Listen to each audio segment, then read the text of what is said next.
Arizona State Senate Majority Leader Sonny Borelli is notifying all county board of supervisors within the state of Arizona via letter today that they must first and foremost prioritize protecting national security during any future elections. And I'm sorry, this is dated Monday, May 22nd, 2023. 2017, the U.S. Secretary of Homeland Security issued a statement clearly designating elections infrastructure as critical infrastructure, which means these electronic systems must have safeguards in place to prevent any attacks which threaten our national security. The legislature is exercising our authority to see that no electronic voting systems in the state of Arizona are used as the primary method for conducting, counting, tabulating, or verifying federal elections unless those systems meet necessary standards of protection. Quoting from the senator, he says, the federal government has made it very clear that elections equipment is considered a target by those who want to threaten the safety and security of our country.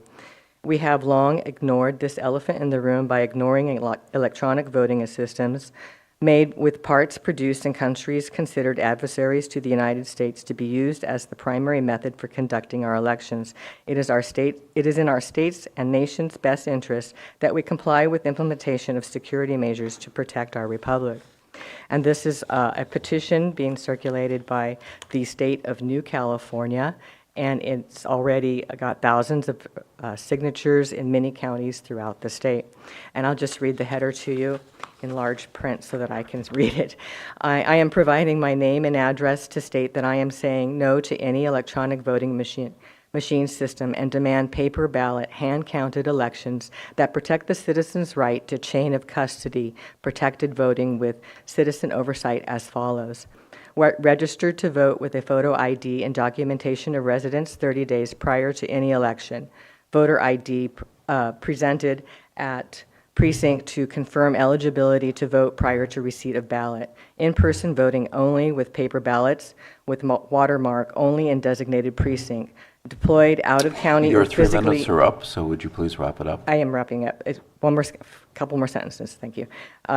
Deployed out of county or physically unable eligible citizens may apply for and vote with approved absentee ballot. Ballot counting in teams of 2 or more, verifying with public oversight all ballot handling and counting. Election day is recognized holiday with 1 day for voting that closes at 8 p.m., no exceptions. Ballot handling and counting monitored continuously by surveillance camera recording. Thank you, and thank you for the extra time. Thank you.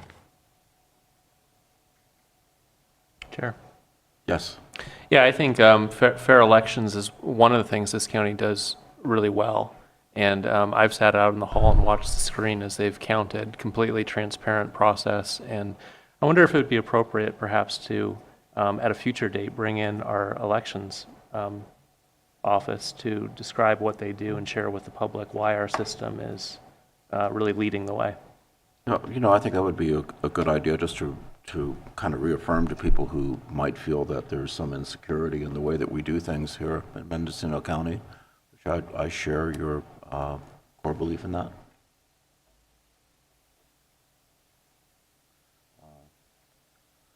Yes, Supervisor Mulherin? Withdraw. Okay. Good morning. Mark Donegan, self-healing practitioner and educator, ordained minister, aka Goldilocks. Gratitude and appreciation. Very auspicious day. Nothing but joy and happiness, it seems. Dropped into the meeting yesterday. Everybody was really happy. I was happy that everyone was happy. So it seems like things are going very well. It's a shame that we're losing the 2 supervisors. I like continuity. You know, pieces that are part of the cog, even if they're not perfect. You guys served very well, and I appreciate it. Gratitude and appreciation farmers market. Supervisors Jurdy and Mulherin, saw you both. Appreciate that very much. The farmers market really needs support. That's what I call Farmally. It's, you know, every Saturday you can double your EBT money. That should be a draw. It's not a draw. Last week was unique. It was a great day, but we had all the regulars. It's kind of like yesterday's meeting. I'm glad everybody's getting along, but we can do better. The voting thing's interesting. who else I saw at market was the auditor controller. And I'd been wanting to have some words with her, and I really appreciate the words that I had. I think when I originally talked about separating your job and title, she may have misunderstood me. I think what I was trying to say is when you go home, take that stuff off. You're you. And it was nice to meet her on neutral ground. And there shouldn't be any separation. That was the first thing I came here and I said to everybody, let's get together, stay on the same page, same people, whoever. Let's work all this stuff out. She's a fabulous person. I don't want her broken. She does one job all day long. I want her to go home and take that off. And while she's here, I want her to know she has a separation, that she's a separate person. I want that for everyone, but with her in particular right now, it's more important than anything in this county that we're doing. I can talk about all kinds of different money, but if the cogs aren't working, nothing works. So I'm glad to see the board's working, but I'd like to see the other three parts, the other two parts. You know, the CEO and the board work fine. Let's give her what she needs. What she needs is support from HR to fill the position, that one position that she has. Offering her more positions is not going to help. And I know you understand what I'm saying to you now. HR has been a problem. And if she needs help with that problem, that's where she needs the help. She doesn't need a bunch of stuff thrown at her. She doesn't have time for it. And you just add more stuff on when you say that to her. She needs real help. She needs somebody that she can put in there and train and stay there. You know, HR, pay them right, whatever it takes. I just want to give you that piece that came from her heart. Thank you.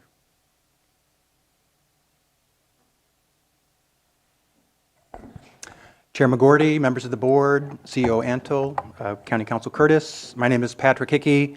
I'm the field representative with SEIU Local 1021. And here this morning to ask that we work together to get through these challenging times. We know that you have a lot of very difficult decisions to make with a very tight budget. But if you put staff first, you can't go wrong, right? The county really is the staff. You know, we have a aging infrastructure. We have a lot of very thorny problems that we need to deal with. But if we have good people in the right positions, we can figure it out. You know, Mendocino County has always managed, and we need to continue to manage as we go forward. Part of that is staffing up. You know, we have many departments. I think the current vacancy rate's around 26% countywide, but we have some departments that are 35, 40% vacant. And that's just not sustainable. We currently, I believe, have one adult protective services social worker here in the inland area. We should have 5 or 6. With all the crises that come up with our elderly and our seniors, that one person just is not able to get everything done. And we're gonna burn people out. We're gonna drive people away. I believe we currently have about 9 people at our Ukiah Department of Transportation yard. We should have 16. This is for our roads. This is for our safety. If we don't have the crews out there keeping our roads up, filling the potholes, doing the chip sealing, it's more accidents, it's more damage to our vehicles. So the county really does need to focus in on filling those revenue producing positions, as we've talked in the past. You know, identify the ones that they are and work extra hard to get those filled. We also have a lot of positions, particularly in social services, that bring money into the county, right? That get public benefits to our citizens. Right now, that's often delayed because we don't have enough people in the right areas to get that money brought into this county. That money then gets spent at our local establishments, gets paid out in rent and such, and helps the overall economy for the county as a whole. So let's put together a plan that will help us recruit staff, that help us retain our talented and dedicated people that we've got. We're wanting to work with you on this. We're wanting to figure out a way to give our dedicated staff who love their jobs enough so they can keep doing them, that they won't get lured away by some other county or some other municipality or some other employer that's going to be able to provide more. Thank you. Chair? Yes. Yeah, just a very brief comment. The county is over allocated, and I don't know where the board will go. There's only so much in the pie. We can divide it more ways, hiring more people, but that won't help with maintaining fair wages. Or we can focus on fair wages. But whatever the board decides, I would say today, looking at the numbers, the county is over allocated. We're talking about using $7 million of one-time funds. Well, you can do that one time, but that's not a strategy for the years ahead. And I fully agree we need to bring in more revenue. I don't think it's possible there's no decision the board can make that would bring in more revenue this year or next year. We need to start a trend in motion of driving more revenue, making sure we collect all taxes that are due. That's a long-term project. In the short term, we're over allocated.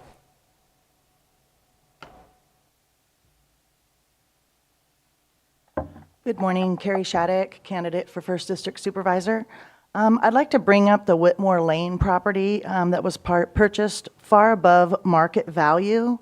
The roof needed replacement, and we could have done some repairs to get our mental health services that are so desperately needed in our county. Instead, we're paying hundreds of thousands of dollars to a consultant company for demo plans. It's a travesty. Have you seen the area at Observatory and State in the evenings? These citizens need help now, not years down the road, which is currently happening. Thank you. Supervisor Mulhern. Yeah, just a clarification for the record, the board considered all of the options for that property, and that was an agendized item, so I'm sure that you could find that in Registrar. There was a robust discussion about whether or not the facility that exists as it is should remain, or whether it should be demolished and a new facility be built, and that's all included in the agendized item. Hello, my name is Wendy. I just wanted to add that the voting machines are all internet accessible and therefore hackable. I don't think it has anything to do with Mendocino County per se, so I don't know that proving that it's okay here would be fine. But we need to go to paper ballots. I agree with the other lady, and hand count. If that was a consideration, I think that would be amazing, and then everyone would feel good about it. We can do it the way we used to do it many years ago. Thank you.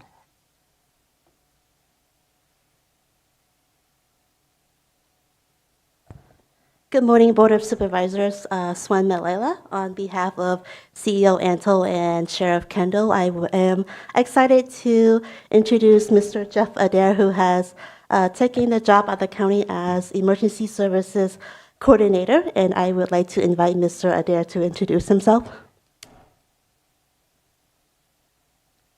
Good morning, I'm Jeff Adair. I'm real happy to be an employee of the county. Come to the county with 30 years of emergency response experience in the Ukiah Valley Fire Service, both with Ukiah Valley Fire Authority and with Ukiah Valley Fire District prior to that. I understand the gravity of my position and the importance of my position, and I'm really looking forward to rolling up my sleeves and getting in there, getting the Emergency Operations Center dialed in with all the new grant-funded equipment we have, and make it a smooth, well-oiled machine when it's needed. So looking forward to working with you. Thank you. Welcome. Thank you. I don't want to be negative, but I hope we don't need you very often. To speak to that, I feel like the time between now and my first emergency with the county is going to be really important for me to make the most of that time and to really come up to speed and to learn as much as I can and to get as many procedures in place as I can before then. So I agree with you. I hope it's not real soon. Thank you. Thank you for joining.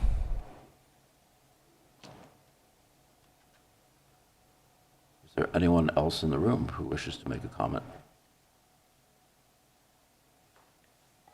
Good morning, Chair McGorty, members of the board, CEO Ansel, and Council Curtis. Travis Kilmer with the PERM team. Since we're speaking about disasters and things, I wanted to give the board a brief update on the recovery operations for the winter storms disaster of February and March. As of May 21st, 121 county households have registered with FEMA, and they've so far been approved for a total of $208,000 of assistance.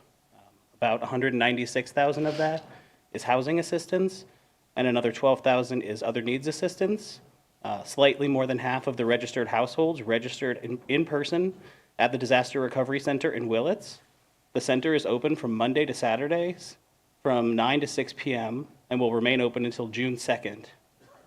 Since being added to the Presidential Disaster Declaration, PERM has continued to work closely with our state and federal partners to bring assistance to the areas of the county that were most heavily impacted by the storms. To that end, we have had FEMA disaster survivor assistance crews active across the northern part of the county for nearly 3 weeks now. Disaster survivor assistance has been focusing efforts on communities along the 101 corridor, with most of their outreach activities occurring in Laytonville, Leggett, Piercy, the Willits area, and a little bit of Redwood Valley.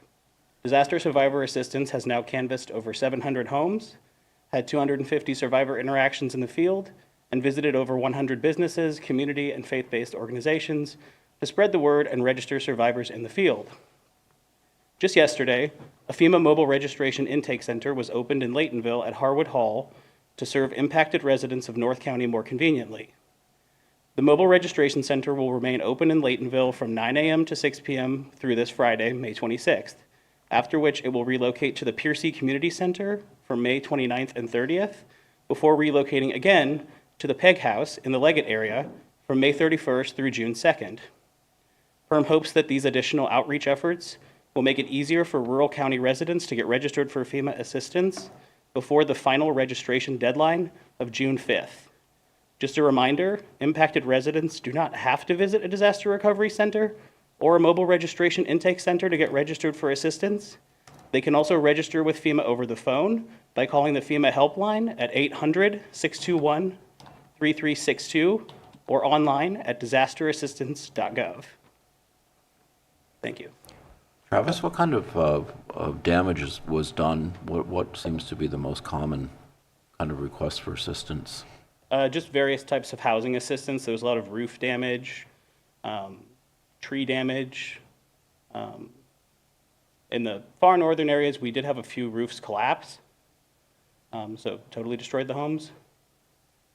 That's been most of it. They're not really designed for heavy snow loads around here, I guess.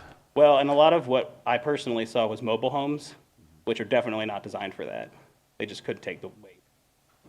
Thank you. So Travis, I want to thank you for working so hard to get FEMA to extend this benefit to people, to private property. In addition to tree damage, I mean, what are the things that they're eligible to request assistance for?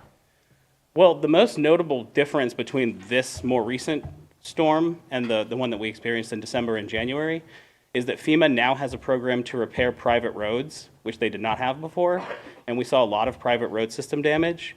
So I'm really excited that that's available now. But there's also, businesses can get assistance through the SBA.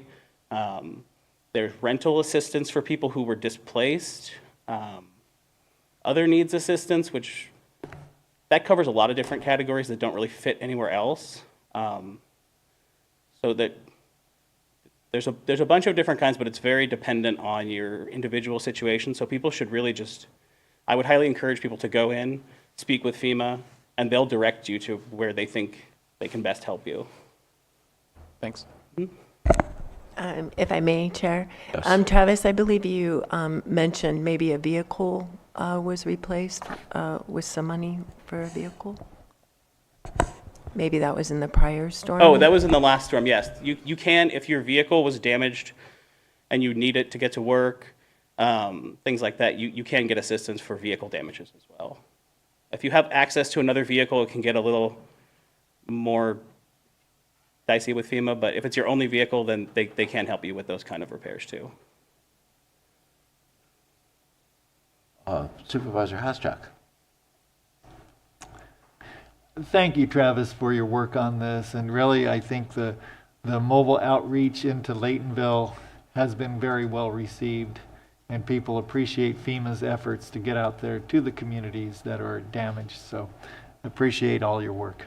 Yeah, that was very important. We wanted to make sure that we could get to people where they live and not try to make them travel. I'm glad we were able to get that organized. Any further questions from the board members? If not, thank you very much. Thank you. Okay, any public comment online? Doesn't look like it.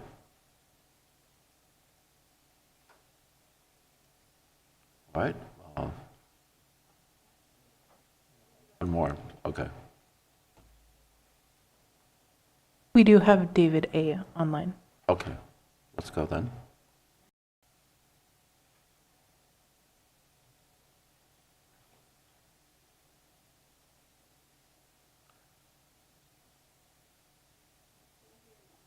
David, you may unmute yourself and speak, please. Hello. Yes, we can hear you.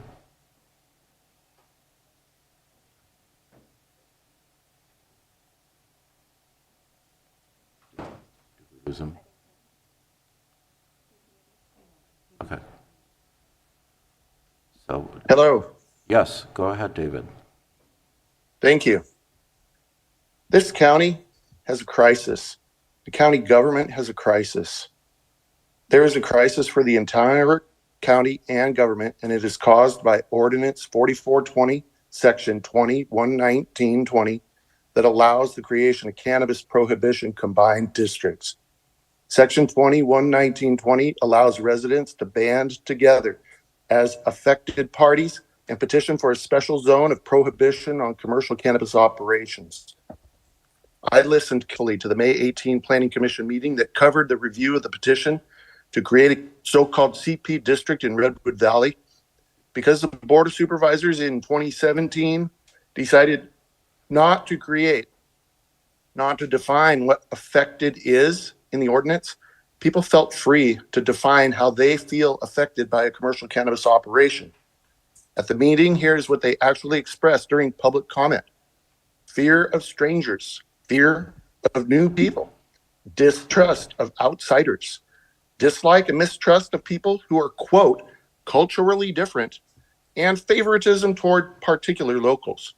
Many said that the original inhabitants of the area are in need of special treatment because of their fear. When there is no requirement that someone justify fear with facts, when the system allows anyone to petition as an affected party for any reason, then some people might use their own bias, prejudice, and bigotry as proof that they are affected victims. This was on full display at the Planning Commission meeting May 18. And amazingly, after hearing blatant prejudice spoken aloud in a public forum, the commission chair thanked the speakers and then voted in their favor. The planning department was in attendance. Deputy County Counsel was in attendance. I had no idea that open bias was a legitimate pathway to a CP district, but there it is. Imagine how this sounds to immigrants to this county. Imagine how this looks to any outsider.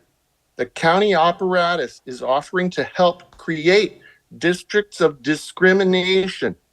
This is a crisis. We cannot let prejudice become policy. Is this where our tax money is going? Perhaps the board thought that leaving qualifying criteria out for affected parties was a good idea when crafting the ordinance, but we must become more sensitive to how omissions of certain language in ordinances can be used to create monsters out of poorly thought out policy. This is a monster of a problem and a crisis for this county. I would urge everyone to go and watch and listen to the Planning Commission meeting from May 18 to understand what I mean. Thank you.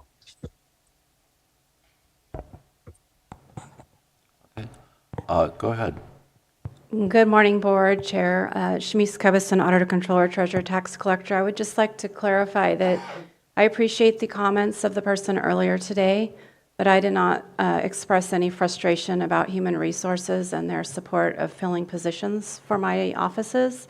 I did express some concern about the next year budget and retaining positions in revenue-generating offices, and my concern that we don't have any issues with keeping those positions and perhaps considering additional, if necessary, and other funds for Treasurer, Tax Collector, and Auditor Controller. Thank you.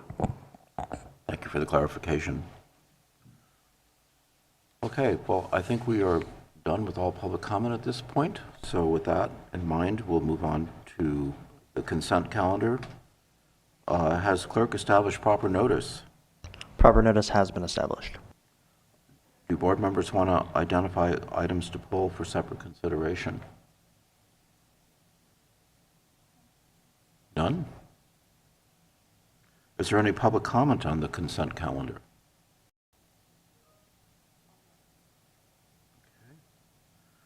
I therefore would entertain a motion to approve. Move approval.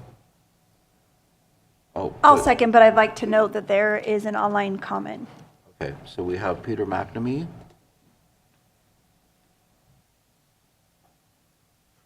Thank you for this opportunity to speak with you this morning about two items on your consent calendar. First of all, I'd like to commend the Board of Supervisors in the county for its continuing pursuit of a Department of Transportation federal grant, item 3E, to obtain additional funding in the county for the expansion of the number of electric vehicle chargers available, both for the public's general use and also for the county government's use in order to aid in the transition to a fully non-polluting emissions-free fleet. And so I'm speaking on behalf of the Grassroots Institute in this regard. We want to express our support for that initiative. The other item I wanted to express appreciation for was item 3F, which is the adoption of a resolution today by the board, as well as an expression of support for the grant application that the county is submitting to the California Coastal Commission in order to obtain funds for an assessment of the impact of sea level rise on Mendocino's coastline. We recently, the Institute recently undertook a public discussion workshop with the public. Public officials in the county participated, as well as the city of Fort Bragg and Point Arena. With the California Coastal Commission staff, there was over 40 people who participated from the public in that discussion. There's a great deal of interest about the impact of sea level rise and climate change on the coastline of Mendocino, from the very north part of the county all the way to the southern point in Gualala. We know that it will have a dramatic impact on transportation, water systems, the quality of groundwater. We know that many of our roads will have to be moved in order to accommodate the impact of sea level rise. And this study will really give us a sense of how fast that's going to happen, when it's going to happen, and how we can prepare properly for doing it. So we want to go on record, the Grassroots Institute wants to go on record in support of reaching out to obtain these funds and to pursue this study. And I thank you for your time. Okay, so I know that Ted made a motion. Was it seconded? It was. Okay. By Mo. I'll call for the question.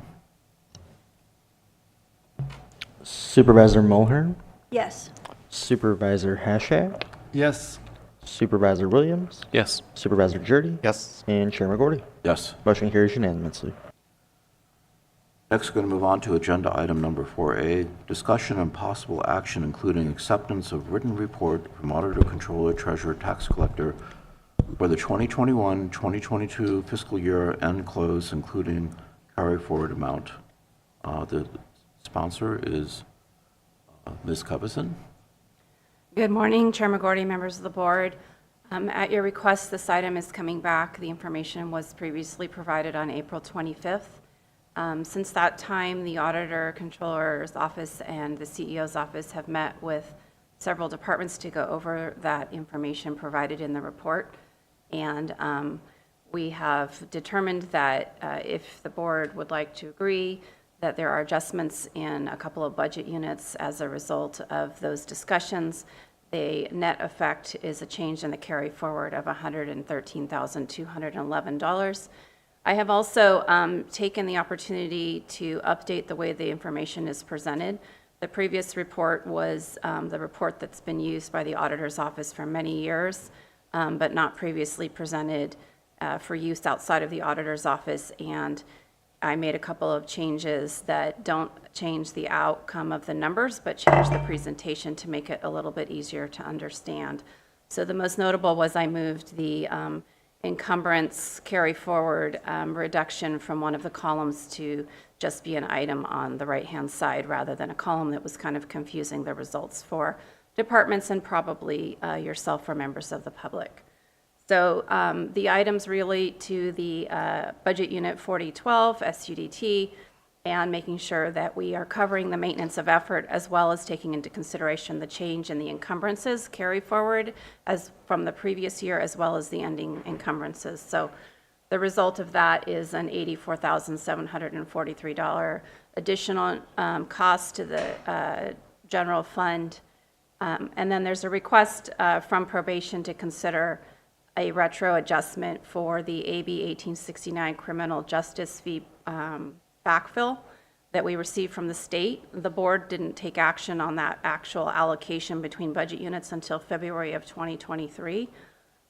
We do have the unique and unfortunate opportunity that since the books have not they're closed, but the financial statements have not been officially issued, that we can adjust for that at this time if that is the board's wish. The net result, as I said again, is an increase because we are moving that revenue from the AB 1869 fees back to 2122 of an increase in the carry forward of $113,211.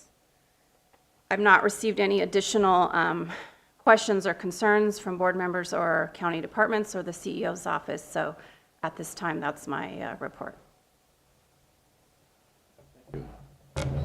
Thank you. Are there questions for Auditor, Controller, Treasurer, Tax Collector Cubison?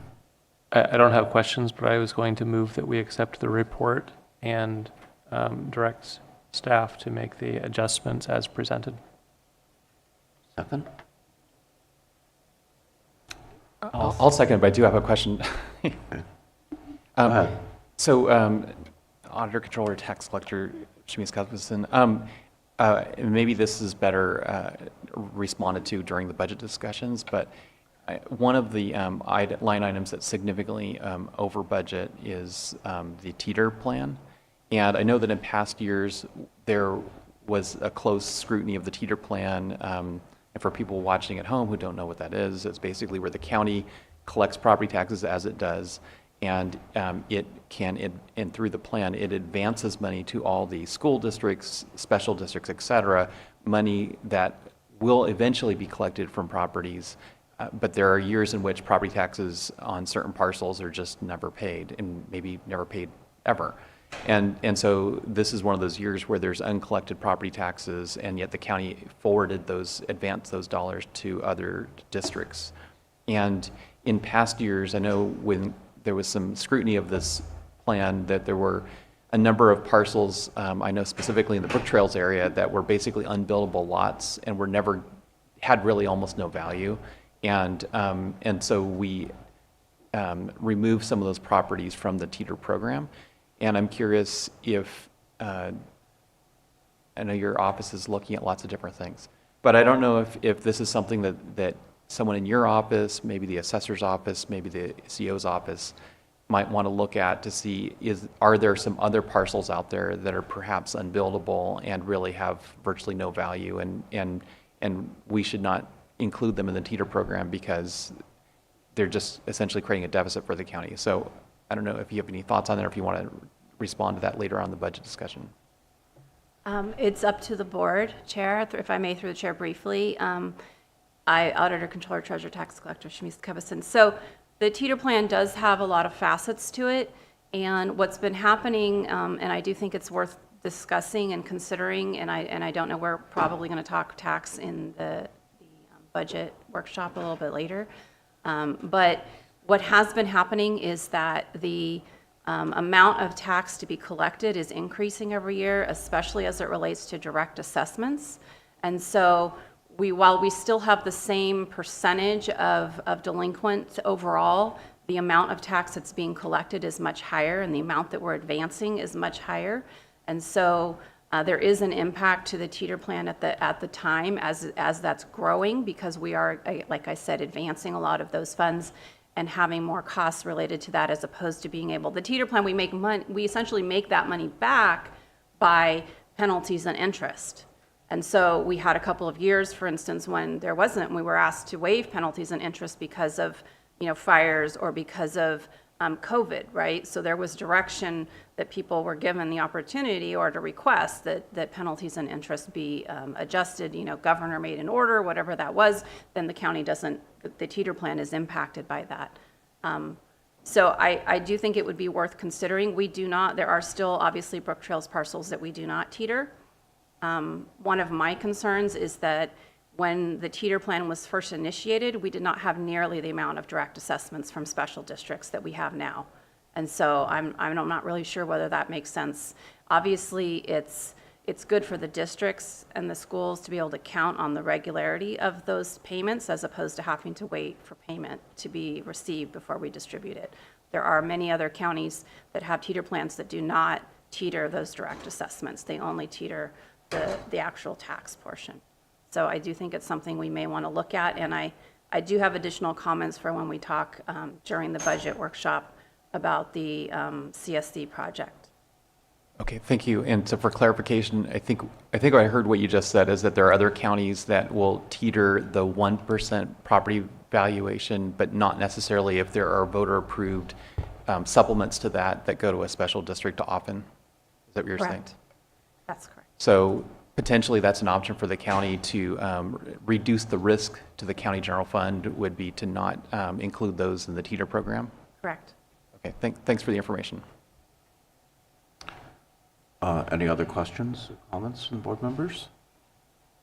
Quick comment, thank you for bringing this to us in a very complete form. Much appreciated. Are there any comments from the public?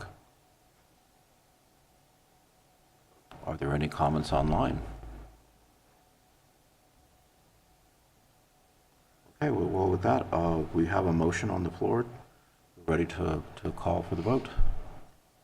Supervisor Jurdy? Yes. Supervisor Mulhern? Yes. Chair McGorty? Yes. Supervisor Hashak? Yes. And Supervisor Williams? Yes. Motion carries unanimously. Very good. So we're ready to move on to agenda item number 4B is discussion and possible action, including acceptance of written report from auditor, controller, treasurer, tax collector pending, providing account descriptors and respective balance for all county specific assets and liabilities prior to the creation of the annual comprehensive finance report for fiscal years ended June 20th or 30th, 2020, June 30th, 2021, and June 30th, 2022. Good morning again, Chair McGorty, members of the board, auditor, controller, treasurer, tax collector, Shamice Kebison. As requested by the board, the information was provided at the last meeting and then asked to bring forward for discussion at today's meeting. I did include a memo that has information about those balances that I provided, and that they are somewhat fluid in motion and may have adjustments during period 13, but there are also unusual adjustments because we are working to include more information in the Munis finance system because of the need that has been arising over the last couple of years for the system to be able to hopefully reach a point of being able to produce a balance sheet on a more regular basis. But unfortunately, a lot of entries that actually impact the balance sheet have historically not been contained in the finance system. It is not unusual and very typical for counties to have a working set of documents that tie the finance system, which is on the budget basis, to the annual comprehensive financial report. And so some of that information has not historically been in Munis. And staff is working with the outside auditors to try to include more of that information in the finance system, but it has been a very tedious and challenging process. So some of the information is impacted by that. I would like to point out that one of the other items that the board could provide direction on that might make the information a little bit easier to interpret is that historically the county has recognized revenue that is received within 60 days of the end of the fiscal year. And that means that they have adjusted out the accounts receivable for anticipated revenue received after that 60 days. It is possible that it would be more prudent to accept that we would include and book revenue for this next future 6 months, which would then allow us to not have to back that information out of the finance system or the ACT for presentation purposes. So if the board is willing to give that direction, it is something that I would recommend, and I don't believe it takes a formal resolution. It's been direction and practice in the past. I've not received any questions or requests to meet or discuss or provide any additional information to the reports provided. So that's it for today. I've just brought it forward at your request for discussion. Thank you for that. Now it's board comment, and we'll start with Supervisor Williams. Move the recommended action and thank Auditor, Controller, Tax Collector for the effort that went into this. Is there a second? Then, okay, and on the giving direction, I think it might be a good idea. I wouldn't mind hearing from our CEO's finance team and maybe compare notes with other counties to make sure this is a good idea, but it sounds like it may be the right direction. I did second, and I'll just add, I think that anything that we can do to be more collaborative between the executive office, fiscal team, and the ATTC's offices, I really appreciate these efforts and hope that it gives a bit of a sense of security to the public and our employees that we are going to be able to work through these issues together. So thank you very much all for working on this and thank you, Ms. Covison, for bringing this forward to the board. And I also appreciate your willingness to work on what, in the end, will be more transparency about how our funds are handled, and that's what we're after. It's not to persecute you, it's to make it so that when people can look at our budgets and understand where all of our funds are and have an accurate fund balance at any given time. Okay, so any public comment?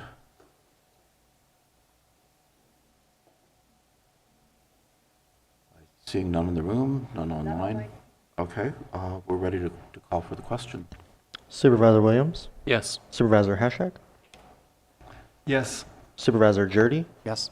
Supervisor Mulhern? Yes. And Chair McGordy? Yes. Motion carries unanimously.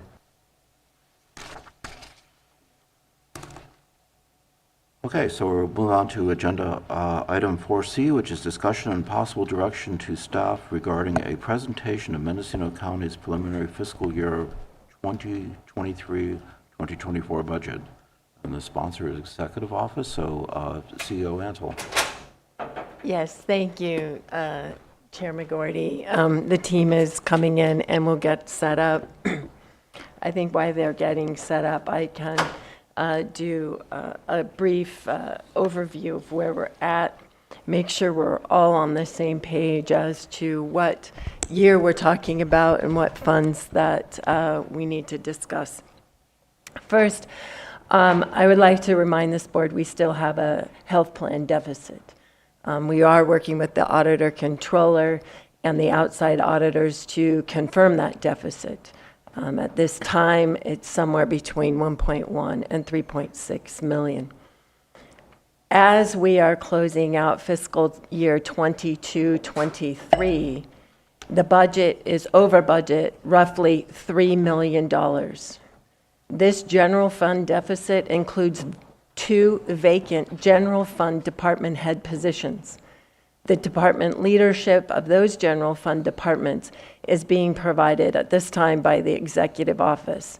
And also not to mention 3 other department heads that are non-general fund that are vacant at this time. We say part of that deficit, you have a 2% wage and benefit increase that occurred in this 6 months of this year, 22-23. Those funds were covered by, or that benefits were covered by one-time money, and that is including some federal money as well as the pension reserve. Part of that deficit, again, is tax revenue has decreased, sales tax, TOT, and then we have some departments that are running over budget at this time. Moving into fiscal year 23, 24, I'm sorry, when we cross years, it gets really difficult. 23, 24, this budget is a huge challenge for the departments, the fiscal team, auditor, controller, treasurer, tax collector. I want to be clear, the approach we are taking for 23, 24 is not sustainable into the future. Changes must be made during the year to increase revenues and reduce the county footprint. Revenues are projected to be 1.4 million less than what was adopted in 22-23. We are experiencing expenses that are increasing due to inflation.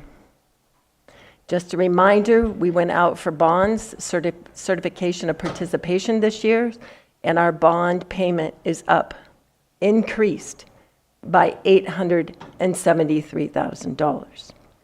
At this time, I believe the team is in position. Tim, are you ready? We're waiting for a promotion to share the screen.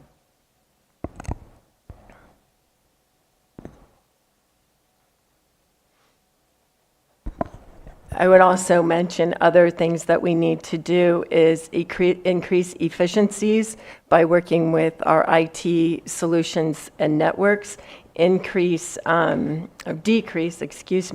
our utility expense. We are seeing our utilities going up $647,000 for 1 year. And there's other efficiencies that we need to do with paper and copiers, and wherever we can save, we need to begin that right away. This board approved $400,000 in a fee hearing increase, which happened April 25th, 2023. That will be helpful, but we will also be coming back with additional fee hearing increases into the future. So I believe Acting Deputy CEO Tim Holman is ready to present. Good morning, Supervisors. Chair McGordy, County Council Curtis, CEO Antle, Acting Deputy CEO Tim Holman. I think we're up and running, so let's go ahead and get started. Thank you for the introduction, CEO Antle. I would like to start off by a brief explanation as to how we come to our funding within the county that we call our non-departmental discretionary funding. We begin by doing the projections for anything that we're going to get. So it can include property taxes, sales taxes, TOT. All these things add up to our revenues for the year. Before we can get into this discretionary side of our funding, several items have to come off the top. So our certificates of participation bond funding, we have to pay for those before we can go out to our discretionary funding. There's also a formula out there for how the library district and transportation gets their funding, and that comes in at the beginning before we have our discretionary funding as well. And a couple other items that we now have on our list that are much newer, of course, are the Measure P fire tax and the sales tax, as well as the camping TOT. Both of those are fully allocated to the goals that were set aside by the measure that was passed along with it, the co-measure. So going on to the next slide, we have the outline.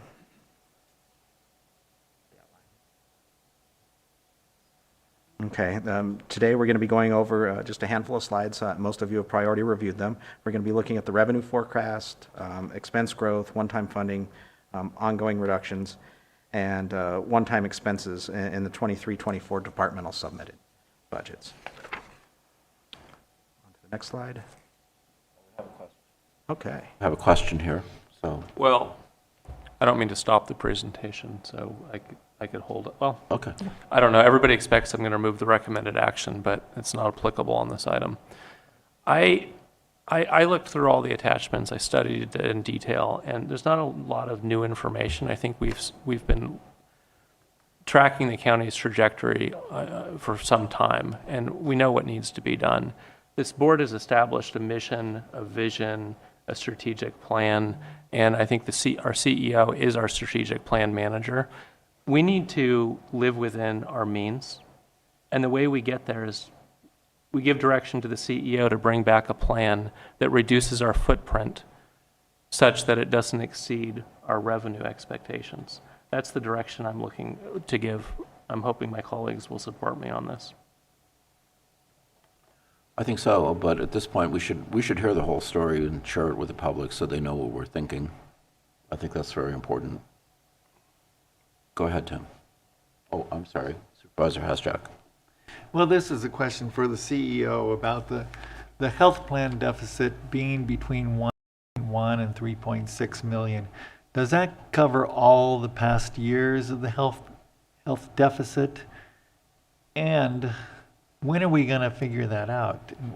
Why is it going on and on that we don't have real solid numbers on that? Ms. Cubison, Auditor, Controller, Treasurer, Tax Collector, may have some new information. I know we've had a meeting. I think she was going to have another meeting. It's about how the IMBR is reported on the financials. So, Ms. Cubison, do you have any update? Good morning again, Auditor, Controller, Treasurer, Tax Collector, Shamice Cubison.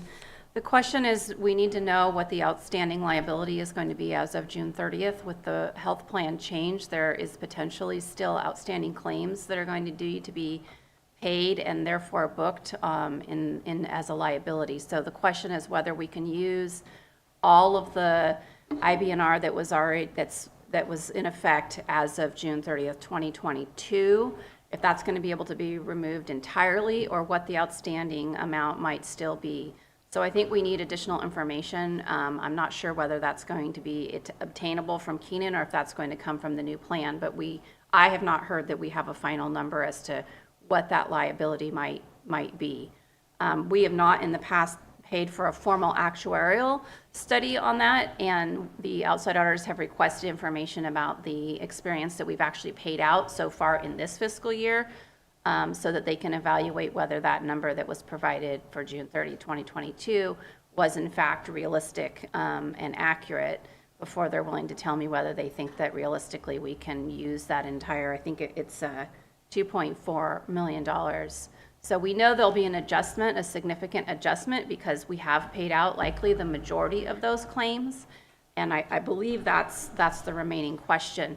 The issue that I see when we talked about it internally is that we can't apply the 2.4 to the prior years because it's actually the liability for the current year. So it is a matter of figuring out how other funds, whether that's ARPA, can be applied or not, and whether it needs to be the current year costs, which are going to be adjusted by the adjustment in the IBNR. So there are a few things that we're trying to work out with the outside auditors, as well as confirm what we're going to need to book for June 30, 2023, before we can actually come up with a more accurate or precise number. Are these expenses that were incurred when we were self-insured? Yes. Okay, so we still have some residual from that comes drifting in? Correct. My understanding is there's 12 months. So there's 12 months to file those bills or claims. So someday they should come to an end? Yes. Okay, good. So if I could, Chair. Sure, please. So these liabilities or expenses that we don't know about, they go back to prior to July 1st of 2022?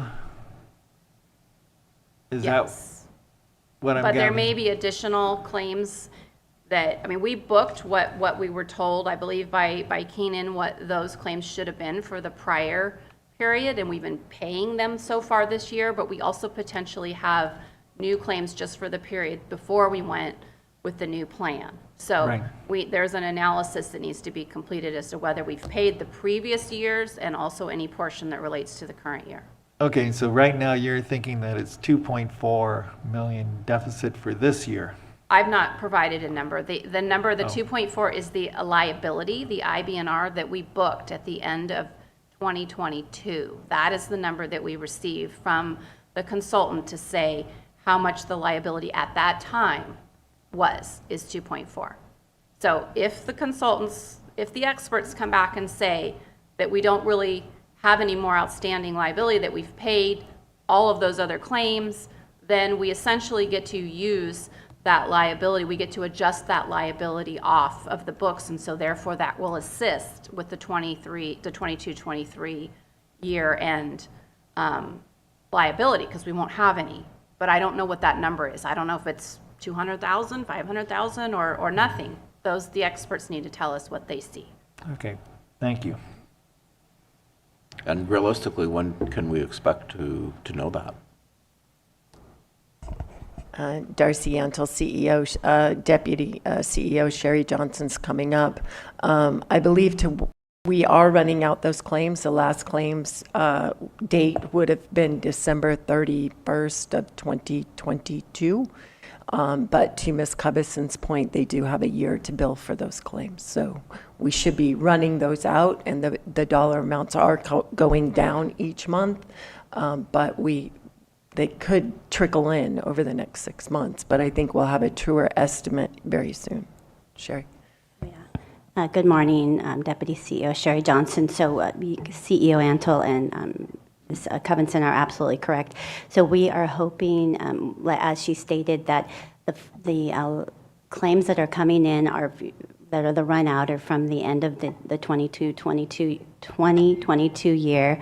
So we are seeing the claims reduced every week. We get weekly check claims, but they are reducing. We have asked Anthem just for a report to see if there is any high claims still on the books that haven't been paid.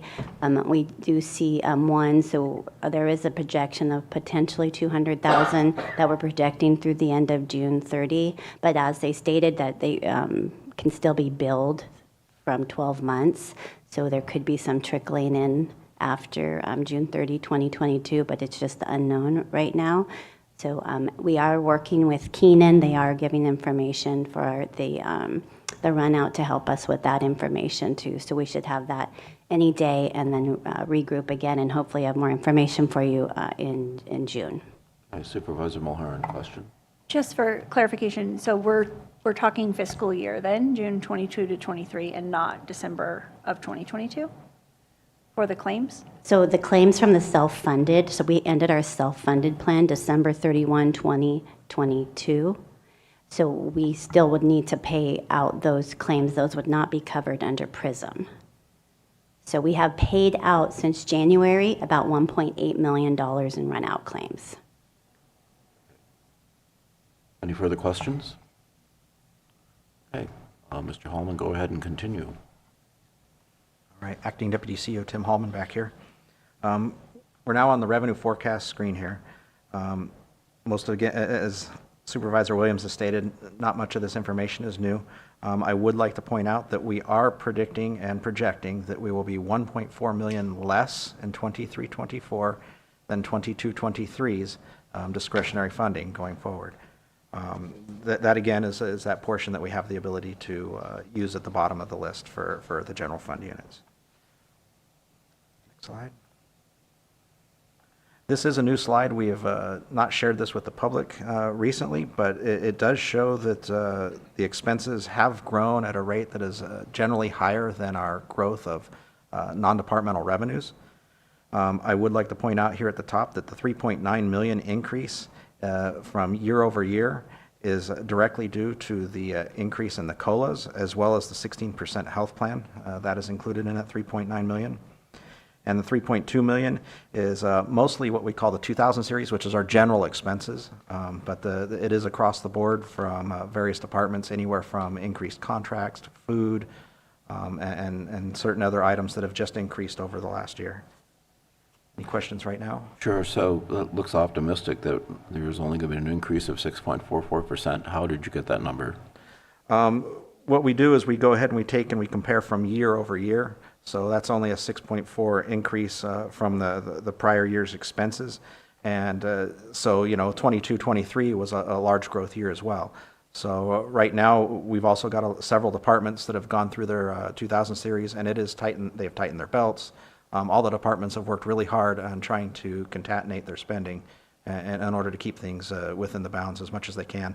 Of course, so much of it is driven by our salaries, so that seems to be an area that they do have the ability to go in and work with a little bit more directly. Okay, so missing 5 department heads doesn't seem like a sustainable strategy. And any thoughts about that? It is certainly not a sustainable strategy. We are recruiting and looking to go out for, well, actually, we do have an outside consultant working with us for two of our positions, the Ag Commissioner and Air Quality at this time. Okay, thank you. So I have a follow-up question with this chart. So Tim, so projected expenses for fiscal year 23-24 grew by 10.5%. And you're projecting going forward next fiscal year 24-25 increasing by about 6.5%. Does the 6.5% include any COLA for employees? In that particular instance, yes, that does include some of the COLA. It does include some of the 16%, but it doesn't include anything going into the future. It only includes the 2% that we have already approved and the 16% that was already approved on the health plan. So it does not include any forecast for increases beyond what is already projected from our salary projections and also from our departments on their spending. So what you're saying is it includes the current salaries, it includes step increases that, say, a majority of employees are entitled to each year. It includes growth in various costs of the operation of the county, but it doesn't include, we have contracts coming up almost tomorrow. Yep. And it doesn't assume any money available for, so in other words, that 6.5% increase in costs could be 8.5 or 9.5% in expenses, if they're assuming there is that some kind of COLA for employees. You're correct. Okay, so the 6.5% is not status really quo. what we're really looking at. Right. It's the 6.5% is status quo with no increases in spending beyond what we're already. Which is probably not realistic. Potentially. Supervisor Williams. I see a lot of parcels in certain parts of the county listed at shockingly low prices, and I imagine after some of those transact, we may see their neighbors coming in asking for temporary property tax reductions. I don't think that's included in the projection either. It is not. Do we, CEO, or Tim, you're welcome, do we have somebody who can help us with those sorts of projections? Or are we going to be surprised when it hits us? Externally, we don't have a consultant available for that. Our two best groups to use, of course, are going to be the auditor, controller, treasurer, tax collector, as well as the assessor's office. The first round will be at the assessor's office, where people would be filing for that Prop 8 exemption for the reduction in their property taxes. I do believe we could reach out to Katrina Bartlemay, the assessor clerk recorder, and see whether or not she is seeing an increased volume of those Proposition 8s. And also maybe she might be capable of providing any kind of trends showing that the property values are going down.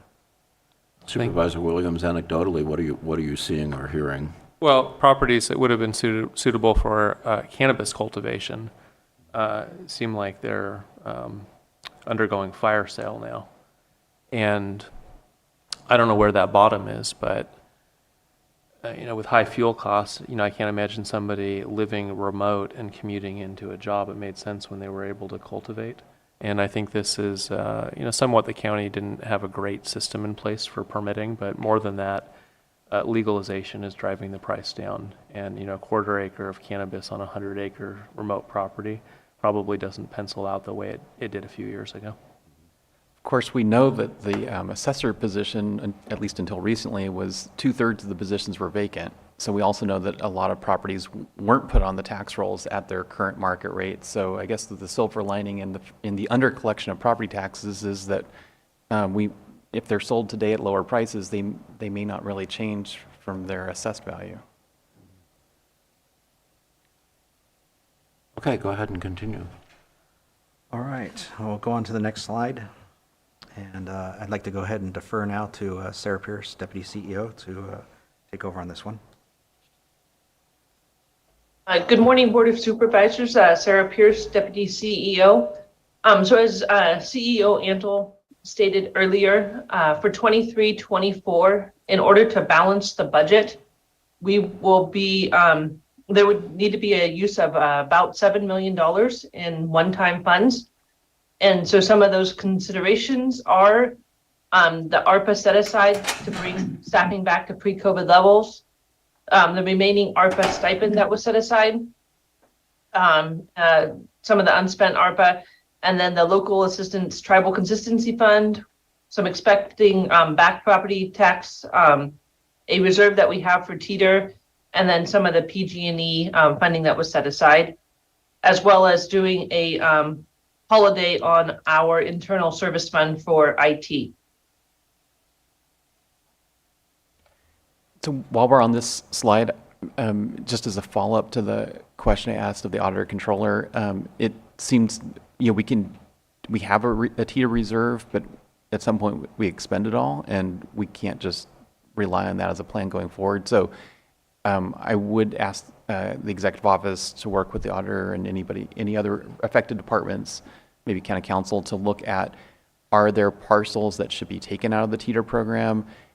Should the board remove additional assessments, which apparently has been done in other counties beyond the 1%?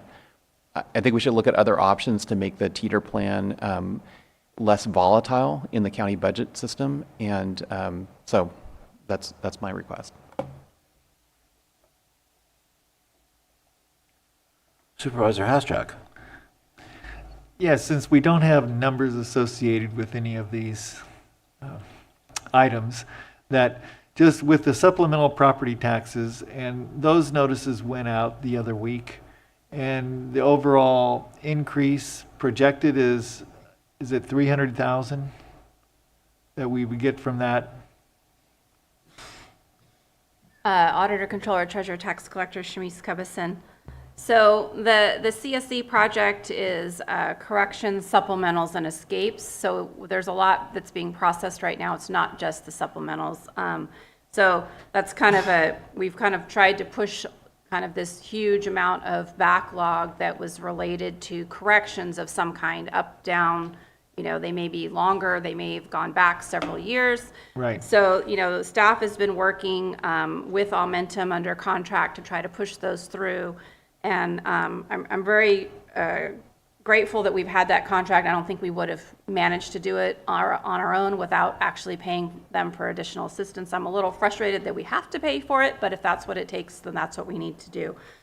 So there are refunds. There are some refunds that are going out, and the intention is that we will mail, I believe, by the end of the week or on Tuesday, the bulk of the bills, because we do have quite a bit of in-house processing. Those were not sent out to an outside vendor. Those are being processed internally because they're coming through kind of in waves or batches. And then obviously there is a considerable amount of processing. They have to go out with a notice and an envelope inside of an envelope. But presently we've processed 5,554 bills, and we have 854 refunds or downward corrections that are also in that process, for a total of 6,400 bills that are going out. The payments will come in and hit 3 different lines at least on the actual budget unit 1000 ND. They will hit supplementals, but they will also hit secured and unsecured. And part of my concern is that depending on what type they are, they have a different payment installment. So some of it will come in 30 days, some of it will be one installment in 30 days, and the next installment by October 31st. So we will not be getting all of the money that's coming in initially. The amount that we expect, for instance, on the secured, if all bills are paid by June 30th, that is a one installment bill. That's an additional $671,000. The unsecured is $98,000, and the first installment of the supplemental is $445,000. So that's the amount of revenue that would actually be received in the current fiscal year. My concern is that's just the county portion. What we're actually talking about is about $5.5 million. And typically, we would teeter that. And I don't want to do that this time. I think that what that means is that, because we will then carry the expense of the interest on that. So what I would prefer to do, and there's actually not really specific language We've looked at the teeter resolution. It doesn't really specifically deal with this type of a situation where we have a huge number of bills of all different kinds going out. So it would be my recommendation that we teeter it based on the installments, not just sending out 100% right now, because we are talking about school debt. We are talking about school districts, special districts, and whether the county is prepared to carry that burden. So it does address the secured bills, but it doesn't really address whether we would teeter all of this type of corrections. So there is then, again, potentially to the county. Now, that secured, unsecured, and first installment is only going to happen once. Okay, that amount that I mentioned is only for the current fiscal year. The second payment that is due in October 31st, on the county side, it is an additional $445,000. But that would be for 22, 23. So I guess for the basic question for the one-time funding considerations and to get this 7 million, what are we considering that we're going to receive from the supplemental property taxes overall? I'd like to be clear, the 7 million is not to the county. The 7 million is all bills, and that includes the special districts and the school bond accounts. The total amount for all the bills, all installments, all paid, if they're all paid, is $1.6 million. Okay, I wasn't talking 7 million for the Okay. schools and everything. I was talking about what we're gonna try to get from the one-time only. Okay. Acting Deputy CEO Tim Hallman. At this we time, have we have another budgeted question? 500,000 Oh, I'm sorry. for one time in 23-24. I'll repeat, I'm sorry I interrupted you, but then we're going to go to Counselor Curtis after that. Do you want me to go ahead and finish? Yes, Okay. please. At this time, for 23-24, we have budgeted 500,000 as one-time funding in the supplemental. We have also budgeted 300,000 as ongoing. So the 500 is in addition. There is a potential for it to be more, but I think we're still working on the details as to what the split is going to be for the 22-23 fiscal year and the 23-24 fiscal year. So we're being conservative just because we're waiting for that to flush out a little bit. Counselor Curtis. Thank you, Mr. Chair. I just wanted to flag, if there is a change to the teeter plan, we might need some board action. So I'm happy to make my office available to assist, whether that's with the Ms. Cubison's office, the budget team, or whoever to bring that forward. But we may want to look on timing on that in terms of upcoming board meetings.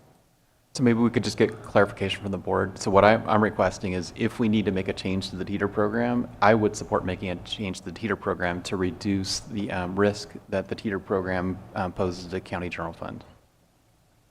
Supervisor Williams. I support Jurdy. Kind of just a straw poll. Does everyone support this action? Does anyone disagree?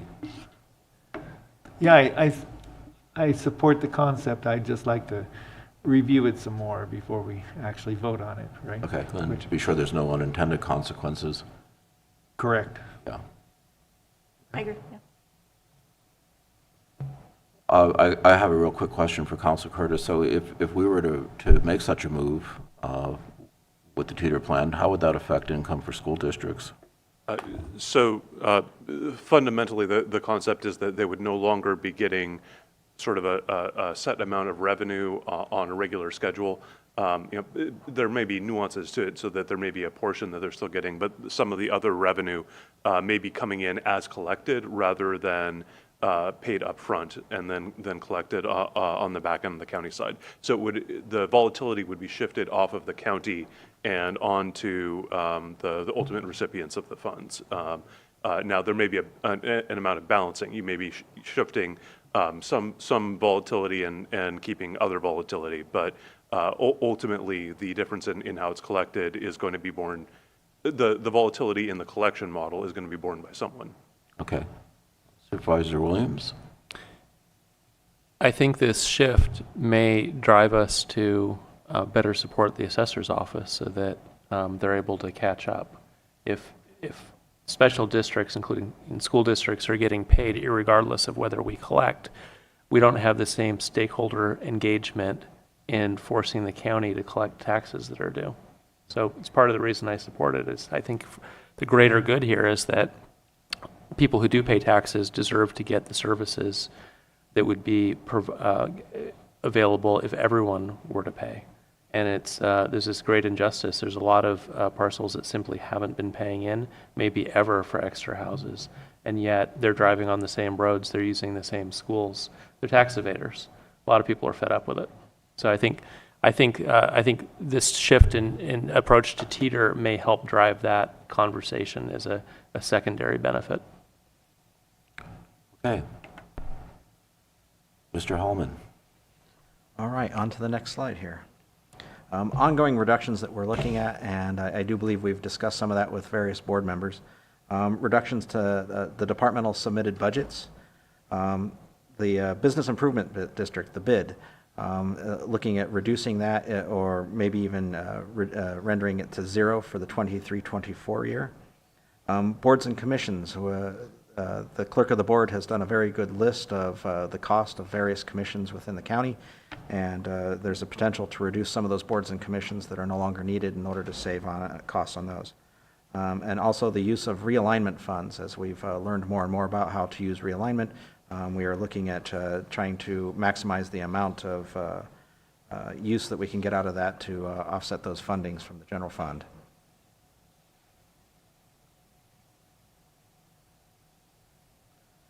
Okay, one-time expenses that pop out this year is currently we have 13 vehicles that are on request.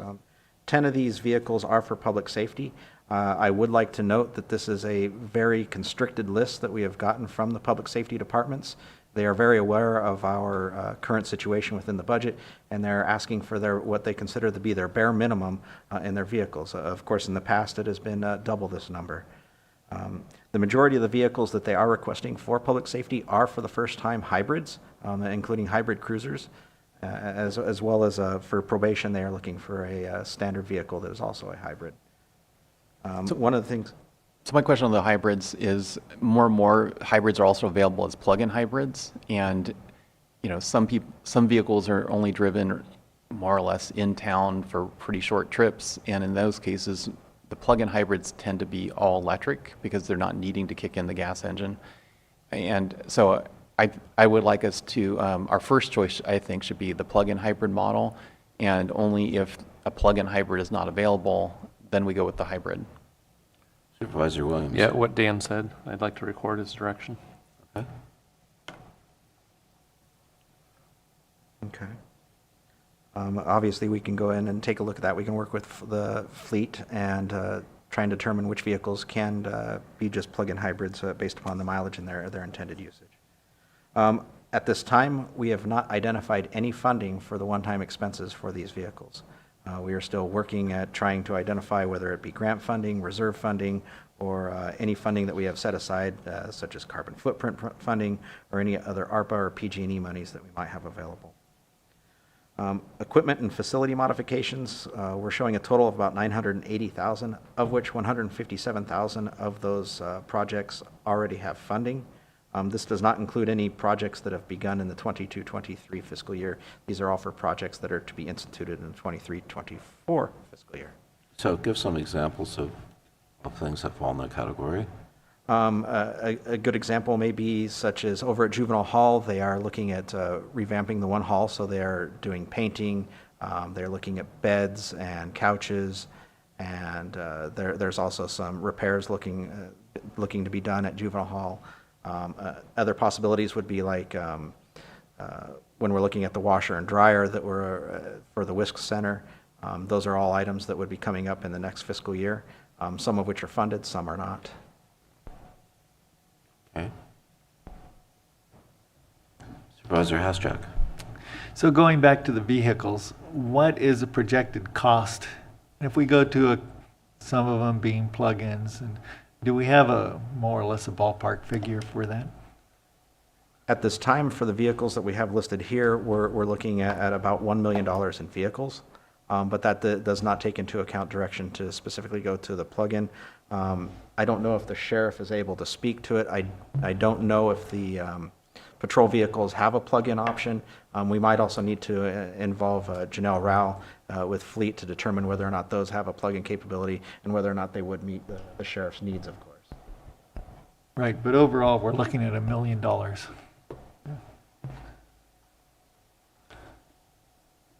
Sheriff Kendall, do you have anything to add to the conversation? Yes, I do, Chair McGordy, members of the board. The concerns are with the plug-in only. My undersheriff did some research on this regarding some of the plug-in vehicles and whatnot, and in cities and small municipalities, they seem to be working really well. The hybrids would be more apt to meet our needs because we wind up in these areas that are out Forest Highway 7 that are between here and Whitethorn or the Wales Gulch School, and concerns regarding being able to make it back. The other issue is I think that we would see a huge dramatic cost savings based on everyone that I've spoken with who has an electric vehicle or a plug-in vehicle, because we aren't doing oil changes. I mean, it's tires and wiper fluid, as Supervisor Williams pointed out at one point. And so I think that we could save a lot of money by going this direction. But the question is, what is the availability to charge them, and based on, emergencies that we will face throughout the county? And we just can't predict where we would be. The hybrids look like a really good option. A lot of sheriff's offices have had those, extremely happy with those vehicles. But the all-electrics, I'm just not certain how serviceable they would be, especially for a patrol car. Yeah, well, given our kind of an unusual distances between so many of your calls, it makes sense to me. Are you aware of anybody with kind of the plug-in hybrid option? Some city municipalities have had those, and they've been great. They really have. And I believe the undersheriff is on kind of somewhere in the waiting room on this. He would be able to speak in greater depth to it. That was a little bit of research that he did, and it also reduced a lot of the prices for the maintenance, the upkeep. Small police departments absolutely love them. So.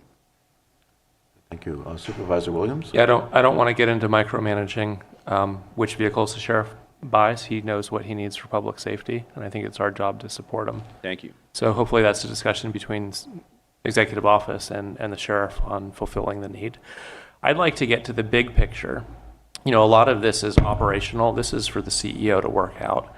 I think the board's role here is to direct that we have a plan that fits our revenue. We can't live beyond our means, and that's what we've been doing for a number of years, more so this year. But I think since I've been on the board, we've been living beyond our means. And what I need is a CEO to come back with something that fits within revenue. It's our duty to pass a balanced budget. Getting into the line items of how that's done, I think it's probably better done offline, because there's no way the five of us are going to have all of the awareness that's needed to put that detailed plan together. Am I the odd one out here? No, you're not the odd one out. I agree with you. And the question is, what's the process? Well, I think it would start with a motion. I move we direct CEO Antle to return with a plan to fit the county's footprint within the available revenue.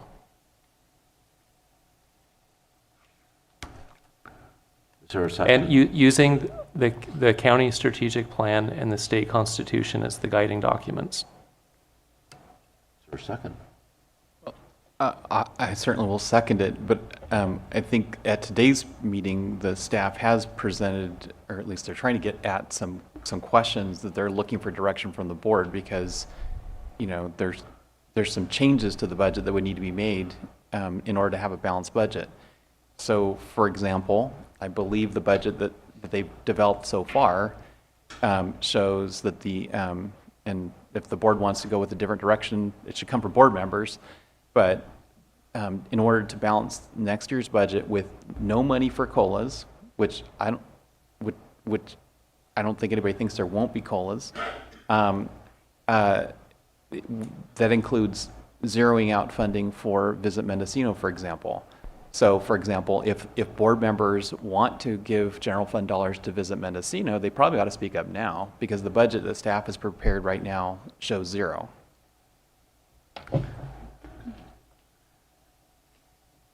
Supervisor Williams. Well, part of downsizing the footprint is we're going to have pain, and we're going to have a lot of people angry that we're cutting this or that. And I think our strategic plan was approved in advance, has unity. All 5 of us gave the direction that these are the priorities. And so I think the CEO is right to work down that prioritized list. Visit Mendocino. I know they're working on, a third party's working on an analysis. I would like to see the results of that analysis before I cast my vote either way. It's my understanding for every dollar that we're spending, we're getting more than $1 back in tax revenue, in which case, cutting it, we're not really saving any money. And I had outreach from former Sheriff Tom Allman last night, urging the board to continue supporting Visit Mendocino. So I'm not ready to cut that one. Like Supervisor Dirty, I think COLAs, if we don't have a COLA for 1 year, and we know we can do it in future years, maybe that's the best strategic move. But if we have a structural deficit, which I believe we do, not giving a COLA this year, not giving a COLA next year, not giving a COLA the following year, we're going to put ourselves back in a position the county has been in for decades of underpaying, where we can't attract talent, we can't keep talent. So I would prefer to support living wages and size county staff appropriate to our available revenue. And last, frankly, I think that was in the strategic plan. I think that's what we decided, is we want a smaller workforce, well paid, and focus on revenue generating, right? Everything that's being discussed is in the strategic plan. Supervisor Hasjak. Well, looking at these, if we go to the previous slide about the $7 million from the one-time only, and those proposed cuts, it will, at this point, would that provide a balanced budget? Yes, without COLAs. Right. Okay. And so if we just say we accept what's being presented, then we have a balanced budget at this point. Yeah, we will be back before you with the full budget hearing on June 6th and 7th. Right. Well, you'll have more information, and we will have fleshed out which of these line items we had to dip into and to what amount that we had to dip into them. So we will have that all. I really don't want to get in the conversation with Supervisor Williams, but if I may, it's going to require a holistic look at county services, including facilities, buildings, parks, the whole gamut, to right-size this budget. That needs to happen. There is no way to be able to do that by June 6th and 7th. So I would need time So what you're saying to is do that, because it's going to involve every department head engagement. It's really it will be a big undertaking. So at this point, for us to get to a balanced budget in June, we need to really kind of deal with what's being presented. Correct, or on the 6th and 7th. I mean, that's Right, the other right. time you would have to have more detailed line items. This is an approach that I'm suggesting to balance this budget. It is not a sustainable methodology by any means. And so Correct. in that sense, we move into 23-24 with a full court press of reducing the county footprint. So at this point, if we said, okay, we're fine with this, but we still have these outstanding, we have to pay for the vehicles and the equipment and facility modification, those are outstanding expenses outside of the budget being presented as balanced. More or Correct. I less. believe it's the 1.9 Tim mentioned, the vehicles. Now, I haven't looked into it, but prior years, there was the opportunity to go out for USDA grants that would have support the purchasing of sheriff vehicles. So that may be an option that we can do going forward. Again, I have not researched that, and I know Deputy CEO Pierce is listening, so I'm sure she's already looking. But we'll look and see if those are options to be able to move forward. That does require a county share, but not to the extent of 1 million for the vehicles. Right. Okay, thank you. Supervisor Mulhern and then Supervisor Williams. Thank you. I don't have enough information at this point to say whether or not I agree with this approach. I think, we have a presentation, we have some ideas, but I don't have specific line items with costs. In regards to downsizing the facilities, this board had a conversation, had a presentation by consultants that recommended releasing, I think, between 10 and 13 facilities. The department director went out and spoke with those department heads who said, absolutely not. So if this board wants to really actually reduce our facilities, there are going to have to be tough conversations about consolidation. And thus far, I don't think department heads have been overly receptive.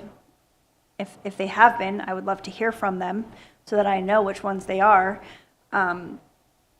to reducing the expenses, to not only have as much telework as possible, to consolidate office positions. We had a presentation, I think more than a month and a half ago, about reducing utilities. Some of that information has gone out. I haven't seen a noticeable difference within 501 low gap as far as reducing utilities. So I think that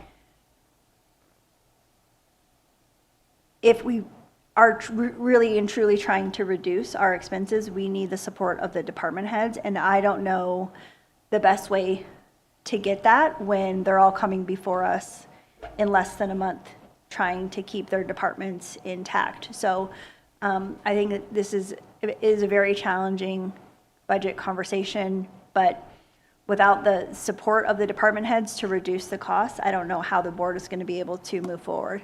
As far as the NGOs, I agree that all NGOs should start to transition away from accepting general fund dollars. And I was recently, as you know, board members are appointed to several committees. I was at a board meeting and suggested, please start finding a way to not need $30,000 from the county. Please start, looking into how you can generate your own revenue, how you can seek grant funds on your own.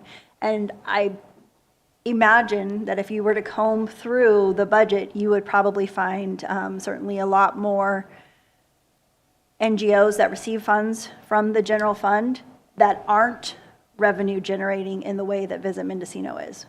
So if we want to talk about economic development and increasing our tax base, we can talk about that, but we also have to talk about the number of nonprofits that receive funds from the general fund. And I think that this board has said, certainly during negotiations and certainly during the strategic planning, that our employees and internal operations to the community are our priority and that we need to scale back some of that. So those are going to be hard conversations, and I think that they need to happen. And I'm, happy to, I guess, direct the executive office to start thinking about what that list looks like and what those funds are, and then who should be having those conversations with those agencies. Supervisor Williams. Yeah, I think Mo just spoke for me. I was going to, on all of those points. On the department heads, I expect department heads to work with the CEO, collaborate. There isn't one part of the county that can be reduced. And it's not just staff, it's not just building, it's holistic. You need fewer buildings, you need a smaller staff, you need, I think, probably fewer vehicles, fewer projects, less support for community partners. Not that we don't want any of those things, but we have to live within our means. And I'm with Mo. If department heads are not collaborative in this, I want the CEO to bring back the names and the board will deal with it. But there's an expectation that department heads collaborate in good faith, because nobody is going to save 100% of what they have today. except maybe Sheriff Kendall, because public safety is the #1 priority for the Constitution. Supervisor Jordan. I have a question. Put county council on the spot. So if the CEO believes that a department head is not being responsive to bringing in costs within net county costs, does the board have the ability to request that those department heads have closed session performance evaluation? If I may respond to the chair, it actually depends, because we use the term department head sometimes to refer to anyone who's in charge of a budget unit, which in many cases may be someone who's appointed, maybe someone who's reporting directly to the CEO, but it can also include elected officials. In the case of an elected official, no, there's no ability for any sort of closed session. If it is a department head that is either appointed by the board or someone who reports to the CEOs within the scope of the CEO ordinance, which contemplates board input on their performance evals, then yes. That's why I was thinking, the same department heads who have been coming in for evaluations, could we request that? So I'd put it out there right now, that if any of those department heads are not being responsive on the budget, that I would ask the CEO to schedule a closed session with the board's input. Do we have any more of your presentation to go through, or are you done? Okay, so I'll weigh in with my wisdom, quote unquote. So I've been with county government about 35 years. This is the 4th time that I've seen us go through a financial crisis. And the pattern of how we deal with it is usually the same, is that we try to do all the easy things first, and then we start to cut as we go down from there. And that includes our disengagement from NGOs and contracts, and try to get back to where we support the core services that we're mandated to do. And I think what's helpful as a department head is the expectation of how much you need to reduce. Okay, so if you tell them, look, your budget is probably about 10% over, how you come back with some suggestions on how you're going to meet it. And what I would always say as a department head is that, okay, we can do this, but we can't do everything. So if you want us to reduce, and then we're going to have to cut back on some of the things that we do, because we can't afford to continue doing all the services that we provide without being compensated for it or being able to afford it. So I think that's something that's also part of the guidance. The other thing I always say too is that let's not focus on the cost of everything and the value of nothing. So that's where the board comes in, where I think as we go through what's going to be tough choices, we have to decide which things do we really think we need to do.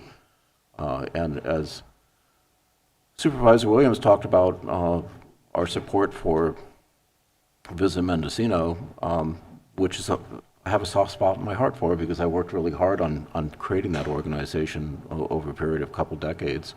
And, let's make sure that the choices we make are not just because they are an NGO, but because, we really have to have a value judgment on the service they're providing and whether they're generating income for us. That's something that's really important. So that's just some of the guidelines I hope that we use as we go through this difficult thing. And I think also we're really put on notice by CEO Antle that we got a year to really straighten this out. So she's through kind of our smoke and mirrors, we'll get through one more year of using one-time funds, but by this time next year, it's got to be real. So that's just my pearls of wisdom here. Let's see, Supervisor Williams. Yeah, I appreciate the wisdom. I don't think this time next year is soon enough. I think these changes need to start right away. I agree. We might pass a budget using one-time funds, but the very next day, we need to begin the process of downsizing. Yeah, that's exactly right. And what I mean by that, we have to be at the finish line by this time next year. And we have to begin right away to figure out, okay, this is going to be painful, but it's going to be more painful if we show up next year in the same condition, and then all we have left is, okay, layoffs. I really want to avoid that. And when you talk about disincentivizing our staff, that's the ultimate bad thing to end up with.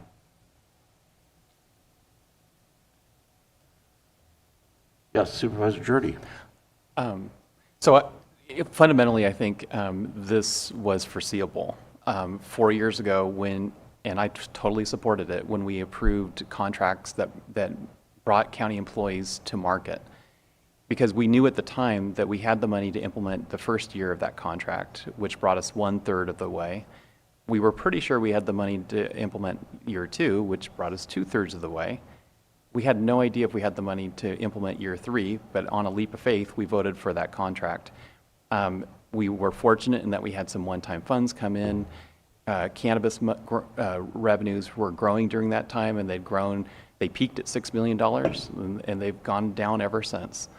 And so, we were able to cobble together budgets that made those contracts sustainable in those years. But those one-time revenues are going away. Cannabis revenues are a shadow of their former self, and yet costs keep going up. And we don't want to go backwards. We don't want to roll back salaries. We want to have some kind of COLA so that people aren't losing ground from where they got. But here we are with stagnant revenues, and at this point, the only way to sustain it, because obviously the next question is, how do we fund the COLAs? And I think we should put it out there. There is no pot of gold for us to pay for the COLAs. So there's only a few ways to pay for it. We could cut costs somewhere else. So I'd welcome any suggestions from any employee, department head, or anyone else on how to save money in the county budget. One of the ideas is that we've shined a light on is our healthcare costs are 25% more than what our brothers and sisters who work for the cities pay for actually they're getting better health insurance. So for some reason that nobody seems to know the answer to, we as a group are a more expensive group to insure than the city employees. And there's no good explanation. I don't think we're older employees than the city employees. I don't think we have more kids than the city employees. I think we're a pretty good match demographically with the city employees, yet we pay 25% more because we use the plan 25% more. I think we need to figure out a way to cut those healthcare costs in order to pay for COLAs. Short of that, the only other way to pay for COLAs is fewer employees. And, maybe it's a combination of the two. And but my hunch is that most employees would rather not lose ground on their salary than to hang on to the exact same number of people throughout the county organization. That losing a few positions here or there is the lesser of two evils of whether or not to lose ground on their salary or to lose a few positions in the county. So I would like to see any employee, including the department heads, suggest where they could find some cost savings. I know I'm suggesting some to county's executive office, and I think if department heads don't bring forward suggestions, they're probably going to see cuts in positions, I predict, from the board to balance the budget, because I think we are committed to giving COLAs. And as I outlined, I think there's only two ways to pay for it. You need to reduce benefit costs, and our healthcare is the obvious one to cut, or you have to have fewer employees. Supervisor Williams. I find the county's healthcare plan to be unsustainable. And so I'm with Dan. I think it's the composite of those two. I'm worried that the changes in the healthcare plan may not come soon enough to support a COLA. Okay. Any further comments from the board? Call a question? Well, we have public comments first. Any public comments?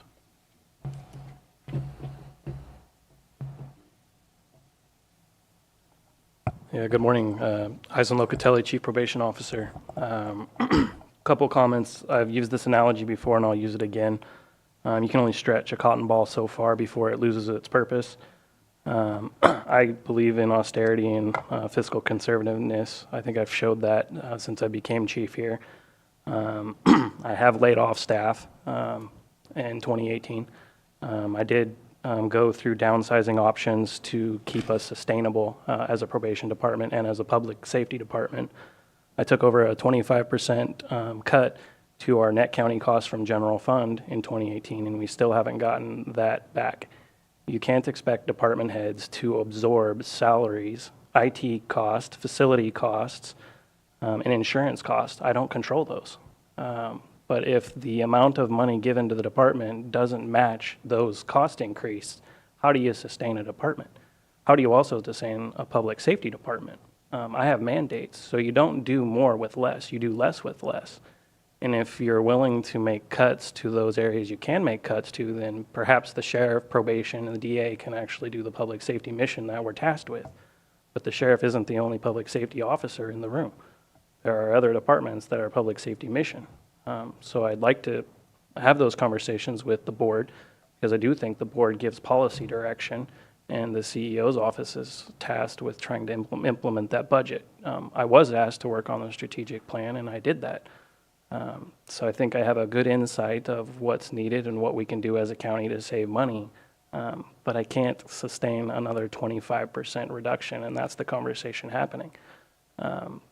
I've shown you the percentages as they go down. The state is paying over 75% of probation's department budget. If we take more cuts, at what point are you supplanting? I am very concerned about supplantation in state revenues. If we were to lose those revenues because the general fund isn't contributing enough, that's a major problem. And, you know, it's the penny-wise conversation. I'm very concerned with it. I'll show up at the CEO's office or in front of the board and discuss ways to save money. I'm happy to have those conversations. I think I've shown over the last 6 years that I'm willing to do those difficult things.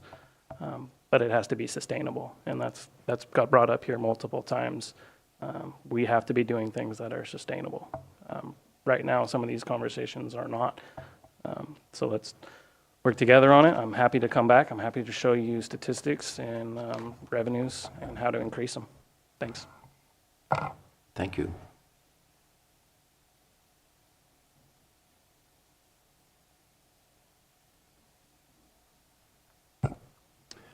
Patrick Hickey, Field Representative with SEIU Local 1021. First, I'd just like to say that you all need to understand that the budget has a built-in cushion with its vacancy rate, currently at 26%. As much as we'd like to reduce that, it's unlikely that that'll occur. So in many cases, the budget is something of a fiction. That's money that's in the budget, that's allocated, that will not be spent. And that should be looked at as you're puzzling through this process and understanding that, you know, what is often the carry forward is money that has been budgeted but is never actually spent. If the county tries to move forward with no salary increases, you will certainly downsize the county, but not in the areas that you want to do it. It'll be the most desirable and marketable and skilled employees who can seek employment elsewhere. You'll be doing a big favor to human resources in Sonoma County as they take more and more of our staff as their wages climb further and further away from what we're able to pay here in Mendocino County. Better to make the hard decisions about right sizing than to let chaos that will come if we do nothing. We need to remain competitive, but as many of you have said, we do need to make hard decisions about what our obligations are and what the mandatory services are that we have to provide, and put those others on hold while we work through this process. Thank you. Supervisor Williams? Comment. I don't think the concept that there's positions that are unfilled and therefore there's cash, I don't think that holds true. If that were true, we wouldn't be using $7 million of one-time funds to balance the budget this year. CEO Antle, can you comment on that? Yes, this year and prior, at least couple of years, we have taken a fine-tooth comb to the budgets and really combed through to make sure those positions were filled at time of doing our budget projections for the salaries. There were a couple of ads this year that folks wanted to add positions, and unfortunately, we had to tell them no. So although this is the working together, I don't think we have the best transparency. I can see being on the outside, not having as much information as I have. It may look like the county has lots of unfilled positions, knowing throughout the year they won't get filled, so there's money there. There's not, in fact, money there. it's already factored in that those are not being filled. We expect them to be vacant and they're not funded. Even if somewhere on an allocation sheet it shows it's a funded position, it's not really, there isn't actually money there to pay the position if we were to fill those roles. So by getting rid of the position, we're not actually saving any money. So I think we all want to believe if we just look hard enough, there is money somewhere in the budget we can repurpose. I feel like I've looked hard enough. I don't think there's money there. I think we overspent last year. And I think the COLA, which I supported then, I support today, I think we spent beyond our means. And now we're having to face the painful reality of downsizing.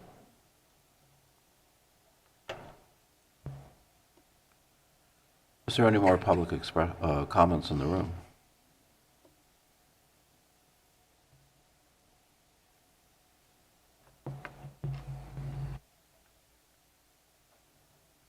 Hi, Carrie Shattuck again. I'm just curious about our retirement contributions. You know, we're talking about decreasing health care for employees. What about our retirement contributions are over 20% in every department and even higher in other departments. I'm not sure if there's a state mandate of what we have to contribute or how that works, but, you know, we may need to look at that instead of reducing employees' health care. Thank you. So I'd be glad to talk about that. Sure, go ahead. So I'm the board's designee to the retirement board. And so, yeah, I've looked at our county budget, and I recently looked at our 2011 county budget, which was before I was a supervisor. And when you looked at all county revenues, state, federal, everything, whether it was for salaries or for equipment, the amount of money that the county was allocating to pay towards, in that year, towards the pension plan was just under 4% of the county's total budget. In 2021, it was just under 9%. So that means 5% of all county revenues that would have gone to something else is going in that fiscal year to the pension plan. That's not including the money that the county is paying off a pension obligation bond, which was at one point hoped to close the gap on the unfunded liability. There's been new unfunded liability built up since then. And recently, the financial advisors, actuaries for the retirement system were looking for more money from the county and I've been pushing back saying, well, no, there's no more money to give. We just need to sharpen our pencils and figure out how to get more return on our investments at this point, which I don't think I as a board member, and I don't think the board, I don't think we've spent enough time focusing on the investments, and I'm hoping that's now what we're going to do. Because I think we can achieve the investment returns that we've set at this point, which is just under 7% return, 6.75. So anyway, so yeah, that's part of the reason why we're spending, for every dollar in salary, the county of Mendocino spends 70 cents on benefits. For public safety, it's over $1 in benefits for every dollar in salary. And private sector, talk to the best employers in the county, and they're paying maybe 35 cents in benefits for every dollar in salary. That's why county salaries, I mean, when we put county salaries equal to the private sector, that's not including the benefits. So that's why I've been focusing on the healthcare plan. I don't think it's possible to reduce the pension contributions because of the way the law is written. Once the obligation has been incurred, you have to pay the bill. But we can stop increasing the payments to the pension plan, I believe, if we focus on just fine-tuning our investment portfolio. So just a question for me, how do you do that? Who is responsible, and how would we get a better return on our investments? Well, I have a policy of normally not writing more than 2 pages to elected officials, but I broke my rule and wrote a 4-page memo a couple months ago. And I showed, and it's easy to look backwards, but I showed using portfoliovisualizer.com, there were a combination of 3 mutual funds that had we invested in that instead of the mutual funds we were investing for U.S. domestic stocks, we would have had less volatility in our investments and we would have outperformed. So not to say it's a guarantee it would do the same in the future, but the point is there are more tools out there today than I think we've really used to in the past to really fine-tune that investment portfolio to, again, reduce the volatility in the investments and earn more money over time. And that's what the Board of Retirement is going to be focusing on the next few months. I'm just saying, hey, let's hold the brakes on increasing the contribution until after we've gone through that focus on the investment portfolio. Thank you for that. Any more public comment in the room? Oh, question. Supervisor Haschak. Well, I'll wait until public comment's over. Okay. Public comment online. Peter McNamee? Thank you.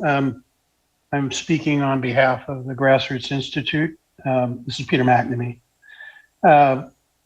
I appreciate what the board's dilemma is. And as the CEO points out, using one-time monies to sustain the operation of the county is not sustainable in the long term. And so it is quite appropriate for the board to examine its expenditures and revenue capacities going forward and to plan and manage smartly to bring costs and revenues into alignment.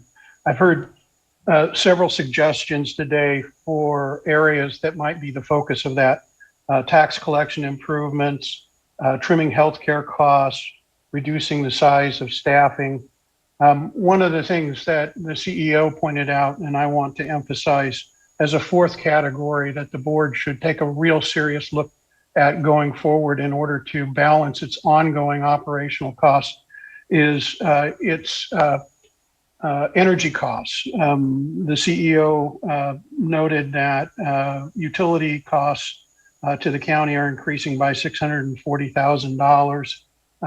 In the last year, I believe, or I'm not sure whether that was a projection for next year or whether it was simply what they anticipated this year. There have been some who have expressed concern about following a strategy of the county becoming energy independent of the grid. They worry that they don't want to become their own energy generators, but I would suggest that it's worth a close examination. Many of the people in Mendocino, both residents and commercial businesses, have found that having to bear the unreasonable burden that investor-owned utilities impose upon consumers for the price of grid electricity is just not sustainable. And they've turned to solar and battery systems as well as other alternatives, energy sources to become energy independent in many ways. The board received a report from the Willdan company assessing its energy use, and they made major recommendations for ways the county could trim its ongoing costs.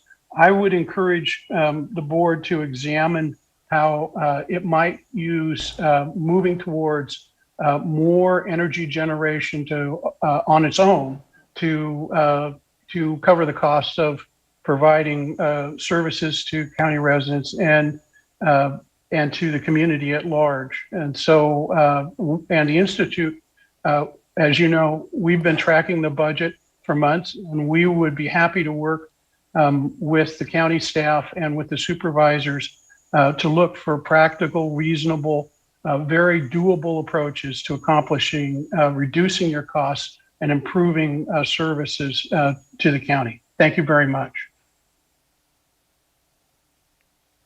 Okay, thank you, Peter. Supervisor Haschak. Well, one of the things we're focusing on a lot of cuts right now, but we still need to keep in mind that we need to be looking at revenue enhancement. And even if it's like Peter McNamee just said, you know, looking at the carbon reduction money, we've got 1.7 million in the budget, and we haven't been doing those solar panel projects or the HVAC systems that will reduce our carbon footprint and save money. So we really need to be getting those online, because right now it's just money that's sitting there. And also, when we're cutting, you know, we need to be aware that when we cut services, you know, we need to be listening to the department heads, because sometimes they'll say, hey, if you cut this service or facility, then you're going to, pay more for, the travel time, the cost and all that, the gas that we have to expend in order to provide that same service to different parts of the county. And I don't want to become just a Ukiah-centric, service provider. We need to be out there with the people too.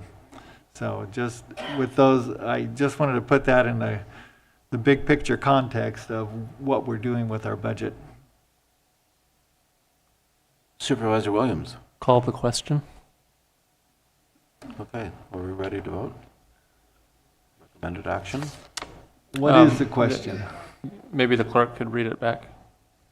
I have directed the CEO to return with a full plan to fit the county footprint within the expected revenue and to use the strategic plan, and I believe it was the And the Constitution. state constitution as the guiding document. The state constitution as the guiding documents. And I have the second noted as Jurdy.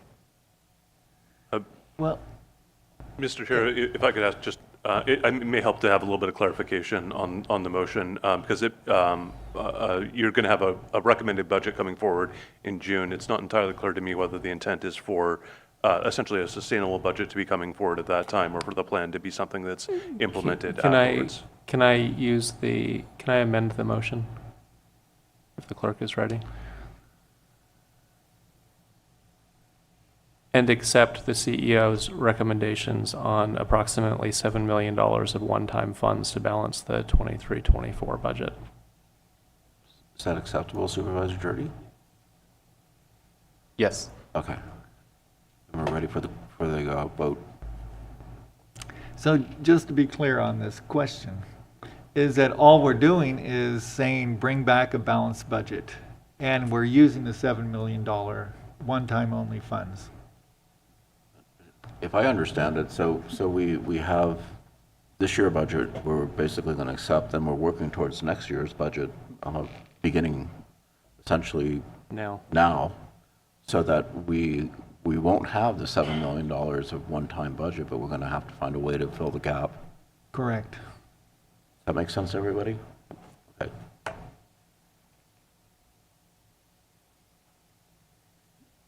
Oh, I'm sorry, Supervisor Mulhern? Thank you. So I'm going to say again that I don't think that I've been provided enough information to vote on the $7 million for one-time funds today.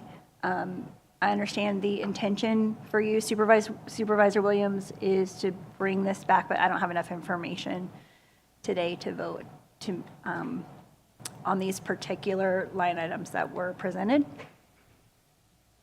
So if I understand what CEO Antle is doing here, is trying to convey to us that these are the sort of target areas of where she's going to be looking for funds.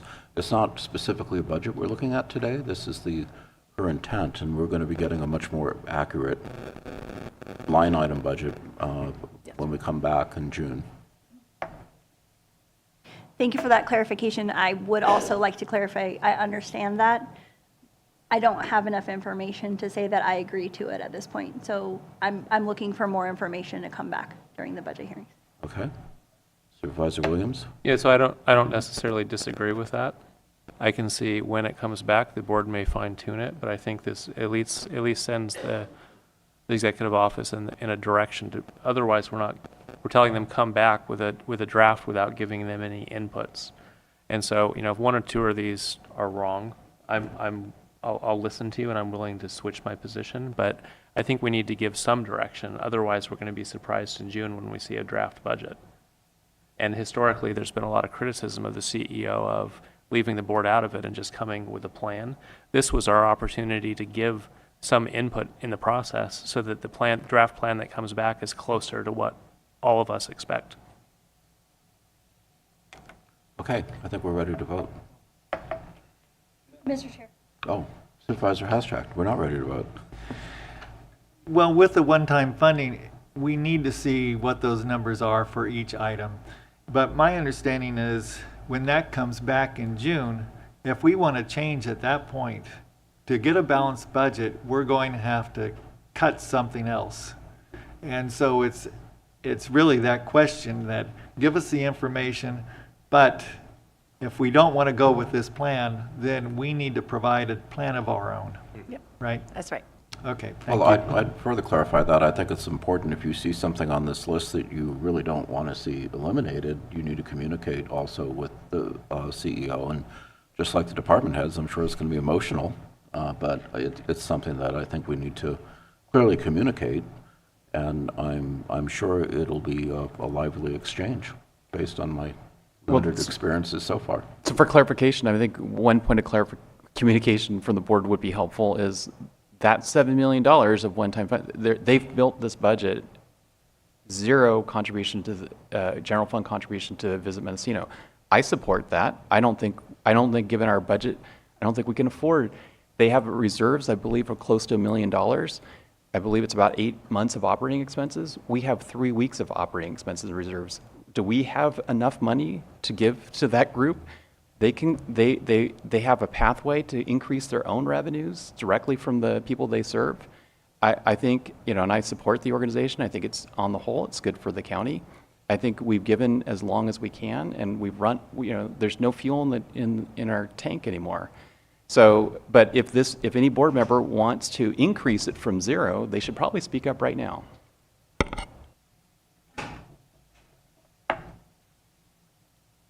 Supervisor Mulhern. Yeah, so as I've said, I don't agree with that in particular, and I do think that all NGOs should be given the opportunity to phase out over the next year, if that's what that looks like, or over the next 2 years. Visit Mendocino specifically and has come up with a strategy and a plan to be able to phase out. I think that all NGOs should be given the same instruction. So this specifically, this item today, calls out one NGO. I think, again, I don't have enough information on reductions for board and commissions, what that cost savings looks like, what that looks like for transparency. So I appreciate that we're having these budget conversations very regularly, but I'm not being given enough information to really have anything to consider. So this is outside of your comfort zone, is what you're telling us. I'm saying I don't have enough information. Okay. Yeah, and Go ahead. no, I've voted against budgets before, so I respect your position. If you don't have enough and you want to abstain or not support it, I don't think we all have to. I don't think we have to have unanimous support. But I still hear what you're saying. I think it's important. I'm not sure what the alternative would be today. I would like that information as well. But if we don't give this direction, what do we expect to happen? Okay, Supervisor Hasjack. What we're looking at is just giving direction to say, okay, create a budget, bring it back in June, and that's what we're going to vote on. If we don't want to cut Visit Mendocino to zero, then we need to find where we're going to get that money, because we will have more or less the format for a balanced budget. Certainly, I totally agree that we need to have fun, know what these numbers are. And if the taxes and everything are still holding true in a couple of weeks, then we have to balance the budget. And so that's what we need, is for all these one-time funding considerations, numbers attached to that, and make sure that they're holding at this point. But right now, we're just giving direction that, hey, keep going and provide us a balanced budget. So I think staff has asked for maybe Supervisor Dirty asked for a straw poll on Visit Mendocino. I'm not ready to cut it. And I think I hear Supervisor Mulhern saying she doesn't have enough information to justify cutting it at this point. Is there one more so staff knows where we stand? I'm very concerned about it, and I'd want to know more from them. So I would just leave it at that. So what do you want staff to do? Leave it in or take it out? I think we can probably take most of it out. Well, I don't think the CEO will know how much is most. We're going to have to be explicit. Right. I do believe you have an item later today, right. and depending on how you vote to do with that, that will provide the direction where to go. The problem there is if you choose to do that, that's 400 and whatever amount of dollars that this group, the executive office and the department heads have to come up with. And where to find that, I don't know. And, you know, if you do that later, please consider what else we need to cut in the budget. And I believe the bid gets a significant chunk of change just based on their assessment. This is general fund contribution that we're talking about. Yeah, they're collecting 1.2 million directly from lodging operators. And the question is, does the county have the $600,000 that it's historically given as a match for the 1.2 million they're collecting from the lodging operators? And I'm saying 1.2 million that they collect from the lodging operators is enough. They don't need the $600,000. We need the $600,000 more than they need it. So I know it'll come up later, so I'll save most of my comments for then. I don't think they're asking for 600, they're asking for 260. And I don't think it's us versus them. I think Visit Mendocino, logging and fishing are not growth industries. Resource extraction is done here. Cannabis, it's not a growth industry right now. Look around, what do you think our economy is? It's a visitor economy. And so this us versus them, we're not giving to an organization. It's about, do we want to support marketing the county in a way that sustains local business activity and generates a tax base for us? I think it might be short-sighted to cut it and to say we don't have the money to support them. It's we don't have the money to support our county. So I think we'll have time for a more robust discussion. The agenda item comes up, so I think we should go ahead and call for the question. Supervisor Mulhern, No. Supervisor Hashak, Yes. Supervisor Williams, Yes. Supervisor Jurdy, Yes? and Chair McGorty. Yes. Motion carries with Supervisor Mulhern dissenting. So I think it's time for a break. We'll be back here in 10 minutes, so, well, let's just make it 11:30.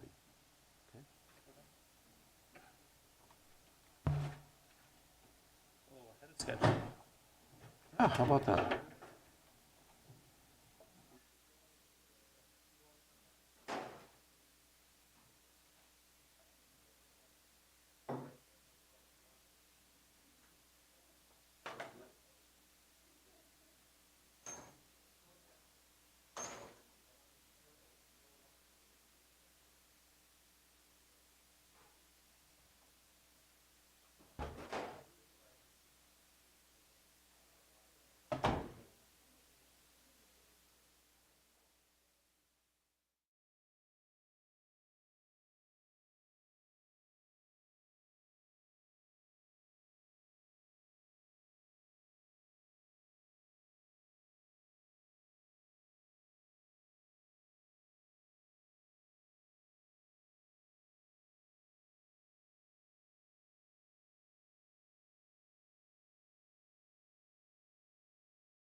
I'm calling the board back into session, and we want to do a change in order because we believe that people are coming from the coast to hear agenda item 4D and 4E. We would like to move on to 4G and see if we can't get some of the smaller items off the agenda before we break for lunch. So item 4G is discussion and possible action, including introduction and waive first reading of ordinance increasing the processing fee charged for carry concealed weapon license renewals and license modifications. Sponsors are County Council and Sheriff Coroner. While Ms. Blanton is getting set up, I'd mentioned to the board previously during the fee hearing that I think it was one or more of the fees that was listed would also require an ordinance in order to be effective. Because by statute, it's capped at a certain rate. Counties do have the ability to exceed that cap, but in order to do that, they have to enact the fee by ordinance. Okay.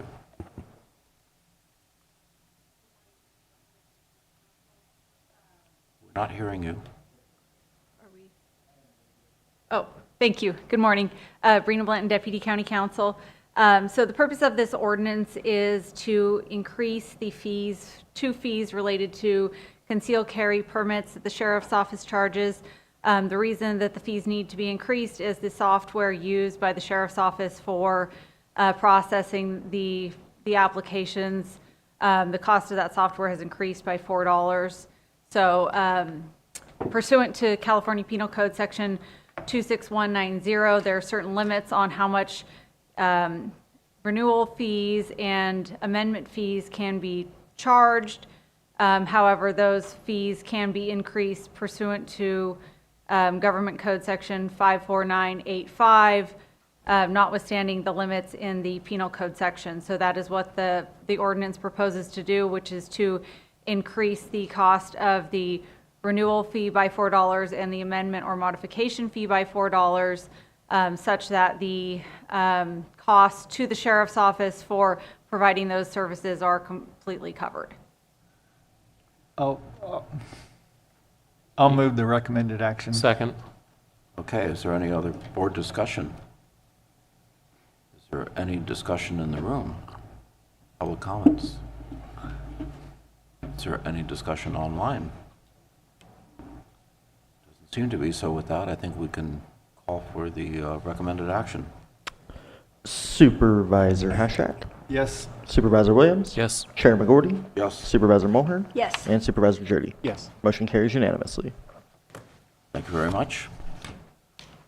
We'll now move on to agenda item number 4H, discussion and possible action, including adoption of resolution adopting an addendum to the previously adopted mitigated negative declaration for amendments to the Mendocino County Code chapters 10A.17 and 20.242 to streamline cannabis cultivation permitting processes and approve an amended mitigation monitoring and reporting program, and 2, adoption of an urgency ordinance amending chapter 10A.17 Mendocino Cannabis Cultivation Ordinance and chapter 20.242 cannabis cultivation sites to streamline cannabis cultivation permitting processes.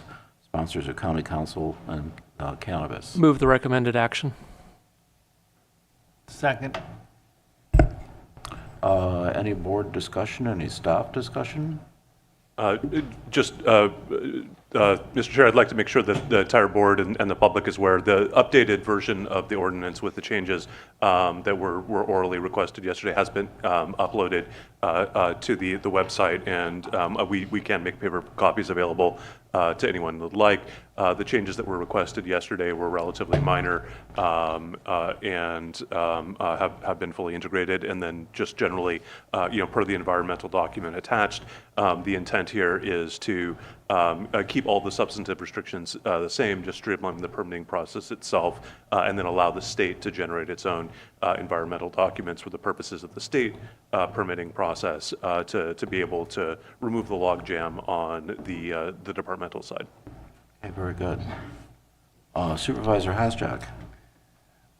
Again, this was first heard in the General Government Committee on April 14th, and I really appreciate the work of County Council Office and the Mendocino Cannabis Department and the stakeholders, because I think it was a very collaborative approach, and we're seeing the results of that. So thank you very much. I also want to recognize Supervisor Williams for bringing up the conversation with the state. I think that his conversations with California Cannabis were really important and kind of blazed the path for us to find a way forward. And I hope that this makes things better and that we can finally get through, which I always thought should have been a simple process, but ended up being really complex with a lot of moving parts. Is there any public comment?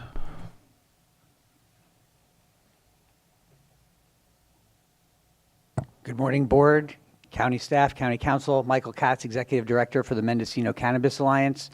Just 3 months ago, the changes that have been adopted over the past 2 days would have been unimaginable. And to see the speed and the efforts that have gone into significantly streamlining the ordinance, adjusting the LJAGP program, getting the LEAP grants figured out, identifying that we can fund the people who had submitted waivers and direct grant applications, all the effort and energy coming from the administration of the Mendocino Cannabis Department and the county and the state working together. This is exactly what the best case scenario of what can happen when we all listen to each other and work together. And so the cannabis community sincerely appreciates these changes, and we look forward to moving forward together and continuing to address items as they come up. Thank you so much. Well, thank you too, Mr. Katz, for your participation, and it really has been, as somebody who sat through the Cannabis Ad Hoc and then watched all of this change in the last 6 months, it's been pretty amazing. So I'm optimistic that we'll finally get a good program that's workable for everybody. Okay, so we have a first and a second on the recommended action. Call for the vote. Mr. Chair, before you do, was there any public comment online? There was not that I can see. Chairman Gordy? Yes. Supervisor Hashtag? Yes. Supervisor Williams? Yes. Supervisor Mulhern? Yes. And Supervisor Jurdy? Yes. Motion carries unanimously. Okay, so next on the agenda is item 4I, Chief Executive's Report. Thank you, Darcy Antle, CEO. There's a few things in here I would like to point out today. May has been recognized as Mental Health Awareness Month since 1949 to reduce the stigma and recognize signs of mental illness.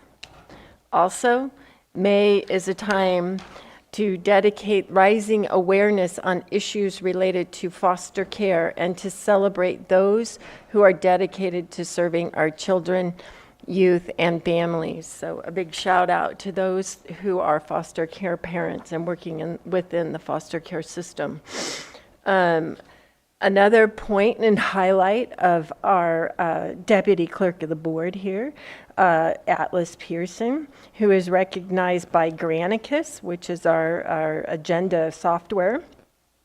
He has been recognized once again as a spotlight in his position. And they appreciate and recognize Atlas for his hard work, dedication to accurate record keeping and ensuring compliance and regulations of laws and managing the agendas. So a big shout out to Atlas. He kind of works behind the scenes, but has a big lift that he carries for all of us here at the county. Also want to recognize California State Park Week, which is June 14th through the 18th. Then if you go through the agenda, go through the highlights further, you'll find the report from the General Services Agency, their monthly update, where they are focusing on cost-effective purchasing, capital projects, and other measures within the county, and have started the energy campaign. And I would like to point out the Sustainable Practice and Energy Conservation Policy 44 that was adopted in 2001 and then revised in 2006, 2009, and in 2022. So there's some work that is going on there, and our Turn Off the Light campaign is beginning. And then I'd also point out the facilities condition. There's an update on the status to some of the buildings that were mentioned earlier and those discussions that are ongoing with the various departments on that original, I think it was about 13 facilities.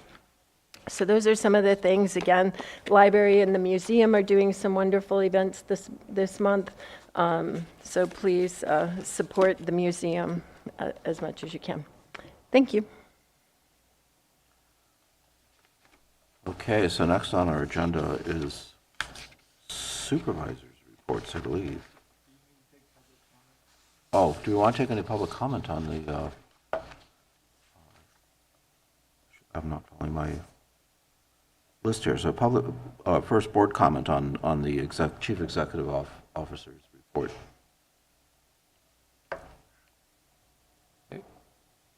Go ahead. Yeah, I like the turn off the light campaign. In fact, I would turn off the lights in here right now if I had my way. But it came up earlier. These are not energy efficient lights. We have this climate fund with $1.7 million sitting idle, and we have facilities that don't have energy efficient lights. And this is not the CEO's top priority. Don't worry. I'm not going to say go change light bulbs. It's number one. But what is the plan? It's kind of embarrassing. It's like not having a recycling bin in the town I live. What's our deal with energy? So Supervisor Jordy, I know this is in some respects kind of your area of expertise, and I believe you've made recommendations to us before about what ought to be done on the lighting issue. I think General Services and Supervisor Hashak and I met several times with Janelle Rao at General Services to look at the buildings that are most cost effective to switch out the lights. There's different generations of incandescent or these fluorescent lights. So some are more efficient than others. Some buildings have some LEDs and some fluorescents.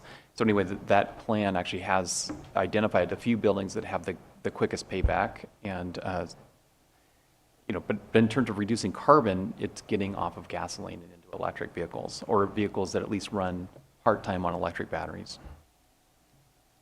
Okay, Supervisor Williams? How many county supervisors does it take to change a light bulb? Evidently more than we got. I think our energy consumption is not insignificant, and I agree electric vehicles and heat pumps are the bigger win.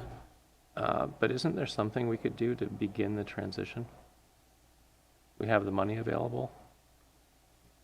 Yeah, so CEO Antle, what do we do?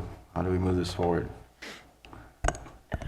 It is on my list as one of the items to continue meeting with Janelle Rao, the Director of General Services, to see what we can do and what projects there are to move forward. And I want to say the list is almost complete or about to be complete, and it's most likely will be on with the budget for the 6th and 7th. Okay. Supervisor Haschak. Yeah, in our discussions with Janelle Rao, I thought that she was going to bring back a proposal to the board with a plan for using the carbon reduction money and dealing with the HVAC and the lighting systems. I don't know when that's going to be, but I thought it was going to be soon. Okay. So just my own comment regarding our deputy clerk of the board. He works pretty hard, and during snowstorms he stayed overnight, I think, some days. Is that correct? So I couldn't have been real comfortable accommodations in his office, but I see a level of dedication that's admirable. And this is one county employee that I know is extremely hardworking. So thank you, Atlas. Thank you. Yes. Oh, here's Janelle. Hi, Janelle. Hi there. Through the board, Janelle Rao, General Services Agency Director. I have been listening, and it takes a bit to get transferred in as a panelist. So thank you for the quick pause. But I have been working with the Executive Office Fiscal team on the timelines to bring forward what we have brought forward as the General Services Agency's list of proposed projects. Carbon footprint reduction projects are one of those, or an area of those that we have made recommendations that list, I believe, will be coming back to the board during the proposed budget discussions.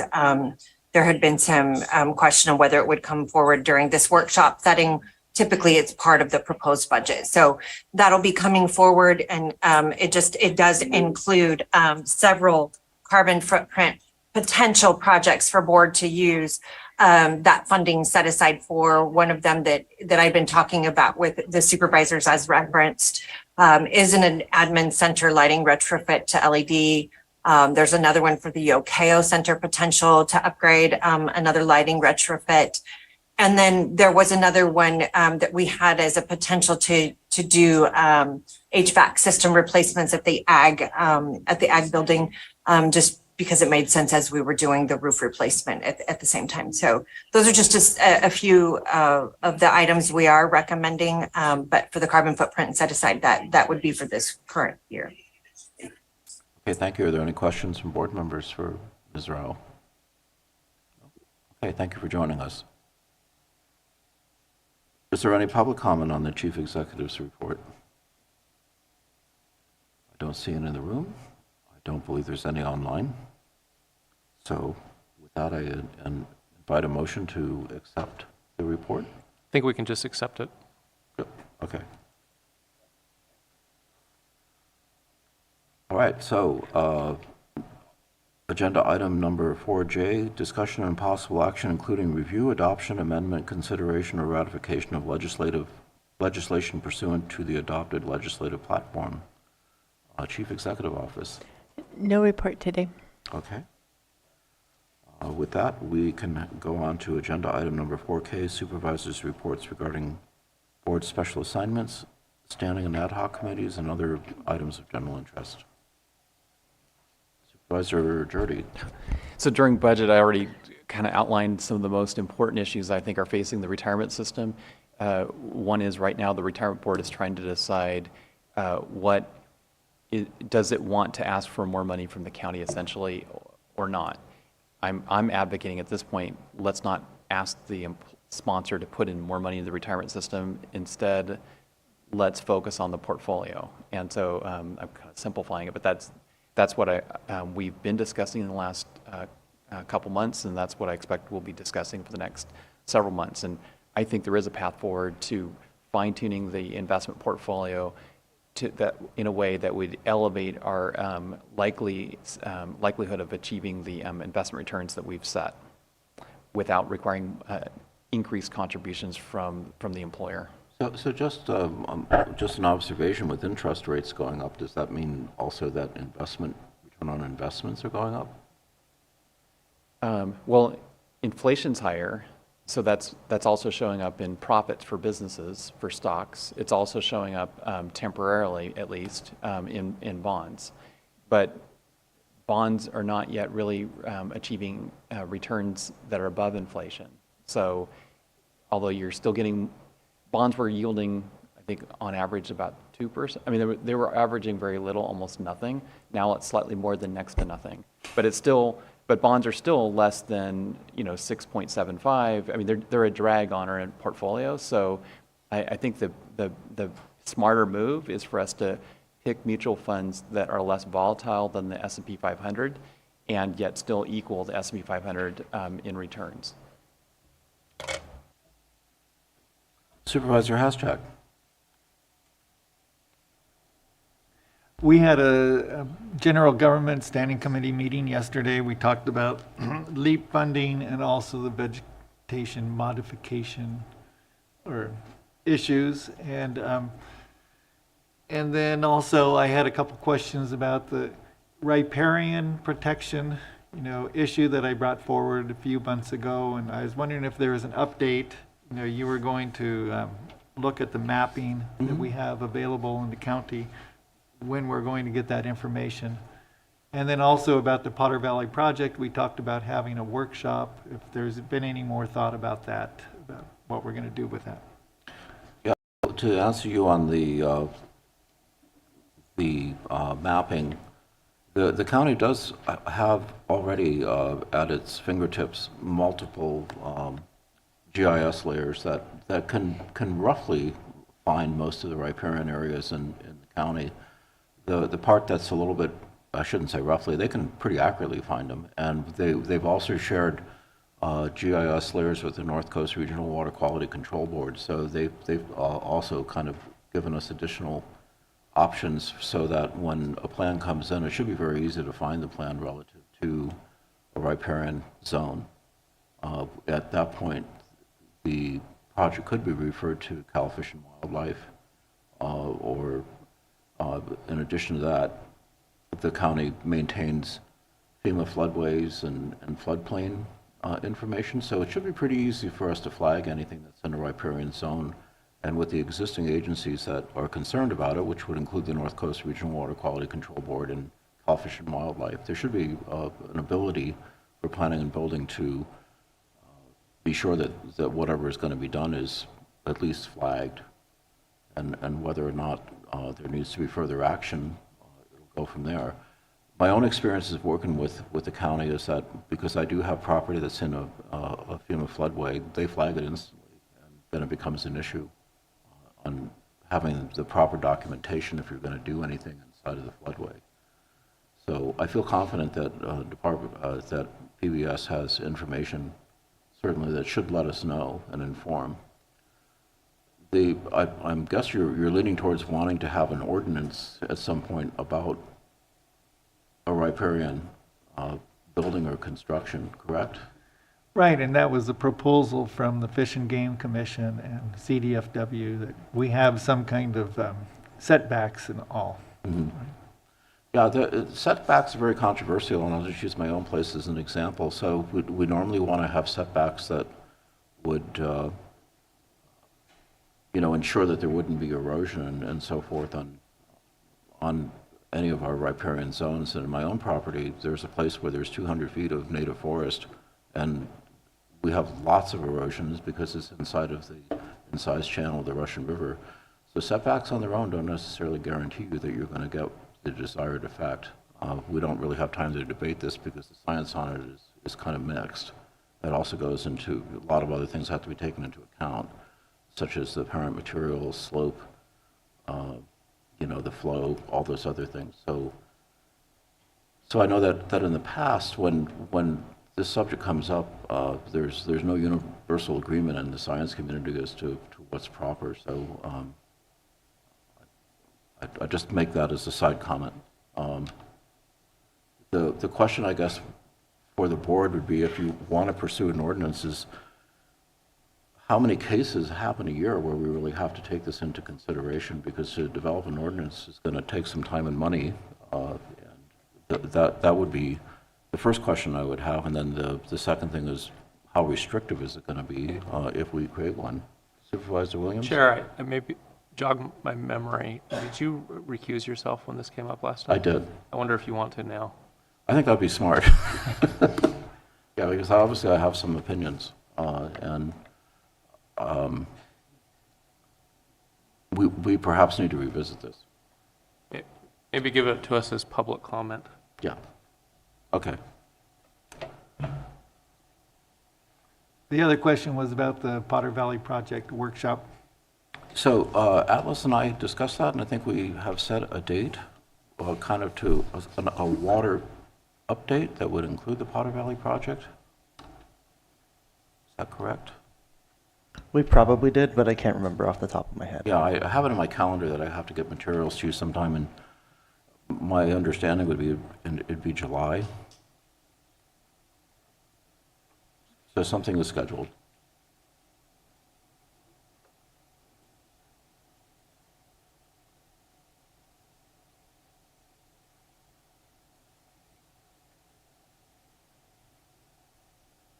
Is there anything else, Supervisor Astrap? No. Okay. Supervisor Williams? Yeah, I'm finding myself enjoying working with the four of you. I think you're all really decent people. I think we're making good decisions in a difficult time. And I think we have a great staff, and I find the county to be heading in a direction of strength. And it's stepping back and looking at some of what we've accomplished. I feel pretty good about where we're going. Thank you. We need some encouragement. Okay, so we are planning for July 11th to have a kind of a water update, and I'll just give my report real quickly on some of the things that are happening. So there's a lot going on in water. So one of them is the proposed consolidation of small water districts inside of the Ukiah Valley, with the idea that the city of Ukiah would basically be available to provide water for everywhere from Redwood Valley to Willow Water District. So we're trying to, I shouldn't say we, the group is proposing sort of a super JPA, and they're trying to work through the details of how that might come to be. And the idea would be to create water security, particularly for some of the smaller districts that are mostly focused on surface water and don't really have good groundwater capacity. So that's ongoing. The other thing is that the Potter Valley Project, or as I call it, the Eel River Water Transfer issue is being addressed by the Russian River Water Forum, and we had kind of our first big meeting, which was held during the last week, right? Right. And we had stakeholders from both Eel River Basin as well as Russian River Basin, and kind of people introduced themselves and laid out what their interests are, and then we are setting up a series of subcommittees or working groups that will address specific issues on things like water rights and fisheries and how we're going to pay for it, monetization of the water, and all the things necessary to make that go forward. And it's been disclosed basically that PG&E wants to divest themselves as quickly as possible from the project, and they are working on a decommissioning plan that they expect to have ready in 2025. So things are changing rapidly. There's still a lot of uncertainty as to what's going to happen next, so we'll be working on that as a kind of a water community. The North Coast Regional Water Quality Control Board is about to adopt some rules for irrigated agricultural lands water discharge to basically regulate sedimentation coming off of the vineyard properties primarily here on the North Coast, and that's generating some controversy. And they expect to have their plans presented in July, and there's a lot of interest and commentary from the local vineyard industry. And I think that about covers it for my report.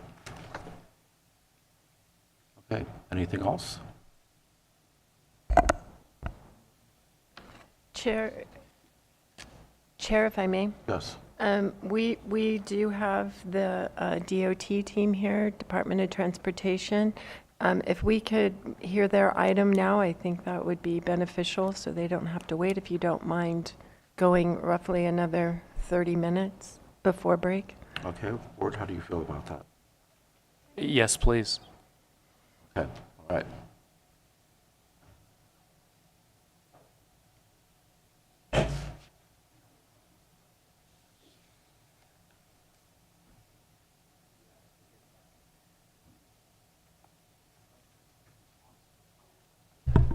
So, good morning, Mr. Chair, ladies and gentlemen of the board. Howard Shields, your Director of Transportation. Howard, just a sec. Let me go Yep.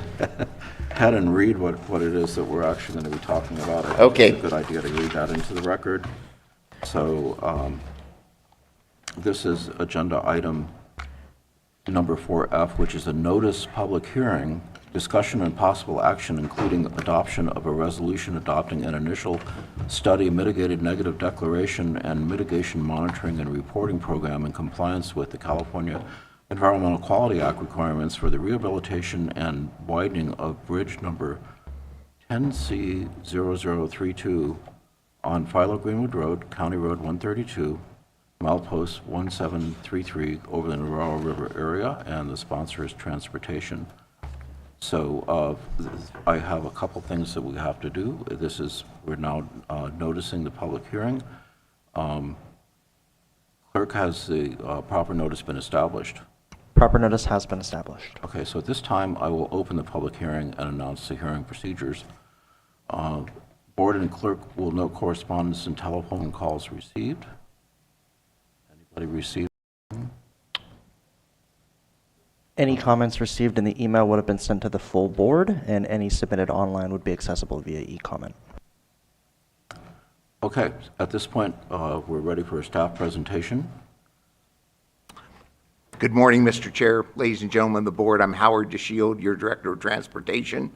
With me here today is Alicia Wilker, who's the Deputy Director, Engineering. I have our consultants from Conser, Jason Jerns, who's worked on the project ever since we started in around 2010, and Matt Cates, who's a structural specialist. They're just here if questions come up. I want to commend the staff, and I know Alicia's going to put a couple pictures up. We had a lot of comments during the written public comment on the CEQA document that our consultants and staff, I think, did a really good job of responding to. So I'm not sure that we're going to need 30 minutes. We'll, of course, take any questions or comments that come in over the phone or from the board. But to be really, really brief, and a picture's worth 1,000 words, the top picture up there is Philo Greenwood Bridge. It's about 50 years old. It is a concrete arch bridge. It is has a wood approach that you can see to the right of the picture. That portions are, structurally deficient. I'm not saying the bridge is unsafe, but it's on the list for attention. Fortunately, this bridge was put into the toll credit program, so the county will not have to pay 11.47% local match, as we will on new bridge projects that we bring in after this. So it's one of the last of that really favorable situation. And if you look at the picture on the bottom, it's an artist's rendering of us adding a mimicking third arch. We are encasing the existing 1950s concrete with additional steel and rebar, which will make it seismically resilient. And the additional rib we're adding also strengthens the structures to current code and standard. And it maintains, we had 3 public meetings in 2011, 12, and 13. It maintains the architectural and aesthetic look of the bridge. And as I said, I think the staff did a good job responding to the public on their questions, but I obviously will take those from the board. But in a nutshell, we think it's a really good project. It probably won't be built until 2027 or after.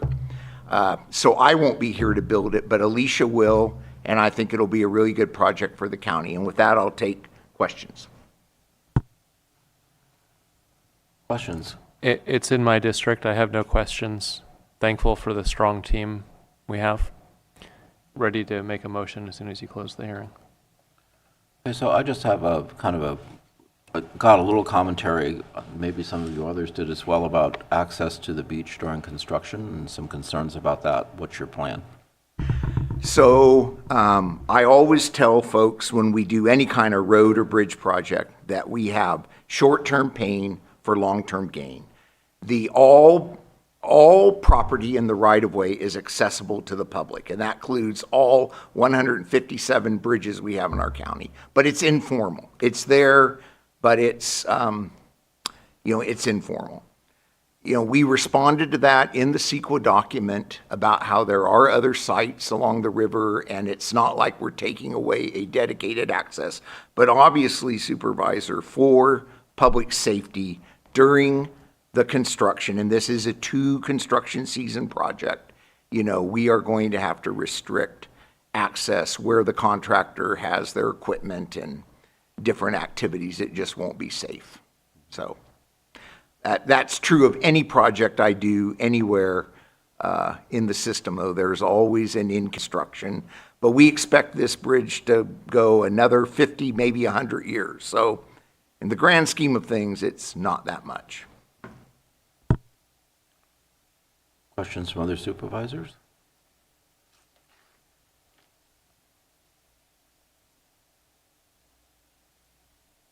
Okay, so at this point, if there's any public input or public comment, those who wish to provide it, public comment in the chambers, please come forward.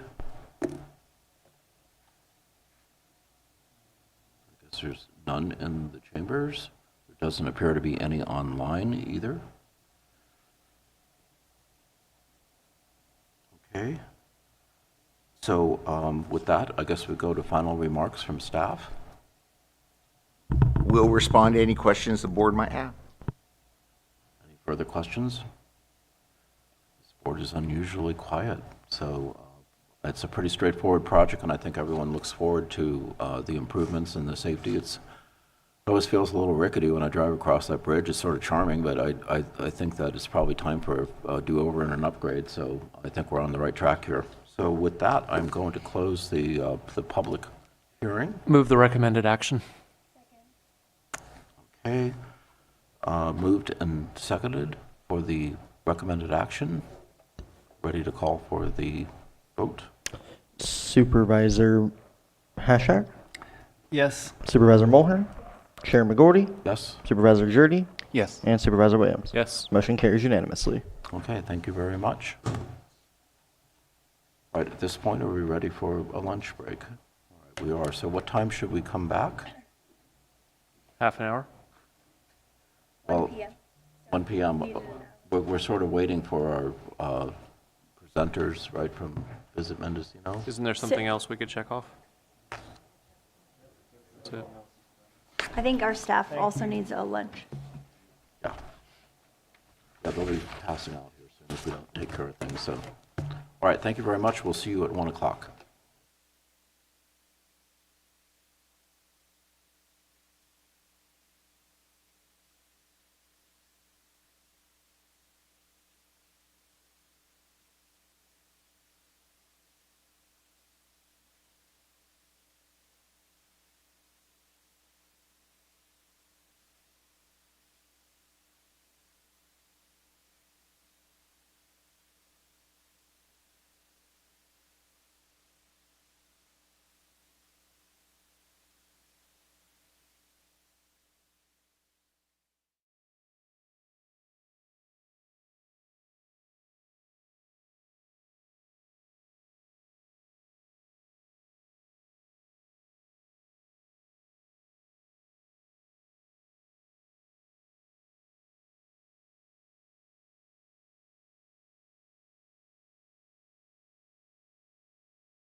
Personally, I think everybody could benefit from the home visiting programs. I think that as a parent now, I'm grateful for support more than I was before. I filled out that form not knowing what I was doing. I am very, very grateful that I did it because it's really helping me a lot.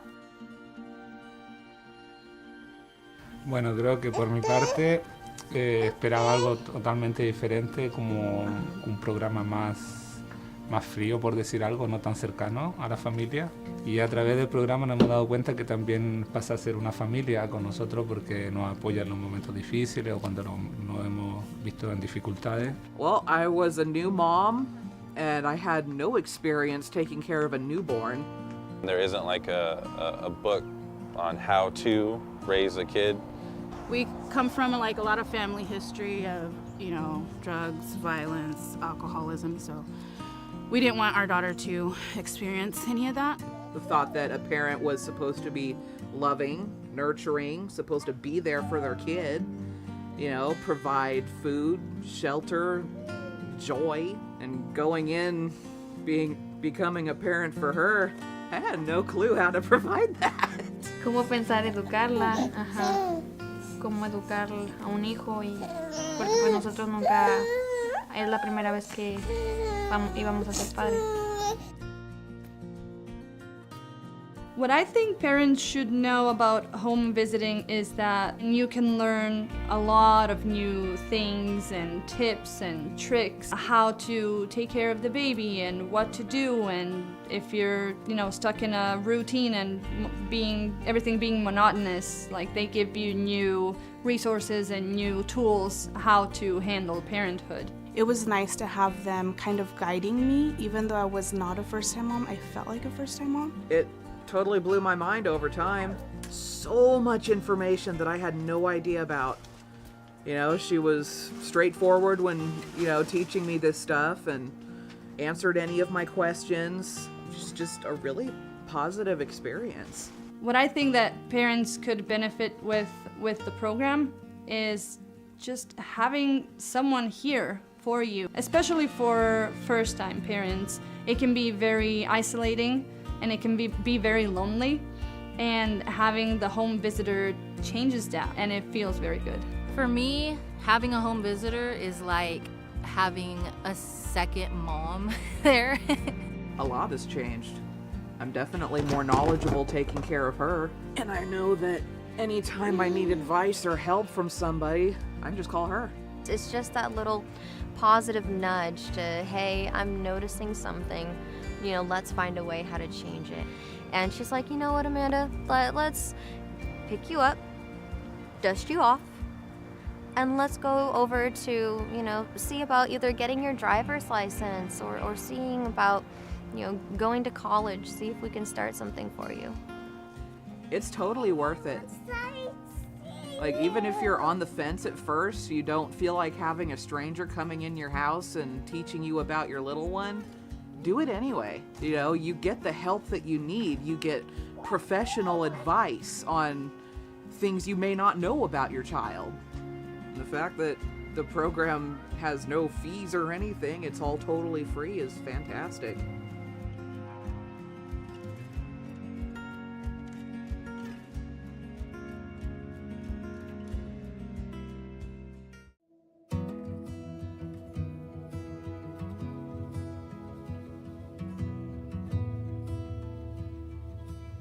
Yo creo que si conozco a alguien que está próxima a ser mamá, lo primero que haría sería recomendarle el programa porque te entrega mucho apoyo, mucha información y más que nada como apoyo emocional, una guía, te da una visión diferente de cómo es ser papá aquí, quizás en este país. Sí, pues es un bonito programa porque pues es buena persona la señora y los ha atendido muy bien.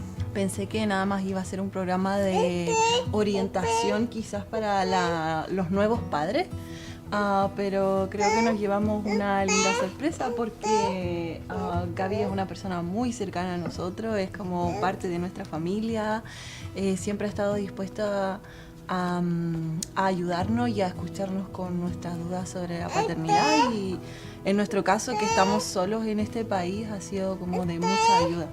Es un gran apoyo para nuevos padres y más aún si están en nuestra situación, que somos extranjeros, que nuestra familia y amigos, como dice Carla, están en otro país, lejos. Entonces sí, viene muy bien el programa para apoyarse tanto emocional y como anímicamente y bueno, en varios aspectos del programa que nos ayuda a seguir adelante con esta nueva aventura. Te ayuda como a ver los distintos recursos que tiene la comunidad para nuevos papás, entonces creo que es de gran ayuda. No queda mucho que agregar, pero lo veo de la misma forma. Que hemos aprendido algunas cosas aquí y pues los han ayudado, como este programa los ha ayudado para seguir creciendo a la bebé, como con buenos consejos y así. Sí, y creo que también ha sido muy importante el tema de apoyarnos con el libro y saber qué actividades hacer con Máximo de acuerdo a su edad, cómo estimularlo, cómo cuidarlo de los peligros de la casa, como cosas que uno como papá nuevo no conoce, claro. Pues a mí me gustaría que lo siguiéramos visitando aquí en la biblioteca de Covelo. Está tranquilo, muy bonito aquí.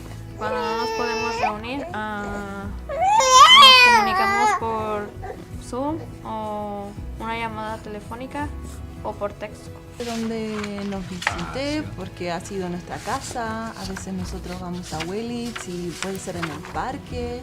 Gaby llega, hacemos un resumen de cómo ha ido nuestra semana o qué hemos hecho de nuevo, cómo va el trabajo.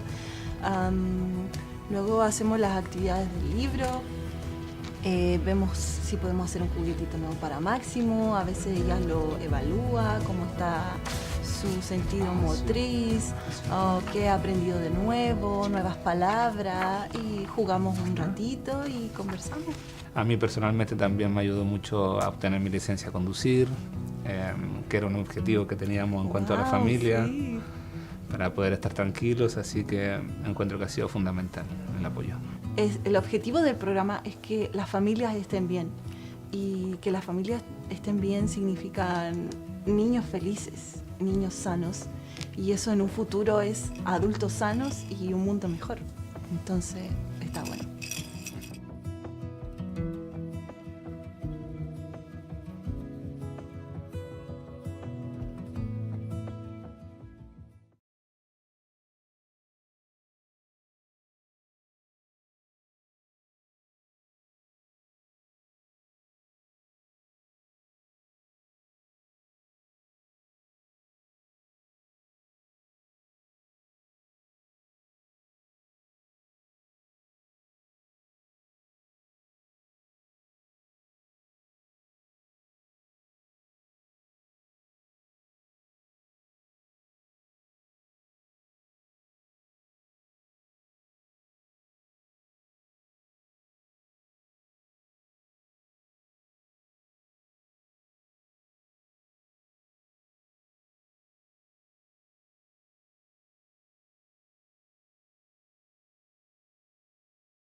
She has made me feel like I'm important and I can go at my own pace, and that's all you need sometimes when you're feeling like you got nobody.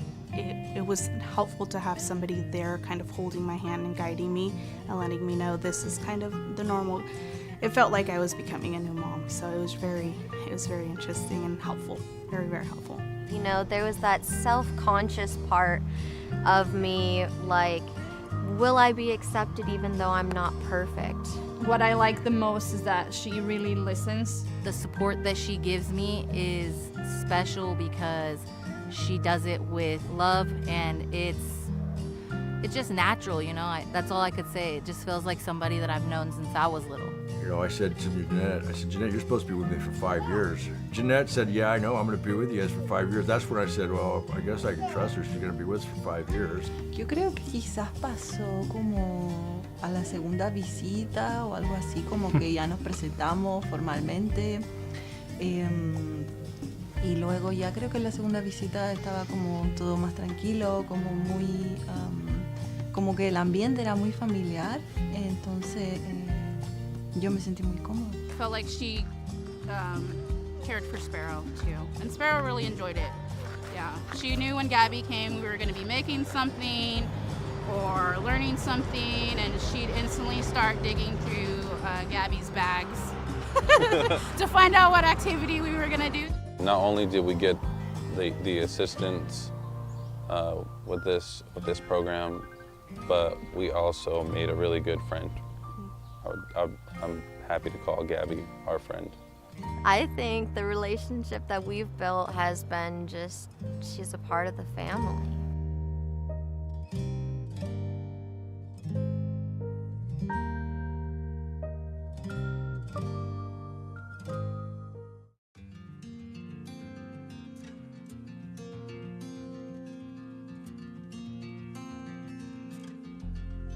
When I first realized that I was going to be a parent, I was super scared. After 2 or 3 weeks of meeting in the home visiting program, I was totally comfortable with the fact that I was going to have a baby. Yes, I was still scared, but at the same time, I felt like I had some sense of strength behind me. If I didn't have those resources that Jeanette provided me, I think it would be harder now. I got into the program and I realized, like, oh, this is nice. And now look at me, I work at a family resource center with parents and families, all this stuff. I'm so grateful that I got the opportunity to meet my home visitor, because without her, I think that I would be 10 steps behind from where I'm at right now. Pero pues aquí pues ya los enseñan un poquito más cosas que uno no sabía. Como cuidarla, cómo desarrollarla, cómo educarla, y pues es algo bien, porque pues cosas que yo no sabía, pues ya usted nos las dijo y todo como consejos, y pues muchas cosas que se aprendieron. I don't know what's normal for a 22-month-old baby or an 18-month-old baby, you know. When we get together, we usually discuss and get some progress made with the baby. It makes me feel comfortable, and I associate my parenting with her, my home visitor, telling me, yeah, this is going great. So it's nice to know where they're at, what stage they're at for every parent, and also to give, again, your children that head start in education. If I had any questions with her, just call her up on the phone. You know, it was very relatable, very personal.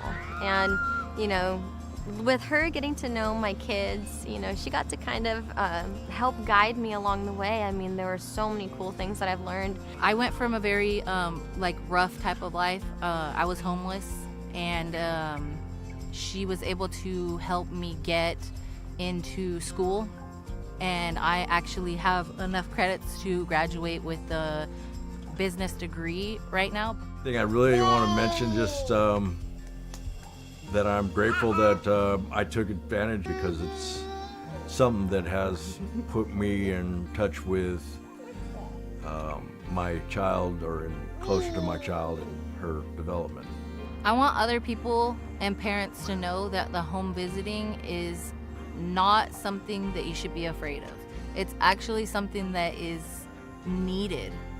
You know, because she's not just here for her, she's here to help with all of it. She helped me create a safe space where I feel comfortable enough to ask for help. Don't be afraid to take that step. Like, don't be afraid to get help. It's always okay to have extra support. I would say, give it a try. You got nothing to lose. It's free. There's some perks, you know. They got some great resources. Personally, I think everybody could benefit from the home visiting programs.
Para mí también ha sido muy importante porque al no tener mi familia cerca, Gabriela me ha ayudado como a guiar esta parte maternal porque tampoco tengo amigas con hijos acá en el pueblo, entonces ella me ha dado como compartido su visión de la maternidad como algo muy íntimo, muy personal. Entonces eso a mí me ha ayudado un montón como para guiar también la mía. When I first realized that I was gonna be a parent, I was terrified. I am very far away from home. I don't have any family here, my family. I have my husband's family and my husband's family support.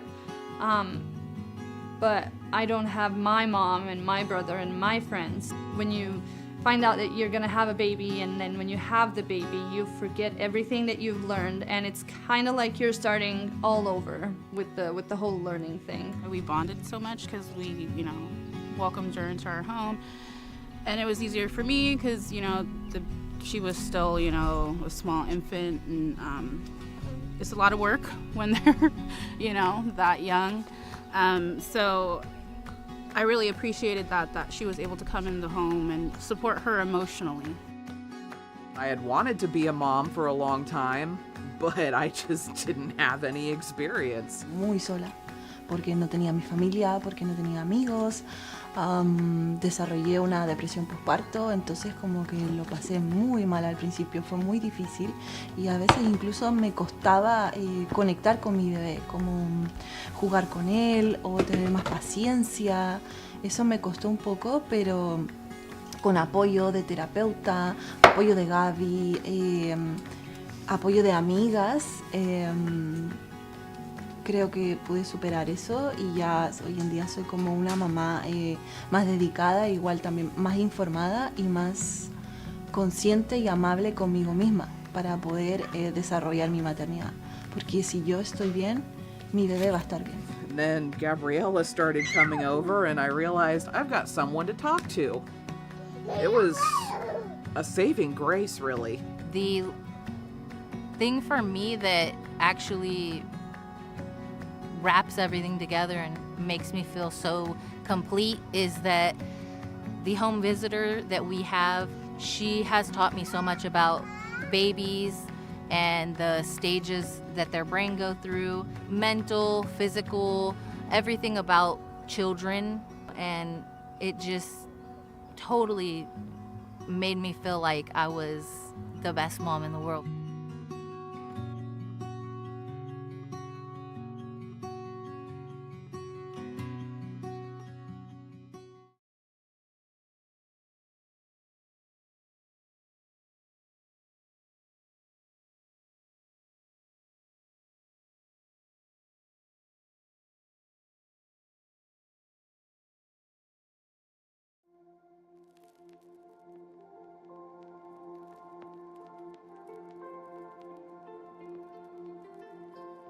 I realized that my life was going to change dramatically in ways that I did not know or understand or even comprehend. I was going to have to really go to the well and become accountable and adjust to a lot of things differently. Que queríamos era que naciera, ya, sí, ya quiero tener, entonces ahorita lo que tenemos es aprovecharla, quererla y cuidarla lo más que se pueda.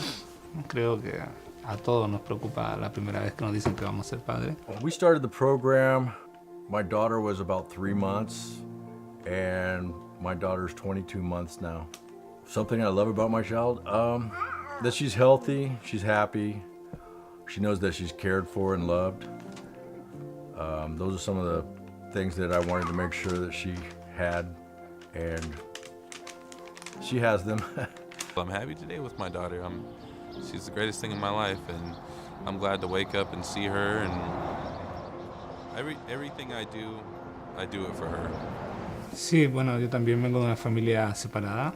Creo que por eso también me motiva a estar más presente con él, de quizás también estar de la forma quizás que yo no la tuve para Máximo. Y también comprender que el padre no solo es el que pone los límites y las reglas, sino que también está ahí para hablar, acompañar, regalonear, jugar, cosas lindas también, no solo ser el guía para el niño, sino que también un compañero de vida. I was more of a elated and thankful because for 3 months I was in baby land. And when you're in baby world, you're just kind of flying by the seat of your pants and hoping you know that you're just supportive in the ways that you can be supportive. Pero pues aquí pues ya los enseñan un poquito más cosas que uno no sabía.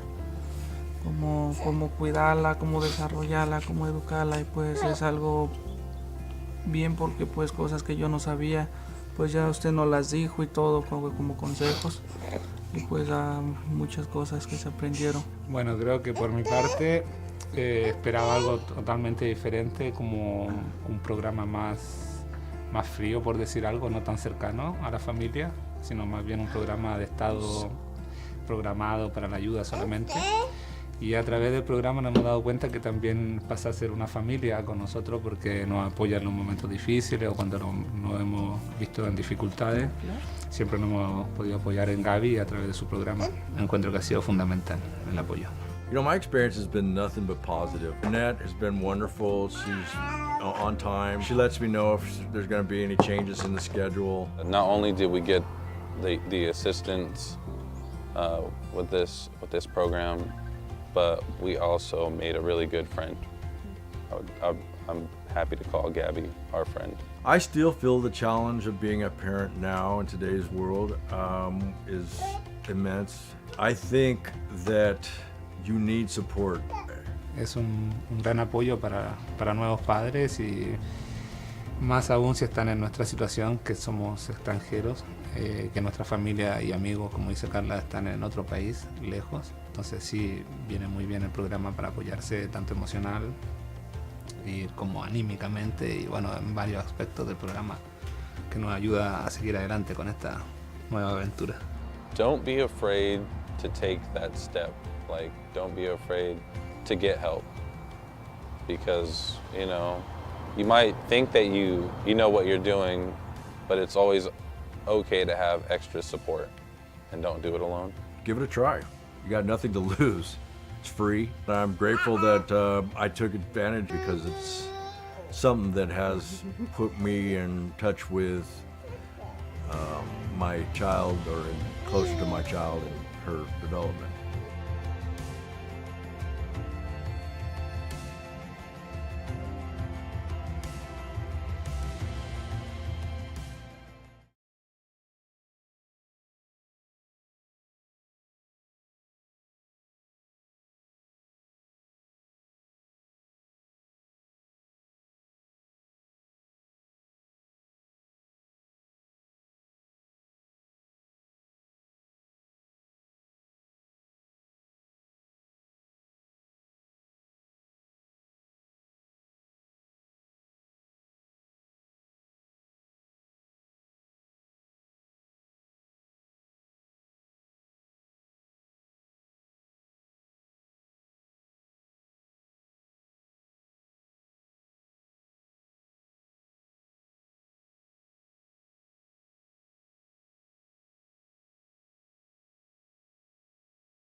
Personally, I think everybody could benefit from the home visiting programs. I think that as a parent now, I'm grateful for support more than I was before. I filled out that form not knowing what I was doing. I am very, very grateful that I did it because it's really helping me a lot. Bueno, creo que por mi parte esperaba algo totalmente diferente, como un programa más frío, por decir algo, no tan cercano a la familia. Y a través del programa nos hemos dado cuenta que también pasa a ser una familia con nosotros porque nos apoya en los momentos difíciles o cuando nos hemos visto en dificultades. Well, I was a new mom and I had no experience taking care of a newborn. There isn't like a book on how to raise a kid. We come from like a lot of family history of, you know, drugs, violence, alcoholism, so we didn't want our daughter to experience any of that. The thought that a parent was supposed to be loving, nurturing, supposed to be there for their kid, you know, provide food, shelter, joy, and going in, becoming a parent for her, I had no clue how to provide that. Cómo pensar educarla, ajá. Cómo educar a un hijo y porque pues nosotros nunca es la primera vez que íbamos a ser padres.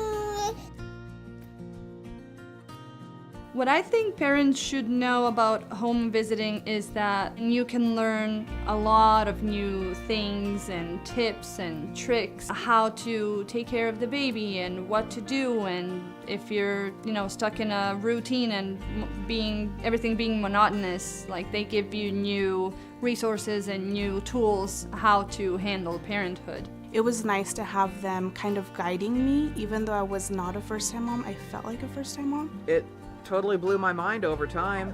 So much information that I had no idea about. You know, she was straightforward when, you know, teaching me this stuff and answered any of my questions. Just a really positive experience. What I think that parents could benefit with the program is just having someone here for you, especially for first-time parents. It can be very isolating and it can be very lonely, and having the home visitor changes that and it feels very good. For me, having a home visitor is like having a second mom there. A lot has changed. I'm definitely more knowledgeable taking care of her. And I know that anytime I need advice or help from somebody, I can just call her. It's just that little positive nudge to, hey, I'm noticing something, you know, let's find a way how to change it. And she's like, you know what, Amanda, let's pick you up, dust you off, and let's go over to, you know, see about either getting your driver's license or seeing about, you know, going to college, see if we can start something for you. It's totally worth it. Like, even if you're on the fence at first, you don't feel like having a stranger coming in your house and teaching you about your little one, do it anyway. You know, you get the help that you need. You get professional advice on things you may not know about your child. And the fact that the program has no fees or anything, it's all totally free, is fantastic.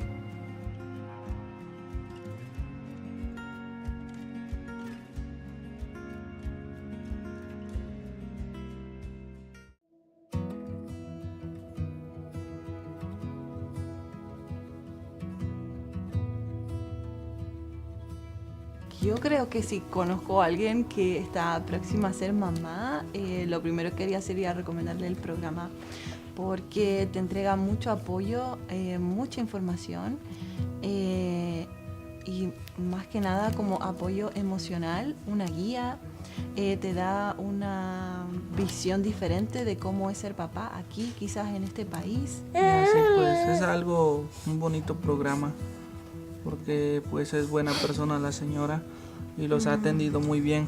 Pensé que nada más iba a ser un programa de orientación quizás para los nuevos padres, pero creo que nos llevamos una linda sorpresa porque Gaby es una persona muy cercana a nosotros, es como parte de nuestra familia, siempre ha estado dispuesta a ayudarnos y a escucharnos con nuestras dudas sobre la paternidad y en nuestro caso que estamos solos en este país ha sido como de mucha ayuda.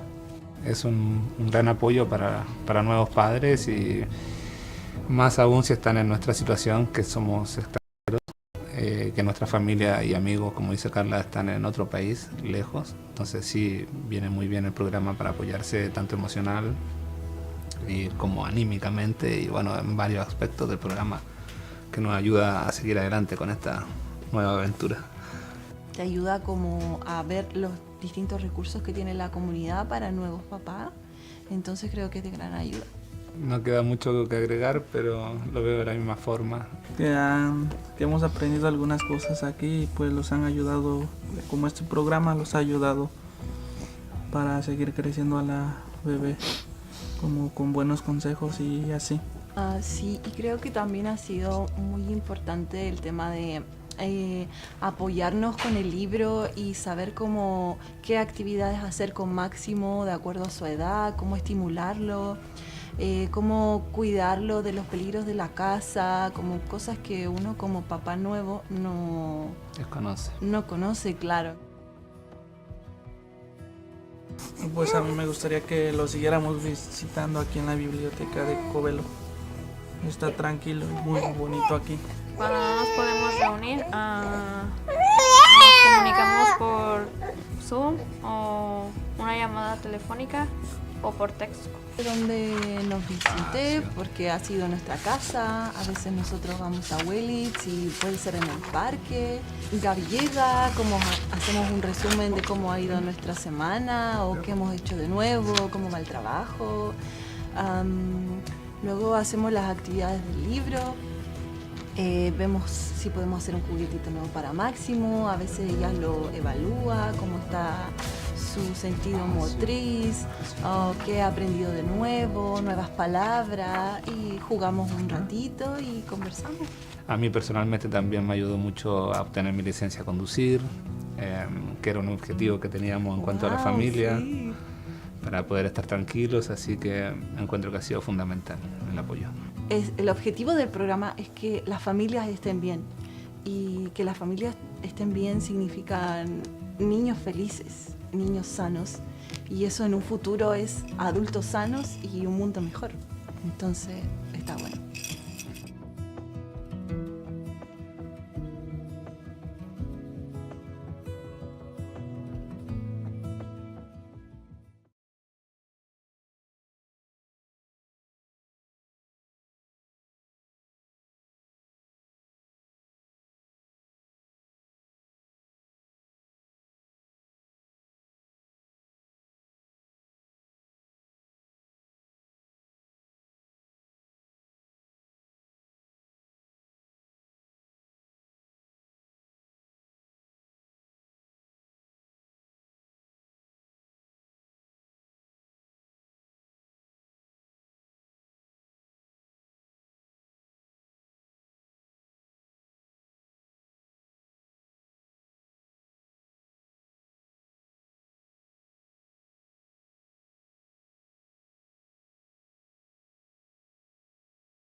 She has made me feel like I'm important and I can go at my own pace, and that's all you need sometimes when you're feeling like you got nobody.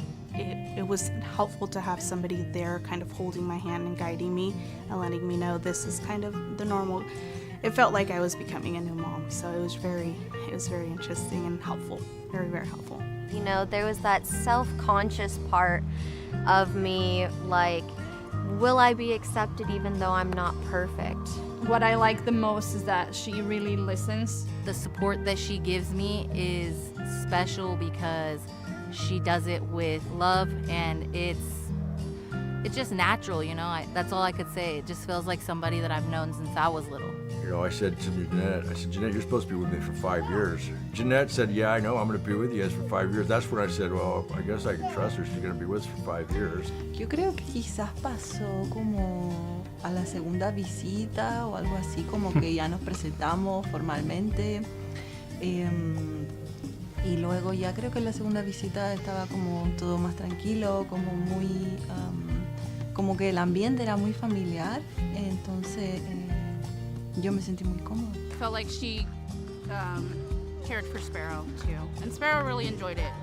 Yeah, she knew when Gabby came we were going to be making something or learning something, and she'd instantly start digging through Gabby's bags to find out what activity we were going to do. Not only did we get the assistance with this program, but we also made a really good friend. I'm happy to call Gabby our friend. I think the relationship that we've built has been just, she's a part of the family.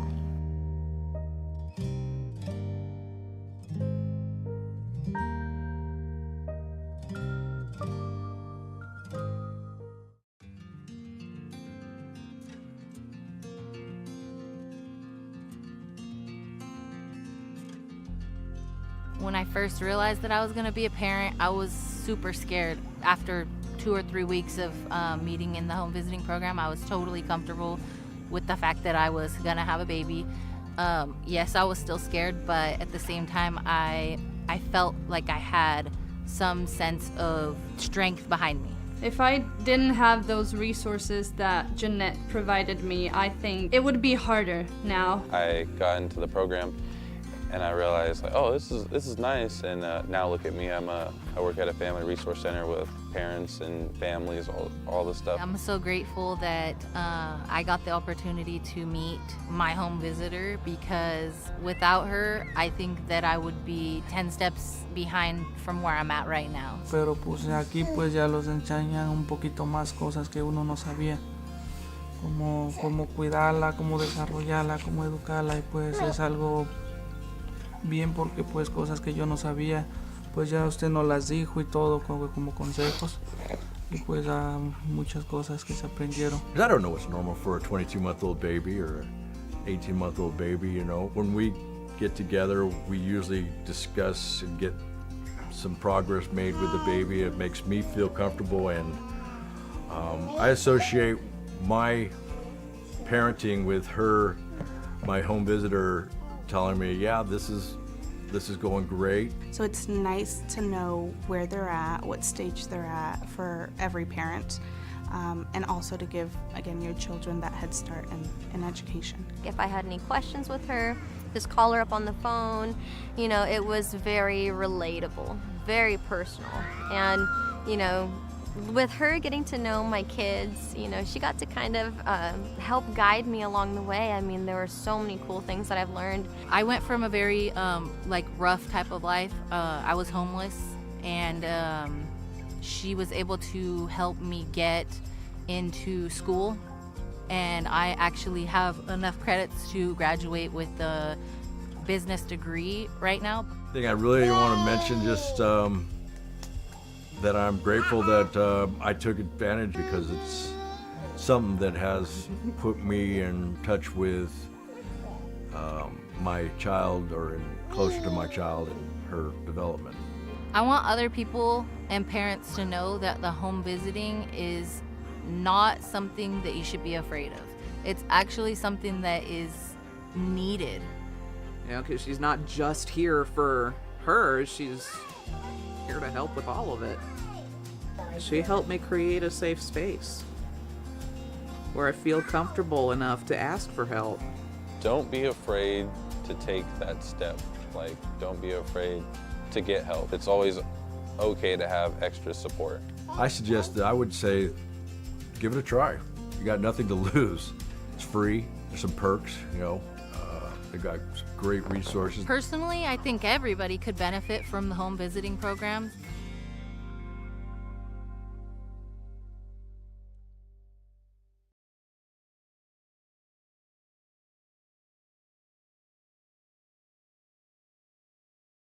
Board of Supervisors meeting back to order, and the next item on our agenda is item number 4D, which is discussion and possible action, including approval of the Mendocino County Lodging Business Improvement District Annual Report, adoption of resolution of the Mendocino County Board of Supervisors declaring its intention to levy and collect an annual assessment from businesses in the BID within the boundaries of the unincorporated portion of the County of Mendocino and the incorporated areas of the City of Fort Bragg, the City of Point Arena, the City of Ukiah, and the City of Willits from specified lodging businesses, and setting the date, time, and place of a public hearing to be held by the board to levy the proposed assessment for fiscal year 23-24. Sponsor is Planning and Building Services. Thank you, Supervisors. Adrienne Thompson, Planning and Building Services. This is the presentation, discussion, and approval of the Business Improvement District Annual Report and the Resolution of Intention. I would like to note from your previous discussion that the fiscal impacts noted are just potential impacts, and that lies at the sole discretion of the board to either keep that amount, change the amount, or reduce it to zero as the board directs. From there, I'd like to introduce our bid chair this year to make a few remarks, John Glidewell, as well as Travis Scott, who's available, and staff is present if you have questions. Thank you. Thank you, Adrienne. Thank you for having me. Board of Supervisors and staff, my name is John Glidewell. I recognize most of you. I'm the chair of the Bid Advisory Board, and I'm just going to read the executive summary from this year's fiscal report. And if you have any questions, of course, I'm here to answer them. So as the end of another fiscal year draws near, I'm pleased to look back on a successful year of marketing and promoting Mendocino County as a premier travel destination. Visit Mendocino County as our destination marketing organization, or DMO, has continued to work diligently to raise awareness of our area and its many attractions. These accomplishments reinforce the sentiment that tourism is Mendocino County's industry. Through its efforts, VMC has recorded its most productive and promising results in the many years since its inception. Specifically, the DMO recorded its highest fiscal year collections in TOT and bid funds, generated approximately $39 million in direct spending and a total of $55 million in overall spending. This comes from over $17.5 million in lodging revenue, $8.5 million in food and beverage revenue, and over $10 million in entertainment, shopping, transportation, and other recreation. It contributed over $6.6 million in local, state, and federal taxes, and enjoyed a program return on investment of $62 for every $1 spent. That's an important note there. The DMO's success is due in part to its innovative marketing and public relations campaigns, which have reached a wide audience of visitors. Even midway through the 22-23 fiscal year, VMC had already exceeded its goals of advertising equivalency value by $340 million and its total ad impressions by 1.7 billion. This is particularly helpful as VMC plans to carry this momentum into the next operating year with a full rebranding initiative strategically designed to differentiate our market position and sharpen our efforts to attract an evolving target audience. Not surprisingly, realizing this vision will require reliable finances so the organization can remain strong and continue to operate efficiently. Unfortunately, there have been indications that the existing funding vehicle could be in jeopardy, causing VMC to lose the 50% revenue match currently allotted by the county. If these matching funds are not renewed, the future of the marketing organization and its significant contributions to the tourism industry could be at risk. Therefore, seeing the need to develop a more secure funding mechanism, The Bid Advisory Board is asking the tourism community for help in creating a new structure, and to ensure our trajectory does not decline, the board recommends proactive supplemental funding with an increased assessment of 1% to lodging, the introduction of a 1% assessment on visitor attractions, and the introduction of a 1% assessment on wine tasting room sales. During the process of research and formation of this initiative, the board further requests that the county renew this year at Supervisor Jurdy's request of 40% of the original funding arrangement. With the help of its financial reserve, this will allow VMC to continue operating without interruption while the new funding mechanism is confirmed. The tourism industry has experienced a significant rebound in the past year, with many sectors reporting record-breaking numbers of visitors and revenue generated. This is a testament to the resilience of the industry and the continued demand of travel. As VMC continues to play a vital role in the development and success of our tourism destination, I hope we can make the sustainability of its high-performing operations a priority. Thanks for listening. Chair? Any questions? Yeah. So, John, you weren't at the meeting, but so you may not even know about this, but that suggestion came from me in last year's budget session back in May or June. And after that, in 2 public board meetings and in a meeting later in October of 2022, it's October 31st, so it was Halloween. Supervisor McGordy and I were in a meeting with Travis, Callie, Adrian, Tim Hallman to talk, and I'm not speaking for Supervisor McGordy, but to talk about funding for next year. And at that point in those other meetings that I talked about that were public board meetings, I pointed out that I had become familiar with the fact that the county's budget was more dire than I thought it was at last year's adoption. And because of that, I felt that the county could not, in my opinion, afford any match. So regardless of what the board decides to do, whether they vote for a match or not, I just think that the cover letter in the report, I'd like to have it amended to at least reflect that that was my comments in June of 2002, the match, not after that. Oh, well, yeah, thanks for that clarification. And from our discussions in the board meetings, that wasn't, we weren't made aware of that. So I appreciate the update. And I think an amendment can be made in that case. Questions for the speaker?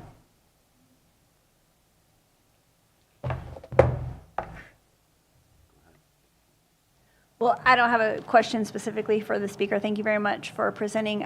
My concern continues to be by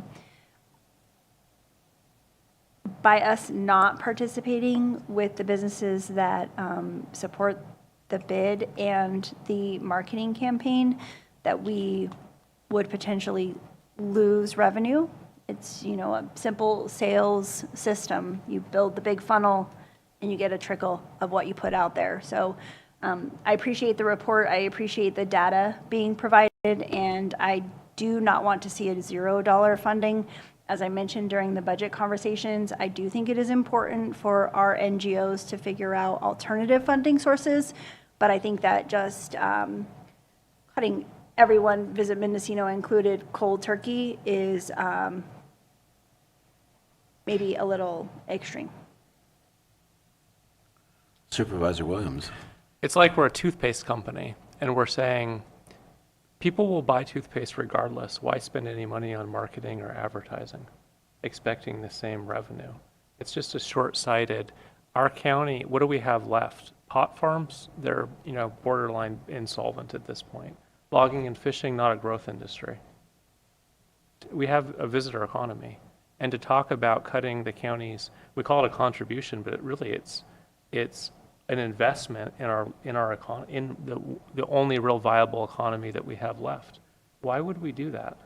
And I know, not to put Visit Mendocino on the spot, but I know that there's an analysis underway of, for every dollar we spend in marketing the county, how many dollars come back in sales tax and TOT, and I think it's substantial.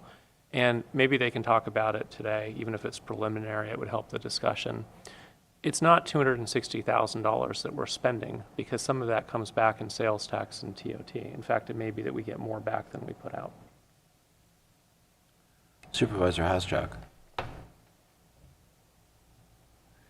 Well, I appreciate this discussion and your approach to looking at alternative ways of funding, Visit Mendocino. And I think and I appreciate the conversations we've had and the approach and willingness to look at different ways of funding, because that's what runs every kind of organization, right? The budget. But when I look at the whole thing about Mendocino County, and we have this, we have visitor economy for a large part of it. But we also have other sectors of the economy that we need to look at too. And so it's, Supervisor McGordy and I have been on this ad hoc and now maybe a standing committee looking at the economic development.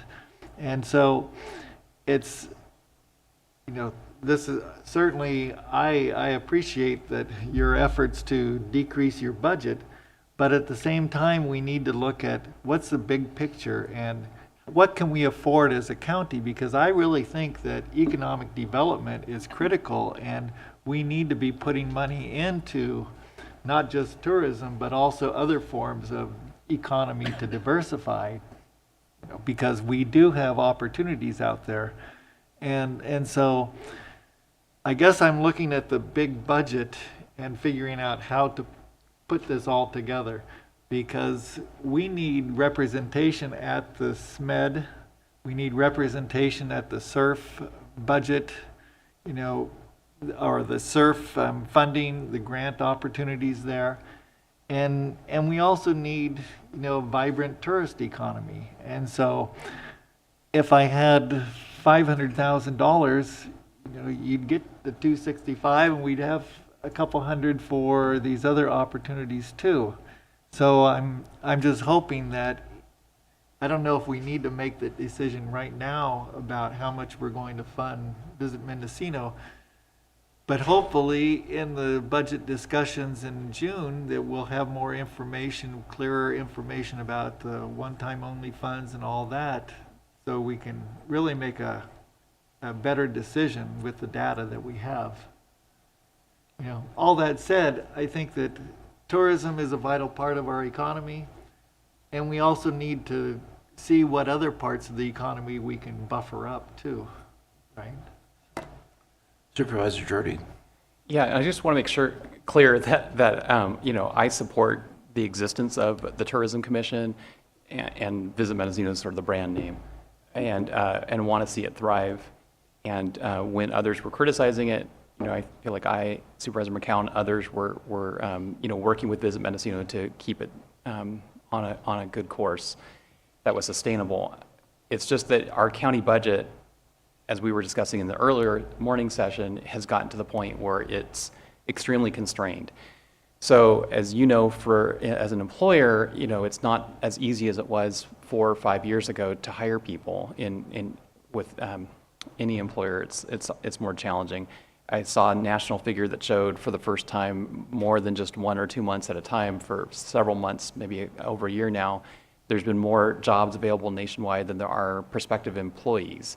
So, that's having an impact even on local government, even though local government offers what I would say is above average benefits besides salary. And so the county in the last 4 years has moved county salaries up to market, so comparing ourselves to other counties. And that, surprise, surprise, has meant that the county budget's now really, really tight. I don't think anybody on the board wants to go backwards, so we want to be able to approve some kind of COLA for the employees, which keeps them where they more or less are now in the market. And in the morning session, which you probably didn't hear, we're looking at balancing next year's budget for the first time in at least 11 years. We're talking about balancing next year's budget using one-time monies. So this will be the first budget I'll be voting on that relies on one-time dollars to pay salaries and utility bills and basic operational.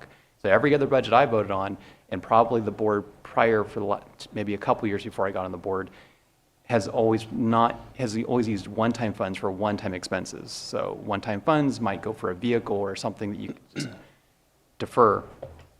So this is an extraordinary budget situation for the county, and I don't see the situation getting better. Our revenues aren't increasing at a very fast rate. And so the argument might be, well, so invest more. I just don't think we have it. I mean, it's so tight. So I do support Visit Mendocino moving ahead with this alternate funding source. But we're sitting on very minimal reserves. So at this point, I think our reserves equal to about 3 weeks of operating expenses. Most nonprofits that we work with have 3-4 months of operating expenses in reserves. And, I don't know if you happen to know this or if Travis knows this, but, what for example, are the reserves of Visit Mendocino? I'm looking at the report and I see the annual expenses and revenues, but I didn't see in that report where it showed the reserves. Sure. Good afternoon, Supervisors, CEO. Currently, there is just over $1 million in reserves. However, there are $494,000 restricted for 1 year's baseline operating costs, including baseline marketing to keep brand awareness alive. We have used this year, we allocated of that $348,000.72, and then we used, there's $831,000 after this year's use of reserve funds. And then the $494,000, that leaves us with a total unrestricted amount of $337,000. And then in the 23-24 budget, we have proposed using $180,348.72, leaving us with $157,526 in reserves. So it sounds like maybe at the end of this year, your reserves will be as meager as the county's reserves. Yes. Supervisor Williams? Yeah, so Supervisor Jurdy and I tend to agree on just about everything, I think. This is one where there's a bit of a split. And I would like to get to the bottom of it. I think we need to see a credible report that we can all trust. The way I see it is if we don't market and advertise the county, fewer people will come, especially in the winter months, which means we're not collecting the TOT, we're not collecting the sales tax dollars. We also have a local workforce, many who live paycheck to paycheck, and if their employer doesn't have business, they're not going to have work. So we're hurting people most vulnerable in our county. And then those people, when they get their paycheck, they spend their money locally. And so we collect sales tax again. If you look at the aggregate of what we collect for every visitor that comes, it's really substantial. There is a theory that if we do nothing, the same visitors will come. They're coming for nature. I get that. Except I was coming back from Iceland once, and I'm bored, there's no Wi-Fi on the flight, and I'm flipping through the only reading material, and there's an ad for Napa. And I'm actually reading this infomercial article about Napa, thinking I haven't been to Napa in a while. Visitors some people will come here because they know Mendocino and they love it. There are people that will never discover it, will never spend their money here if we don't reach out and try to pull them in. And so the idea that the county budget is tight, that's where we agree. We know we're going to have to reduce the projects, the size of the staff, buildings, vehicles, everything. And this means we have to reduce even a little more. But I don't know if that's a convincing argument for me. Because if we don't reduce a little bit more and keep the marketing going, we're going to see a reduction in economic activity overall, less of a tax base for the county. That's short-sighted for the years to come. Less economic activity to support the businesses. We're 82% small business in this county. That's a real loss. And Supervisor Hascheck's right, we should diversify. And I do believe in economic development. But I don't want to hurt the businesses that are here today. We need to sustain them while we diversify. So I'm in support. So I have a question actually for the two speakers. What happens if you don't get a contribution from Mendocino or County this year? How is that going to affect you? So that contribution is direct to marketing programs. The 250 or 65,000 that's being requested, that will come directly out of marketing programs. Because we believe that the new bid model will pass and that will happen, we aren't making any infrastructure changes at this time. So that money comes direct from marketing programs. Through the chair, for clarification, what is the dollar amount of the request for today? $265,381 and I don't remember the cents. That's fine. Thank you. If I may, through the chair. Yes. Adrian Thompson, Planning and Building Services. Clarification for today. The funding request will go in the budget in June. It's on here as a potential impact so you can see what that request will be for next fiscal year. Today is the annual report presentation, which includes that dollar amount they're requesting, but it would not approve the funding until budget goes through. Yeah, so this is a good time for us to weigh in, though, because I think our CEO needs to know how we feel about this. I know how she feels about it. But I want to hear what the rest of the board has to say. Supervisor Hasjack. With economic development and looking at it as a big picture, and this is one of the parts of it, if we funded this at 265, and I think Supervisor McGordy, this past year, we funded 175 for economic development, and with that contract with the West Company, we also had some other NGOs like EDFC getting 32,000, I think, and West Company about the same. And so it's looking at this big package and how are we going to fund it, right? And because I think that 265 is a great effort on Visit Mendocino's part, and I appreciate that. And it's also, I think we need to continue on economic development and what we've done in the past year, because there's opportunities out there that are really significant. And it's that spiral. What kind of spiral are we creating? Are we creating a downward spiral, or are we going to try to kind of take a gamble and keep, doing the work and creating a spiral that leads us upwards? And I think that Visit Mendocino and, this economic development, the grants that we've done, and all of that work, the contract also with the West Company, those were both things that lead us into an upward spiral. And so if we're into that kind of philosophy and we need something like 400,000, I guess my question for the CEO is, where do you think we could get 400,000 for economic development activities? We have to come up with that. We have to come up with the cuts ourselves, right? With the budget. Yeah, I mean, what CEO Antle, sorry, my thing just broke. At this point, I don't have 400,000 or 500,000 or 265,000. We're already using one-time funds to balance the budget. So it's, we'd have to come up, I don't know if planning and building have it or another department. Nobody's brought anything forward. And again, your sense today is helpful for us planning the budget. But again, I believe from what Adrian is saying, that this can come back before you on the 6th and 7th during budget.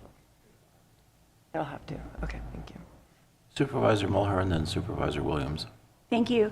I was actually curious about economic development and got some information from planning and building. So West Company currently gets about $1.2 million in contracts through the county.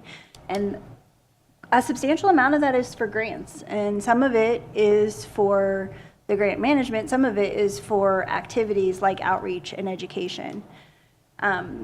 You mentioned $500,000. They have a specific contract for $499,000.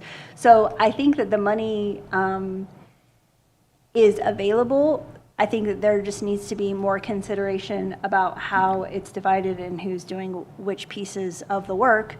But again, I think Visit Mendocino and their team have done a good job of coming up with a strategy to exit from being under this general fund pressure that comes up when the economy is slow, understanding the importance of needing to continue to fill that funnel. So I believe that the funding might be there if we could figure out how to redistribute it. Ms. Thompson, is that true that you have about 1.2 million in economic development funds that run through PBS?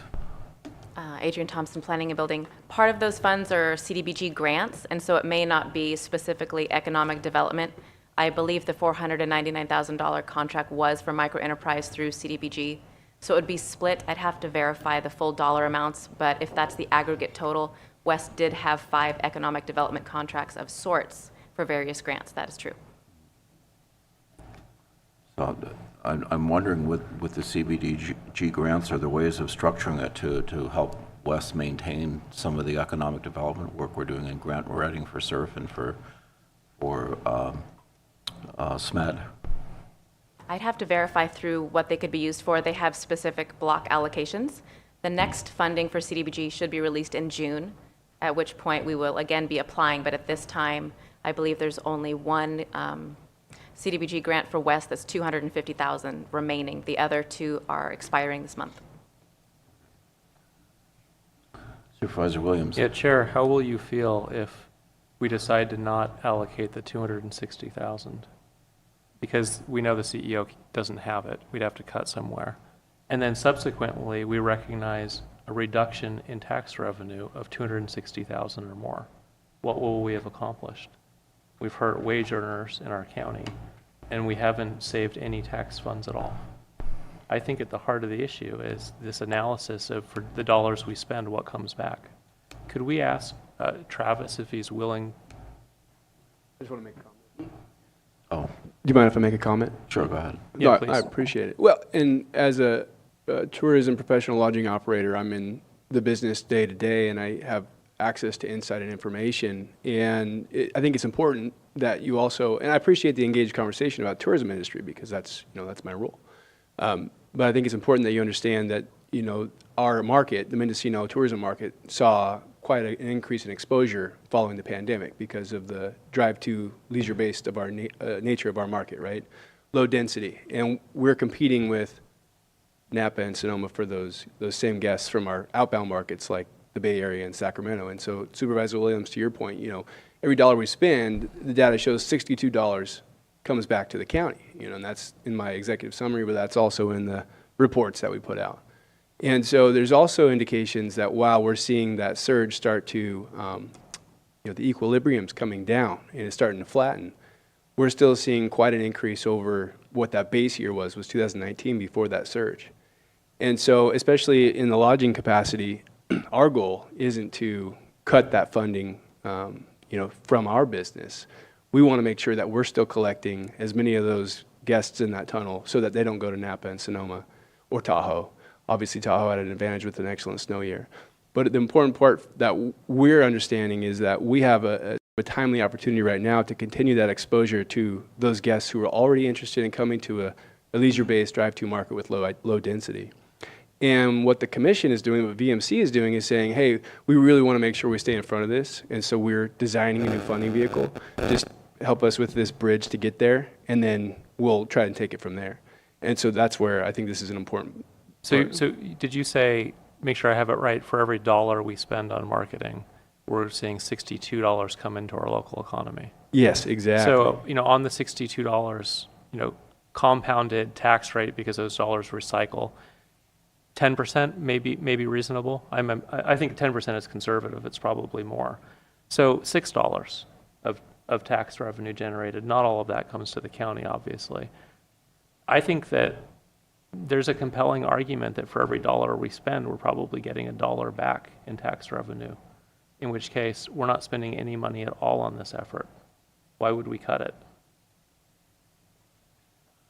So somebody who was there at the beginning and wrote the the study that created the Mendocino County Promotion Alliance, I've heard all these things before, and I think that they're all true. And what we know about the Mendocino County industry is that there has not been a lack of infrastructure for visitors. There's been a lack of capacity. In other words, people don't use the facilities as much as we'd like to see.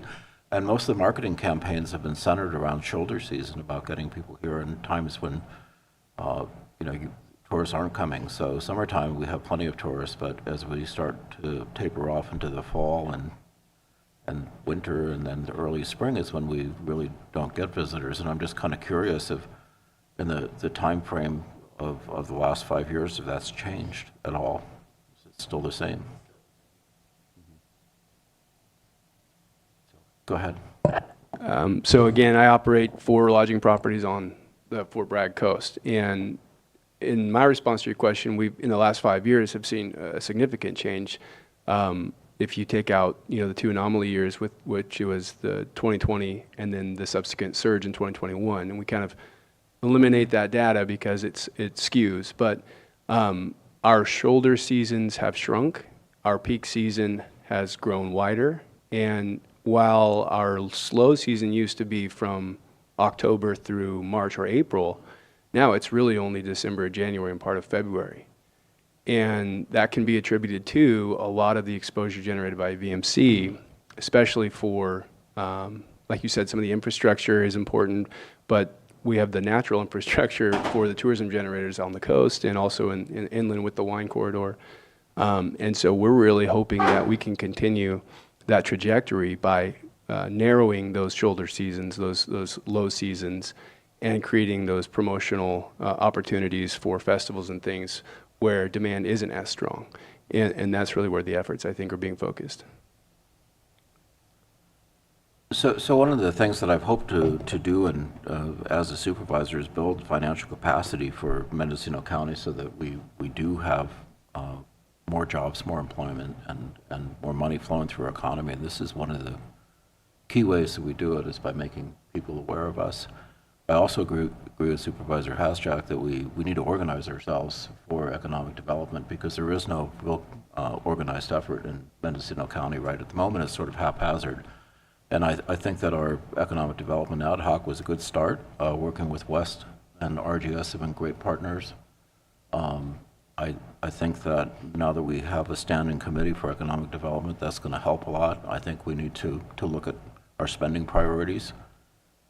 And personally, I would hate to cut this money and this expenditure altogether. I think it's a mistake, but I'm also respecting our staff who are telling us we're really in dire straits. And it's surprising to hear what Dan said, that in the whole time that he's been here, it's the only year that he's seen us rely on one-time monies to balance the budget. That's a really bad economic indicator for our county. So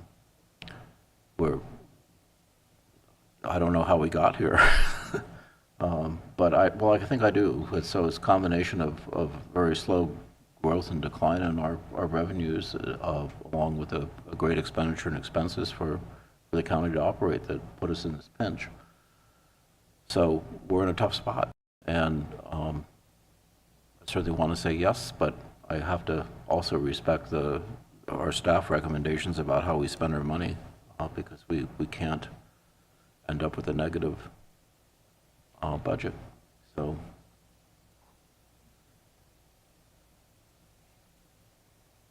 May I make one final comment? Sure.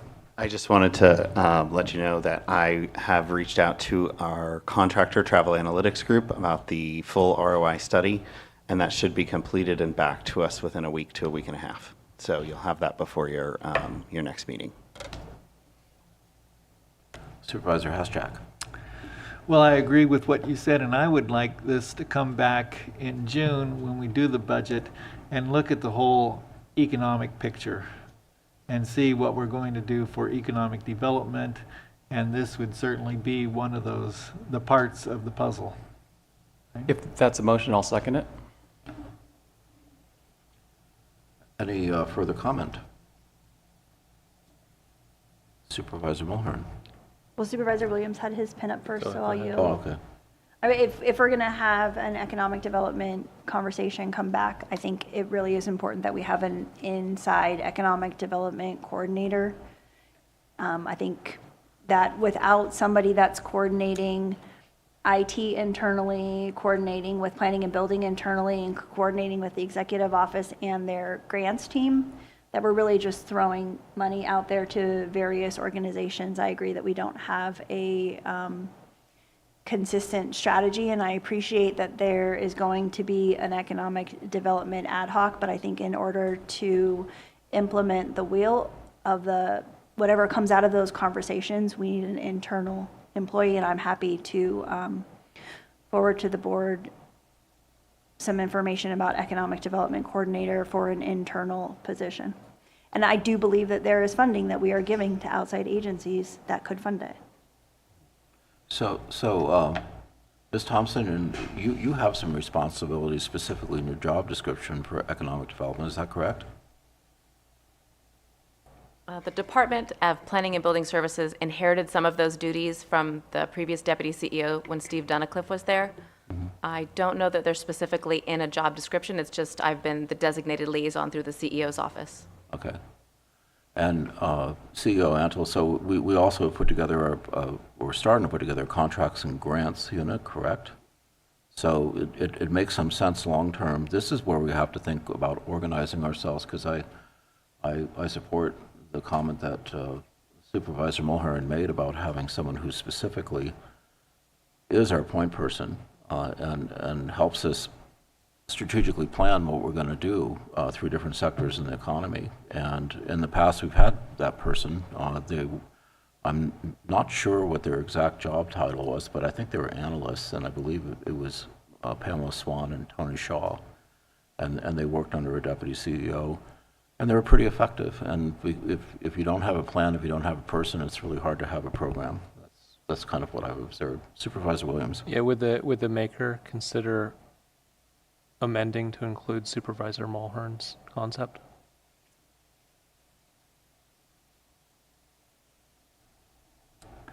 Yeah, I think that, having an in-house person would certainly help. So I think that should be part of the discussion. So, yeah, when we're bringing this back as a discussion item, that certainly should be part of it. Councilor Curtis, concerns or ideas? Yeah, so, Mr. Chair, the item in front of you today is the first step in levying the bid assessment. And in order to get that process moving in a timely manner, you do need to actually have a resolution and to adopt either the plan that's in front of you or a modified plan.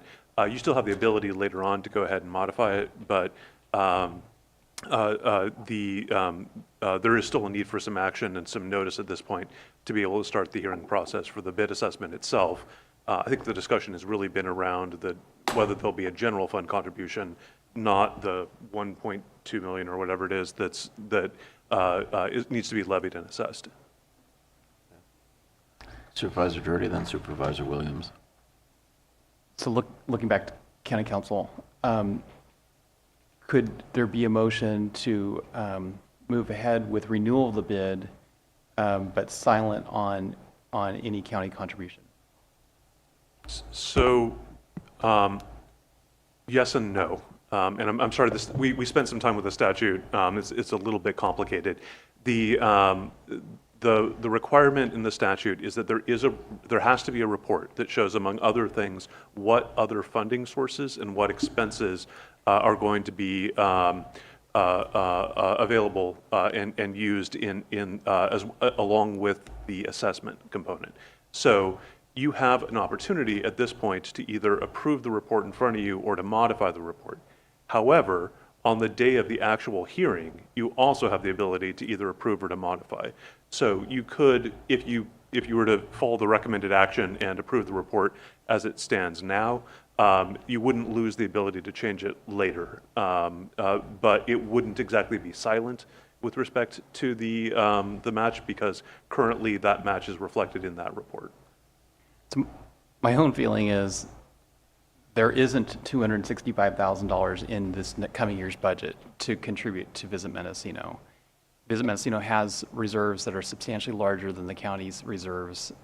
It can be absorbed, and during the upcoming fiscal year, the transition to the other funding source, which would actually increase funding to Visit Mendocino, could be implemented, and probably at no loss to Visit Mendocino if it was done during the fiscal year. So I would only want to vote to accept the report, move it forward, if the $265,000 was removed from the report. And otherwise, if other supervisors want to move it with the 265, I think it should be up to those 3 supervisors to propose where they're going to cut the budget. Supervisor Williams. Yeah, if I could have a conversation with Supervisor Durdy for a moment. So do you disagree with my understanding that the money we spend translates to a higher tax revenue? I disagree that the money needs to come from the people of Mendocino County. They have their own sources. They don't need the $265,000 from the county of Mendocino, just so they don't need it. And so why cut other county services when this other recipient does not need the money from us? So it sounds like you agree that we do receive it back, the dollars we spend do come back in the form of tax revenue, but that if we weren't to contribute as a county, we would still recognize it because businesses on their own would spend money on advertising? It might motivate those businesses to move a little quicker in moving ahead with the bid improvements, which would increase their revenues. Okay, I understand the argument.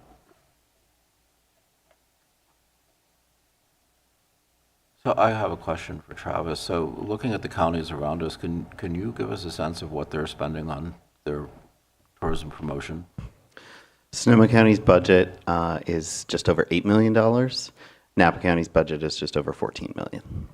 And how about Lake? Do you happen to know theirs offhand? I don't know Lake County's offhand, but I do know that they just increased their bid assessment to 2.5%.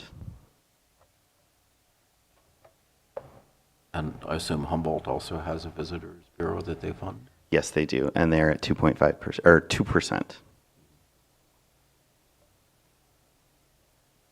I guess the question would be, with those numbers you stated, what's the contribution from the county?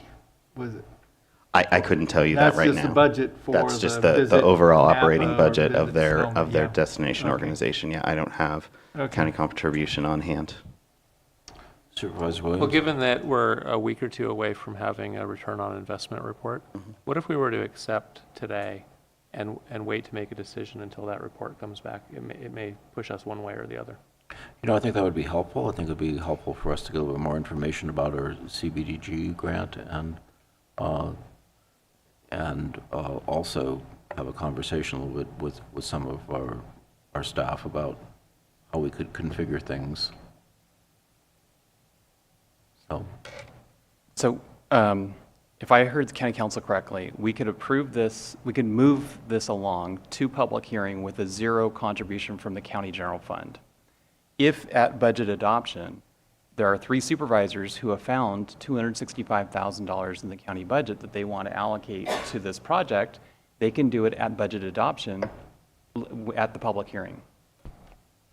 Supervisor Williams? Yeah, so I object to that. That's a gimmick, right? The way we would find the funding for this is, as a board, we would give direction to the CEO to scale back our footprint such that we would have funds sufficient to fund Visit Mendocino, right? You can't say, well, 3 supervisors at budget time can point at line items to cut. I mean, that's not we don't fund any other project that way.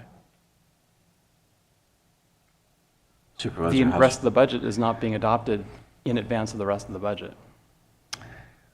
Well, it comes down to, potholes or what, but,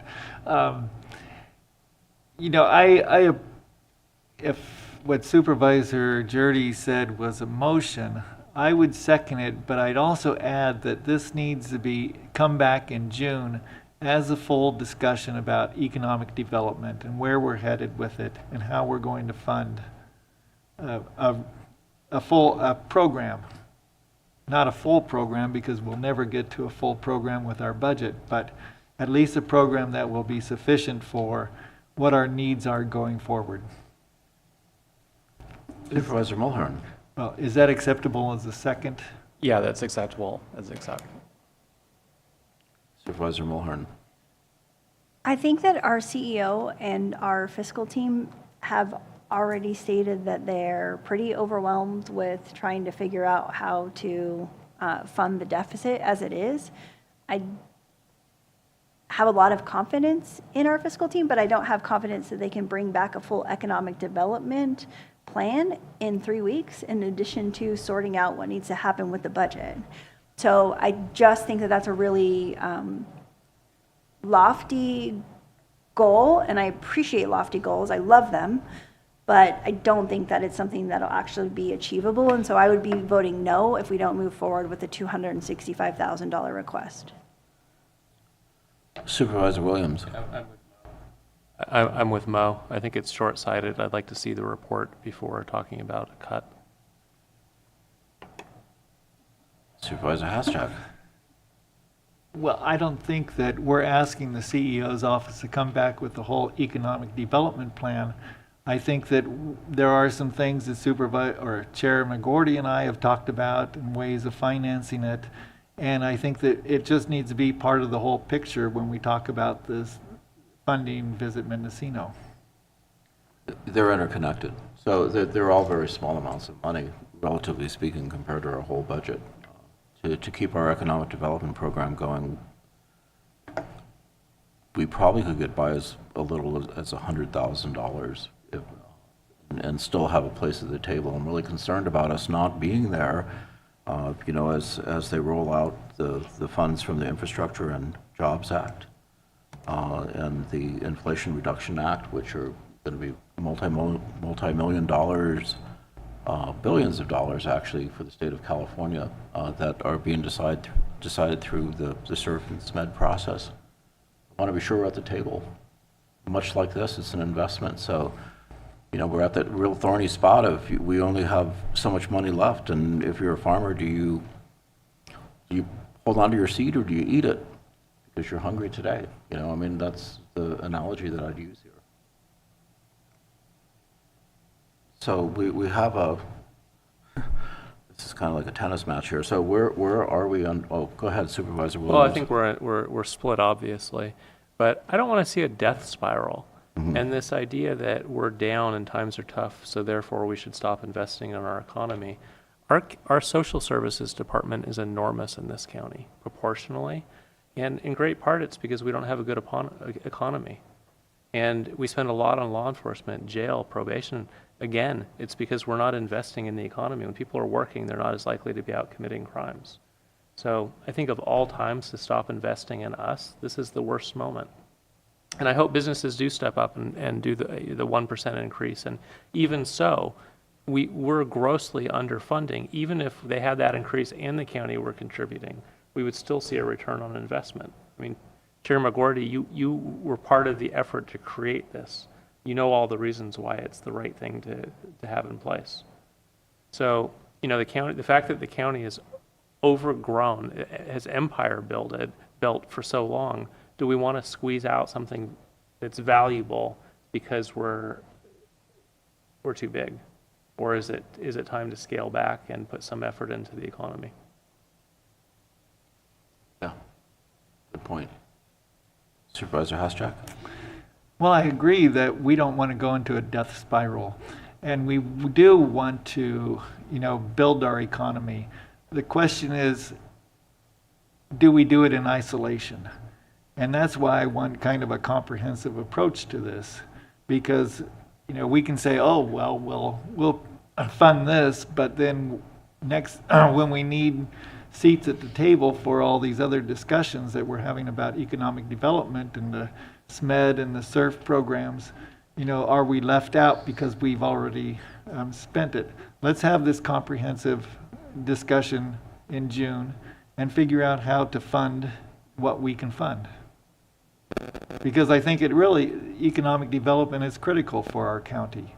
So I have a question for County Council. Is it acceptable for Supervisor Hashtag and I, as the standing committee for economic development, to meet to come up with a rudimentary plan? It's certainly something you could refer to a standing committee. Obviously that would be a Brown Act meeting.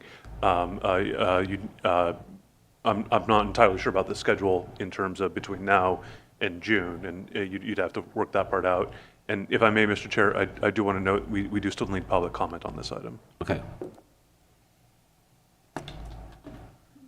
Any further discussion before we go to public comment? Okay. Is there any public comment in the room?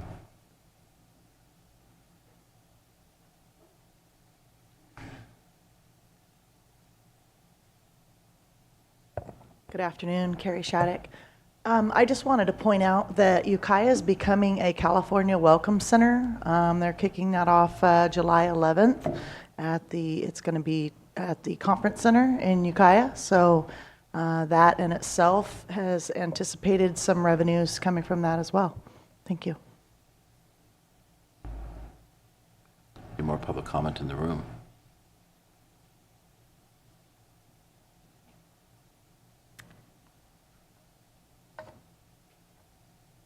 Big discussion. Please state your I'm name. Jennifer Seward, and I was in the room when VMC was created. I was part of MCPA, had a passion for tourism for a long time because I felt like, we could grow all the weed in the world, but we couldn't market ourselves. Couldn't get it together to tell everybody that we're as good as Napa and Sonoma.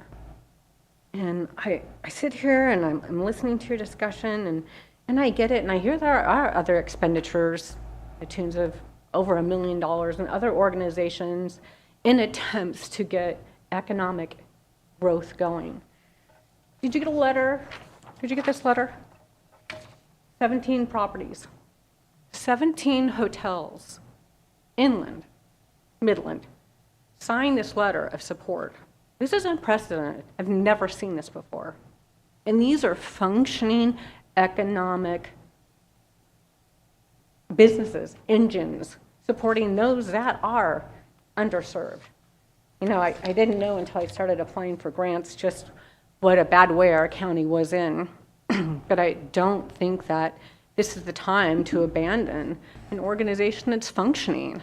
VMC in its creation was built out of two organizations that were trying hard but couldn't quite get it together until they became one. And then in 2015, 2016, you were in the room with a bunch of people. I was just a community member, but I've always had a passion for it. I've always been in the sideline. I've always been in the background. I've always cared. And I would implore you, I feel like you're abandoning those 4,900 employees that are needing you at the most right now to say, yeah, support this organization, because I hear a lot of talk about, oh, well, the future, they're going to get this new bid, this is going to happen, like it's a done deal. And it's not. It's not a done deal. And you're talking about abandoning an organization that is functioning at a level so high that the head of Visit California came to their annual meeting for the first time ever to attend the meeting and say, hey, guess what? For a small county DMO, they're doing it right, and we're using them as the example for other DMOs to start sharing with how to make more bang for your buck by bringing marketing in-house. Marketing and tourism, they are a business. They are an economic engine. And it surprises me when you talk about that and you say, oh, well, we need more tourism, we need more economic engines. Well, what about supporting the one that's functioning that you have right now? It's not a done deal. And this letter speaks volumes. The other thing is when you're talking about that report and the money and what VMC is saying that how much is generated, and is that report real? So the fairgrounds, we depend on these hotels to be here. We have events every weekend, 900 people in one building, 500-600 out back in the racetrack area. So in 2015, the equivalent of 108 jobs were created as a result of the spending by the fairgrounds in support of businesses and attendees. In 2015, the labor income generated by these additional jobs was approximately $3.4 million change. The entirety of Network of California Fairs generates upwards of $3.9 billion. So these are just a few numbers on here. And when I equate these numbers to the numbers that I read in those VMC reports, those are real numbers. When I go to the coast, I spend easily in just the change for the day over $130 a person. Because you got to eat, you want to have like treats to bring home, fuel. I mean, there is accuracy in those numbers. Those numbers are solid if you just think about even what you do yourself. Thank you for your time. Any other comments in the room?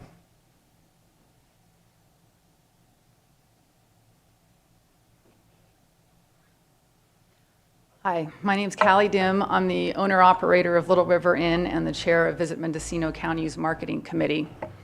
In 2021, we saw rising cost in goods and labor, and to cope, lodging increased prices, room rates, from 25 to 50%. So a $150 room became a $200 room. A $200 room became a $295 room. A $400 room became a $600 room. These 2021 average daily rates have endured even throughout the first quarter's winter storms. Granted, winter rates are lower, but they're lower relative to 2021 rates, not 2019 rates. Some properties can create their own atmosphere and can charge whatever they want. Examples are the Plaza Hotel in New York, Post Ranch in California. Ukiah has a potential one in the Palace Hotel. They could charge their own rates if they ever get that together. The rest of us, we depend on the perceived value of our location.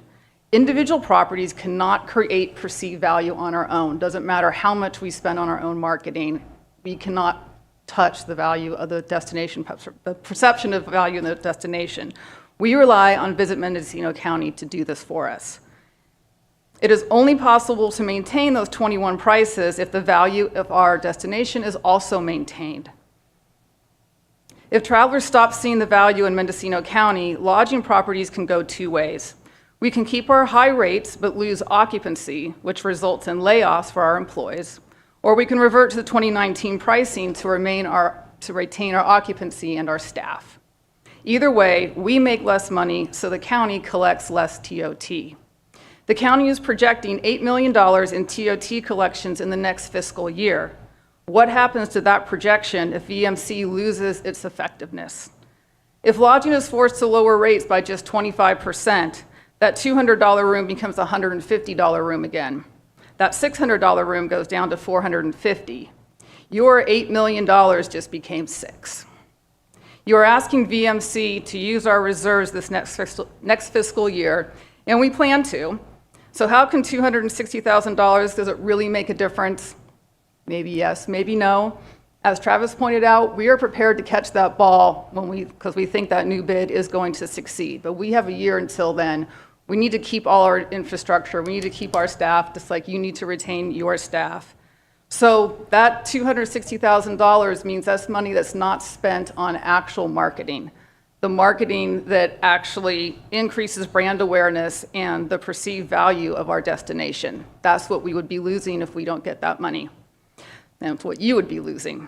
So the question before you is not whether the county can afford to lower its commitment to $260,000. The question is, can you afford to not continue your support of Visit Mendocino County? Thank you.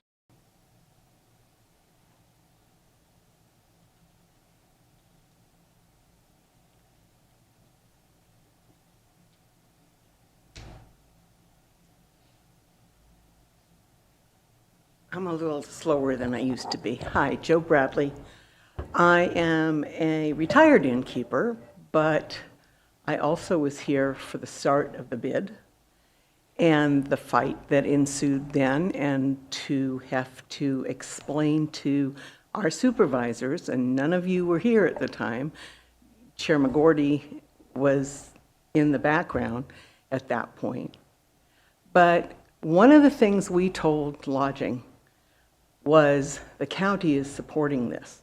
They are going to help us do this. They are going to invest in the county's future. So if we do a bid, the county will be on board. They'll do a match so that we can make this a go. And here I'm hearing, how many years later, that there's a couple of you that want to completely pull out. And as Callie just said, you're getting rid of your contribution to building this county. I just heard a number, if I misunderstood, I apologize, but that you're giving the West Company $1 million+ in your budget. Those are grants, not general fund. Those are grants, not general fund? So what does that mean? Where is that coming from? Is any of it coming out of the county coffers? Because that is a private company training private people. Visit Mendocino and the Tourism Commission, we promote the whole county. Nobody is excluded. If you choose not to put your information on the website, that's your choice. However, our way of doing things, our job is to promote the whole county. So if I, as an innkeeper, and I did, I was a member of the bid, and then when I did my events, I would make sure they were on the website, because that's how I got promoted. We couldn't afford when we got here to buy the advertising that Visit Mendocino can do for us. And that's why we basically pulled it all together so we could get the promotion and then write on the shirt tails of the promotion we created. And you guys are trying to, what I'm hearing, undo that. And it is so short-sighted. And two of you specifically, I mean, Dan was on the Fort Bragg City Council when we put this through, and the City Council didn't think we were doing any good. And we got called on the carpet for that, but we proved them wrong. What the Tourism Commission's doing, Visit Mendocino County is doing, is adding to the whole common good of the whole county. And by not funding them and by pulling back, you're being short-sighted and essentially pulling the rug out from under your own feet. My opinion. Thank you.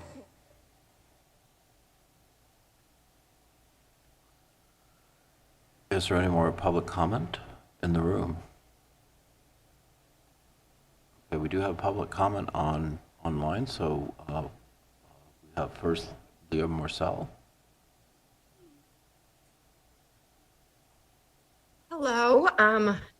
Thank you for taking my comment. Can you guys hear me? Yes.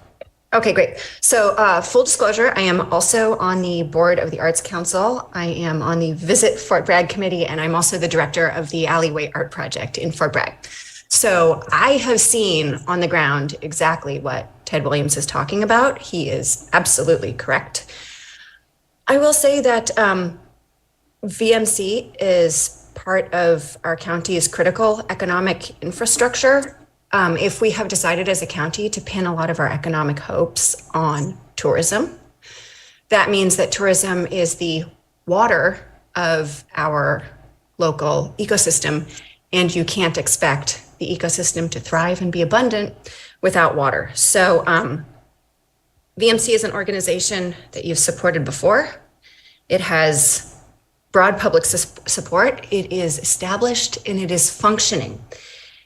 And I just do not see the logic in making yourself choose between economic development or a functioning organization. If you're trying to get more economic traction, cutting a functional wheel off the bus so that you can use those resources to try to develop another wheel doesn't make any sense. We're not the only toothpaste game in town, you guys. Millennials right now are questioning the environmental impact of international travel. That means that more people are looking for in-state staycations, and it's really a numbers game. If we can give people as many reasons as possible to come to our county, we're going to get more of that money. And like you guys have been talking about, that circulates through the entire economy. We need it. Now is not the time to be cutting off our water source. Thank you so much, and I hope you guys can see the long game here. Thanks. Okay, next on the line is Marianne Petrillo. Hi, can you hear me okay? Yes. Great. I just wanted to clarify any claims regarding West. West is a nonprofit, and our mission is specifically to help the businesses all over Mendocino County. We've been in business for over 35 years as a nonprofit, supporting businesses, both lodging, restaurants, retail, and such. Our funding comes primarily from the federal and state agencies. We have only ever received the most from the county, $32,000, and that started about 3 years ago. The additional costs came in during the pandemic. They were usually one-time charges that we did to get additional funding into the hands of businesses so that they could be as successful as they possibly can during the pandemic. The county contract that we engaged in only began in June. I was in attendance talking to the board about this a little while ago. It began in June. It was specifically for economic development. Our task there was to bring in money and grants into the county to help businesses, nonprofits, other activities in the county. That grant is specifically for economic development and is specifically countywide. And as of right now, it's a 1-year grant. So any other funding we received, and the one that perhaps has been talked about, has been specifically for CDBG block grants. All the county jurisdictions know about this grant. We have been managing a CDBG micro enterprise block grant for well over 10 years. What this provides is low to moderate income individuals who are entrepreneurs, either starting or running their business. Those funds come straight from the feds to the state, to the county, and then to us. So I just wanted to clarify our funding and the work that we're doing as a nonprofit all over Mendocino County to help our businesses be as successful and thriving as much as they can. Our economic development work is about economic diversity, which is the thing that will help support tourism as well as other industries and local serving businesses. Thank you very much. Okay, are there any other, we're kind of reaching towards the end of public comment. I see we have some new people coming in. Oh, you got one more on. Okay, so Corinne Powell.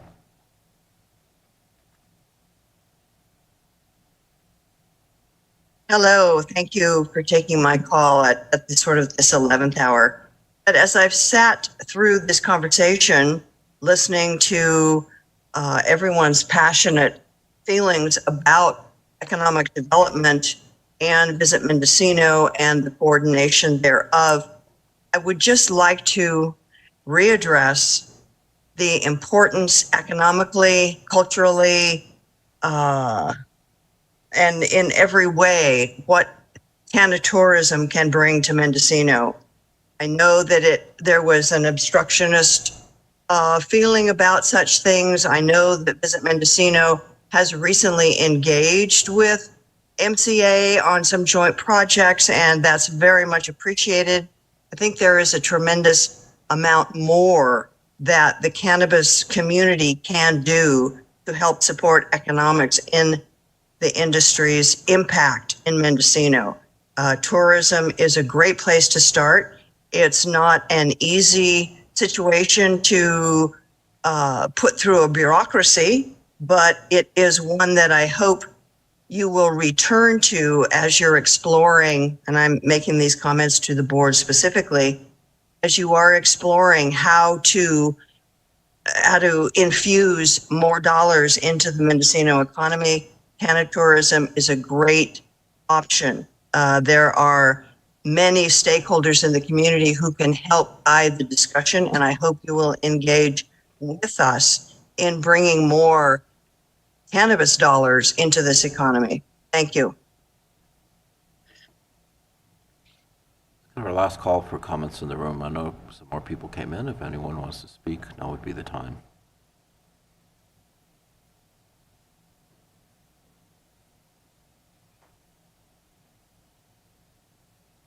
Supervisor Williams. Through the You might chair, have if I public may. comment. Oh, We do have one person online. okay. Jamie Peters Connolly. Hi, good afternoon. Thank you for letting me have just a moment here to make a statement or comment. And full disclosure, I do work for Visit Mendocino County. As my role there, I'm also part of the Visit Fort Bragg Committee. I sit on the board for the Point Arena Merchants Association. I'm on the board for the Botanical Gardens and soon to be on the advisory committee for the County Museum.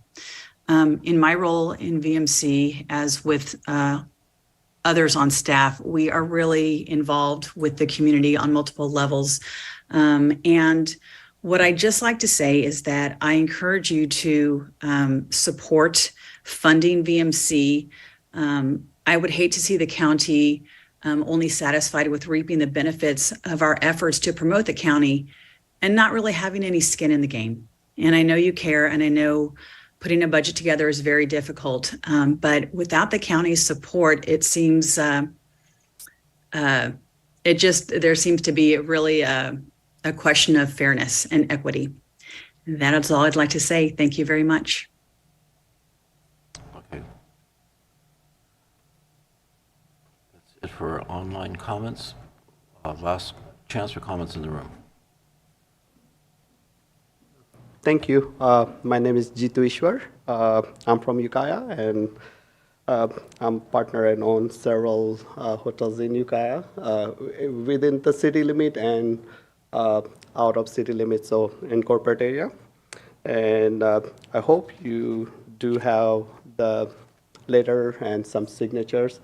And I'll say this roughly represent almost $20 million of revenue, and that will represent $1.5 to $2 million of TOT paying people, basically. So, and I do have a lot of folks, and some of them cannot make it here, but they did support this and signed. They could not come in here. And I will please urge you, everybody, not to cut this funding, because this, like I heard prior people did say that this is the time we need county badly support for tourism, especially in California. I don't see something is turning around that quickly for the economy-wise, so this will be our lifeline to bring some tourism back here as the prior to the pandemic level. So I'll please urge you not to cut that funding, because this is not just for the tourism, but this is the hotels are employing like 100 of people, 100 of families are rely on this thing, and myself, I had to cut some stuff here and there just to be survive. And if it goes more further, cutting the budget, and if I have to cut my budget also to match that, I think it will be more detrimental to the business and the community. So please, I'll say not to cut that funding, or leave some level of funding to support this cause. I think it's like 15, 18 years of hard work to put this VMC put together, and not to get affected by cutting this budget. So please, I'll urge you to keep that budget, please. Thank you. All right, well, I think we've heard from the public and both online and in the room, so kind of last discussion. So Supervisor Jurdy. So I'll summarize, because we do have some new audience members. Earlier this morning, when we were looking at next year's budget, we're looking at, for the first time in at least 11 years, the County of Mendocino relying on one-time revenues to pay for operational costs. At least for 11 years. This is the first time I'm voting on a budget in next month. that will rely on $7 million in one-time revenues to pay for operational costs like salaries, utility bills, that kind of thing. In the last 11 years at least, the county has never relied on one-time revenues to pay for those kinds of expenses. That's trying to illustrate how tight the county budget is. We are actually going to be making cuts as part of this budget, just even with those one-time revenues to help balance it. You know, every county department, every business, every nonprofit organization would have to say, this is not the time to cut. You know, cut someone else, but don't cut me. This can't be the time to cut my budget. And while there's never a good time to cut, and as I just said, we will be cutting the county budget, the lack of this $600,000 in county revenue, or alternately the $265,000 in county revenue, of all the times, this is going to be the easiest time for Visit Mendocino to absorb it. They've just gone through a dramatic increase in revenues. They've built up reserves that dwarf the county's reserves. We have reserves that equal about 3 weeks of operating expenses. They have reserves of about 8 months of operating expenses. I know they won't have that much in reserves at the end of next fiscal year, but comparing to the county, they have substantial reserves compared to us. So while there's never a good time to absorb a cut, this is the softest landing that I could imagine. And I think that's good because they're well positioned.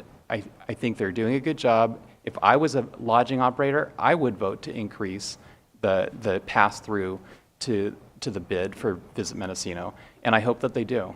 But at this point, I don't see the county budget turning around anytime soon, and so therefore, I don't see the way the county can make a financial contribution. But I hope the bid is successful in increasing its revenue and funding itself on its own terms. Supervisor Williams. To put the numbers in context, Social Services tried to get a washer dryer, and the estimate was $82,000. And incidentally, when I offered to have the sheriff and I go out and install it, I got this nasty letter you may have gotten a copy of what will happen to us if we allow that to happen. Bower Park, we spent $300,000 of general fund to take down some twigs, some dead trees that a dozer could have taken down in an afternoon. The county museum in Willits, most of the people in my district can't afford the fuel to get there.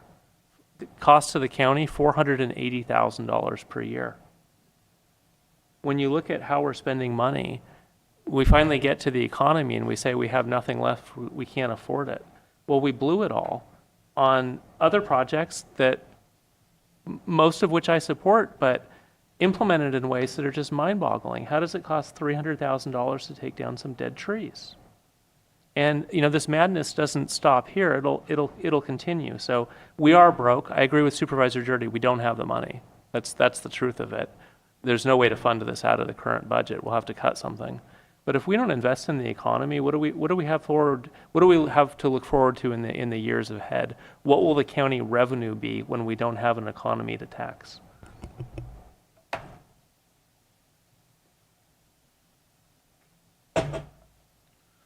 Supervisor Hasjack. Well, what's before us and the motion on the floor is to put forward this acceptance of the bid annual report and to accept that zero funding right now, but with the proviso that we are going to look at all economic development and figure it out at the next meeting, because it has to be part of the budget. We can't just, my fear is that we say, okay, we'll put 265,000, and then we don't have anything else for anything other kind of economic development. We don't even have the 265 at this point. And so I think it requires us to think big, and how are we going to prevent this downward spiral? How are we going to promote economic development? And I think that it needs to be a more holistic approach. And we need to, if Supervisor McGordy and I can meet, maybe we can figure out some avenues for funding some of these activities.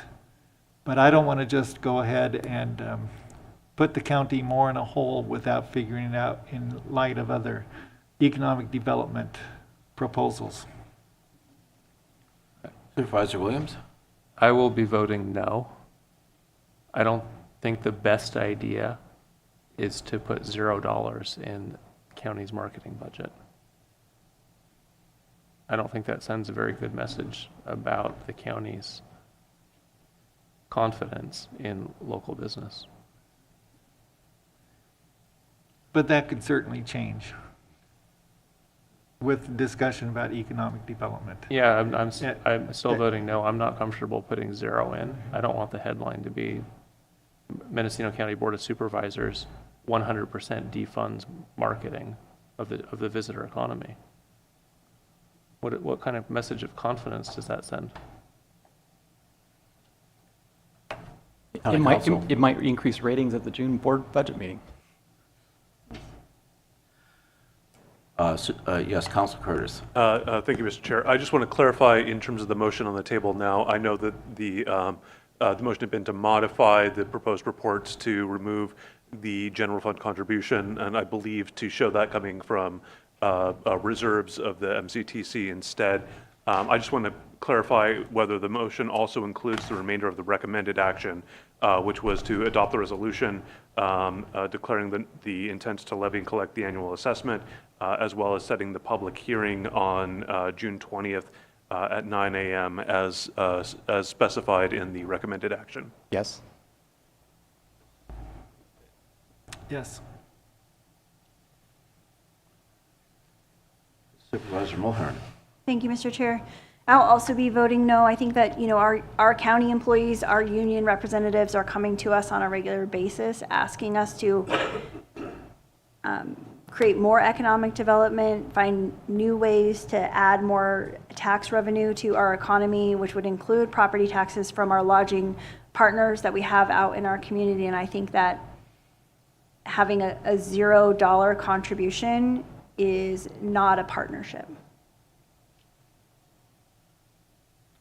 Yeah, I have a hard time with this as somebody who was literally there at the beginning, and I don't know how many board meetings I went to argue for the Mendocino County to get involved in supporting, promoting our region. And at the time, we were a little bit better off, and the CAO that we had, Mike Scannell, really embraced the idea of an investment economy and investment efforts for Mendocino County. So I can't see going to 0 support. I'm not sure where we're going to end up, but I can't see defunding, as Supervisor Williams talked about, defunding our most successful industry that we have here in Mendocino County.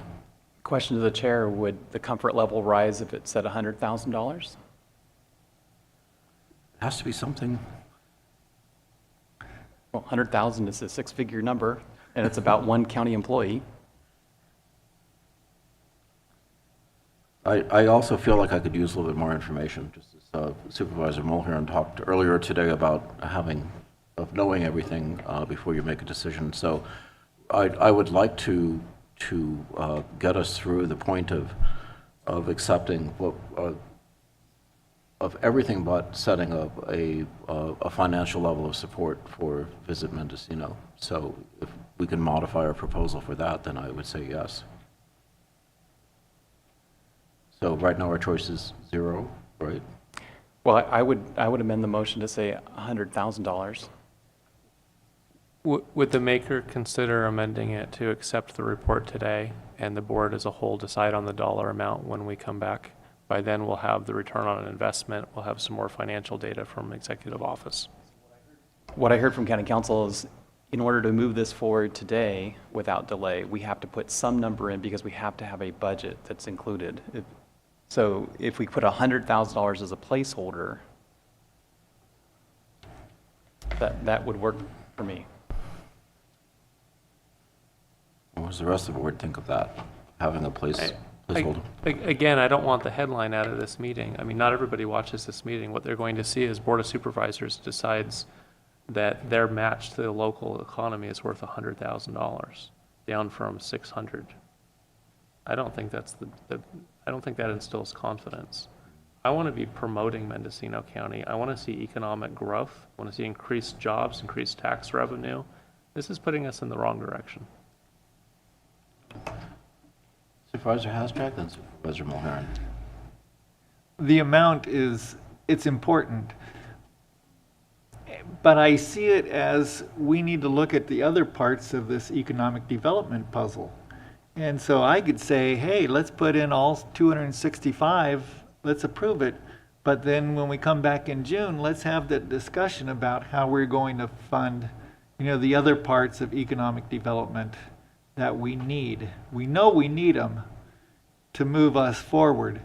And so I could go with the 265, but it might get reduced because we say, hey, we need 150,000 for, hiring this position or whatever we do with it. So, that's why it's tough without the information, like the data about how much this would cost and all that. Yeah. Supervisor Mulhern, go ahead. Thank you, Mr. Chair. I think that approving the item with the $265 request, it does seem the prudent way to move forward at this point, and then reevaluating the whole picture is just 2 short weeks away. I understand that Supervisor Girardi has had a pretty specific goal of getting it down to 0. I think throwing $100,000, I guess it's not a poker game. This is people's businesses. This is their lives. This is their employees' lives that we're really talking about here. This is not to just be thrown lightly. So I would like to have more information, especially because if you do understand a little bit more about the hospitality industry, a lot of the times the people that are working in those industries might be people, for instance, that don't qualify for a county job and are having a job. And so setting aside the needs and concerns of those business owners at this point, it's just not something I'm willing to do. And I feel like $100,000 is arbitrary. If we're going to move forward, we should move forward with the request, which is reduced, and then have a more frank discussion after the data and the reports are received. Well, I guess we should call for the question. We have a motion on the floor. Can you read it back to us, Deputy Clerk? So it's to approve the bid annual report with the modification of removing the county's general fund contribution. Call the And question. then adopting the resolution and so on. Okay, call for the question. Supervisor McGordy. No. Supervisor Mulhern. No. Supervisor Hashak. No. Supervisor Girardi. Yes. And Supervisor Williams. No. Motion carries with everyone but Girardi dissenting. You don't see that very often. Motion See, fails. inverse. Mr. Chair, I'd like to move the recommended action with the understanding that the board's going to have a further conversation with the budget hearings. Second. Okay, this is the second try at the same idea. Clarification for county staff. Has the percentage match been eliminated and now this is strictly a dollar match? I want to make sure that I understand the question correctly. The percentage match in the ordinance is the next item that you have on, which is going to be removed from the ordinance itself. I think I previously opined, I actually don't think that ordinance can be binding on the board, so I think that's more of a cleanup item. The match that is reflected in this report is the dollars that are listed there. It would not vary or otherwise be altered based on any percentages. Okay, got it. So if the report's accepted, well, we still have to vote on the budget in June, but the budget allocation in June won't be impacted if Visit Mendocino doubles or triples their revenue sources. Yes, okay.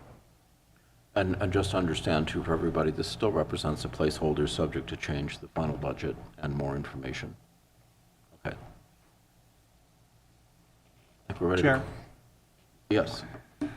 So we're going to, can we have a statement of what the, I think it's the recommended action. It's recommended action. okay. So I'm going to vote no on this because I think that we do need to be thinking about economic development altogether. And I think that if we just go ahead with this, we're boxing ourselves in a little bit. So I'm going to vote no. Supervisor Williams? Yeah, I'm going to support it, obviously, but I'm in agreement with Supervisor Haschek that it needs to be coupled with economic development. And I'd like us to walk away with a plan for something to come back. And I've heard Supervisor Mulhern and Supervisor Haschek express interest. I know there's a standing committee that may create a Brown Act conflict, but I would be supportive of what the two of them can come up with as far as next steps on economic development. Well, there might be some Brown Act issues with that. Seems like the Brown Act is in the way of getting anything done here. Mr. Chair, point of order, question. You're muted. Thank you. I was waiting to be recognized, even though I was speaking. Question for County Council. Is there a reason that this item couldn't be continued so that we don't have to have a vote today? I think that that would be a cleaner way to have this conversation. Yeah, unfortunately, yes. Under the relevant statutes, you need to take the preliminary step of adopting the resolution and setting the public hearing. And as part of that, you are supposed to either adopt the report or amend the report that's been submitted. Now, that's not binding, right? You will ultimately be able on June 20th to decide, based on whatever happens at your budget hearing, to make further changes as appropriate. Unfortunately, we didn't see sort of no action or no decision at this stage in terms of the report as being consistent with the statute and consistent with the notice requirements to set up the hearing. Okay, call the question. Supervisor Mulhern? Yes. Supervisor Haschak? No. Supervisor Jurdy? No. Supervisor Williams? Yes. And Chair McGorty? Yes. Motion carries with Supervisors Haschak and Jurdy dissenting. I'm disappointed we can't all see eye to eye, but it's not because of us. It's not because we don't think this is a good idea. It's because there's no money. And I know that's what's really driving this whole discussion. And I hope we find some way to resolve it so that we still stay in the game, still have skin in the game, as somebody said, because this is the most important thing that we can do is be supportive of the industries that we have. Economic development, a lot of times is about bringing in new businesses, but any salesman will tell you it's easier to sell more to your existing customers than to go out and find new ones, and I think this is a case in point. So with that, we'll move on to the next item. And that's agenda item number 4E, discussion and possible action, including introduction and waive first reading of an ordinance amending Chapter 5, 140, Mendocino County Lodging Business Improvement District of the Mendocino County Code to revise the definition of operator and contract requirements. Sponsors are Planning and Building and Services and County Council. Ms. Thompson. Thank you, Supervisors. Adrienne Thompson, Planning and Building Services.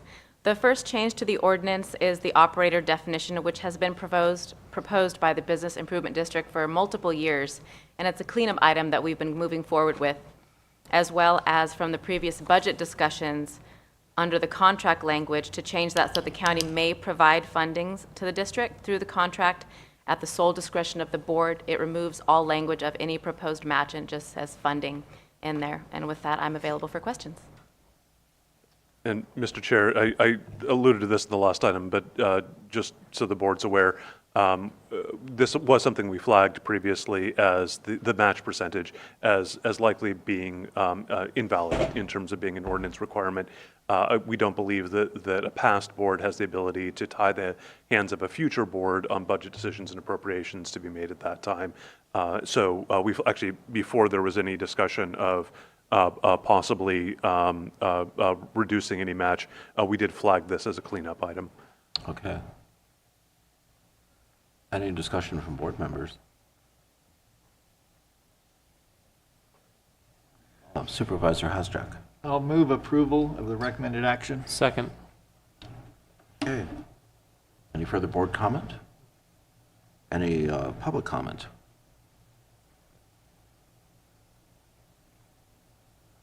There's no public comment online or in the room, so I think we're ready for the question. Supervisor Mulhern, Yes. Supervisor Williams, Yes. Supervisor Jurdy, Yes. Chair McGorty, Yes. and Supervisor Hashak. Yes. Motion carries unanimously. Okay, I think we've covered everything on the agenda, correct? So with that, I think we can adjourn the meeting. Thank you very much for coming, and thanks for everyone working as hard as they do.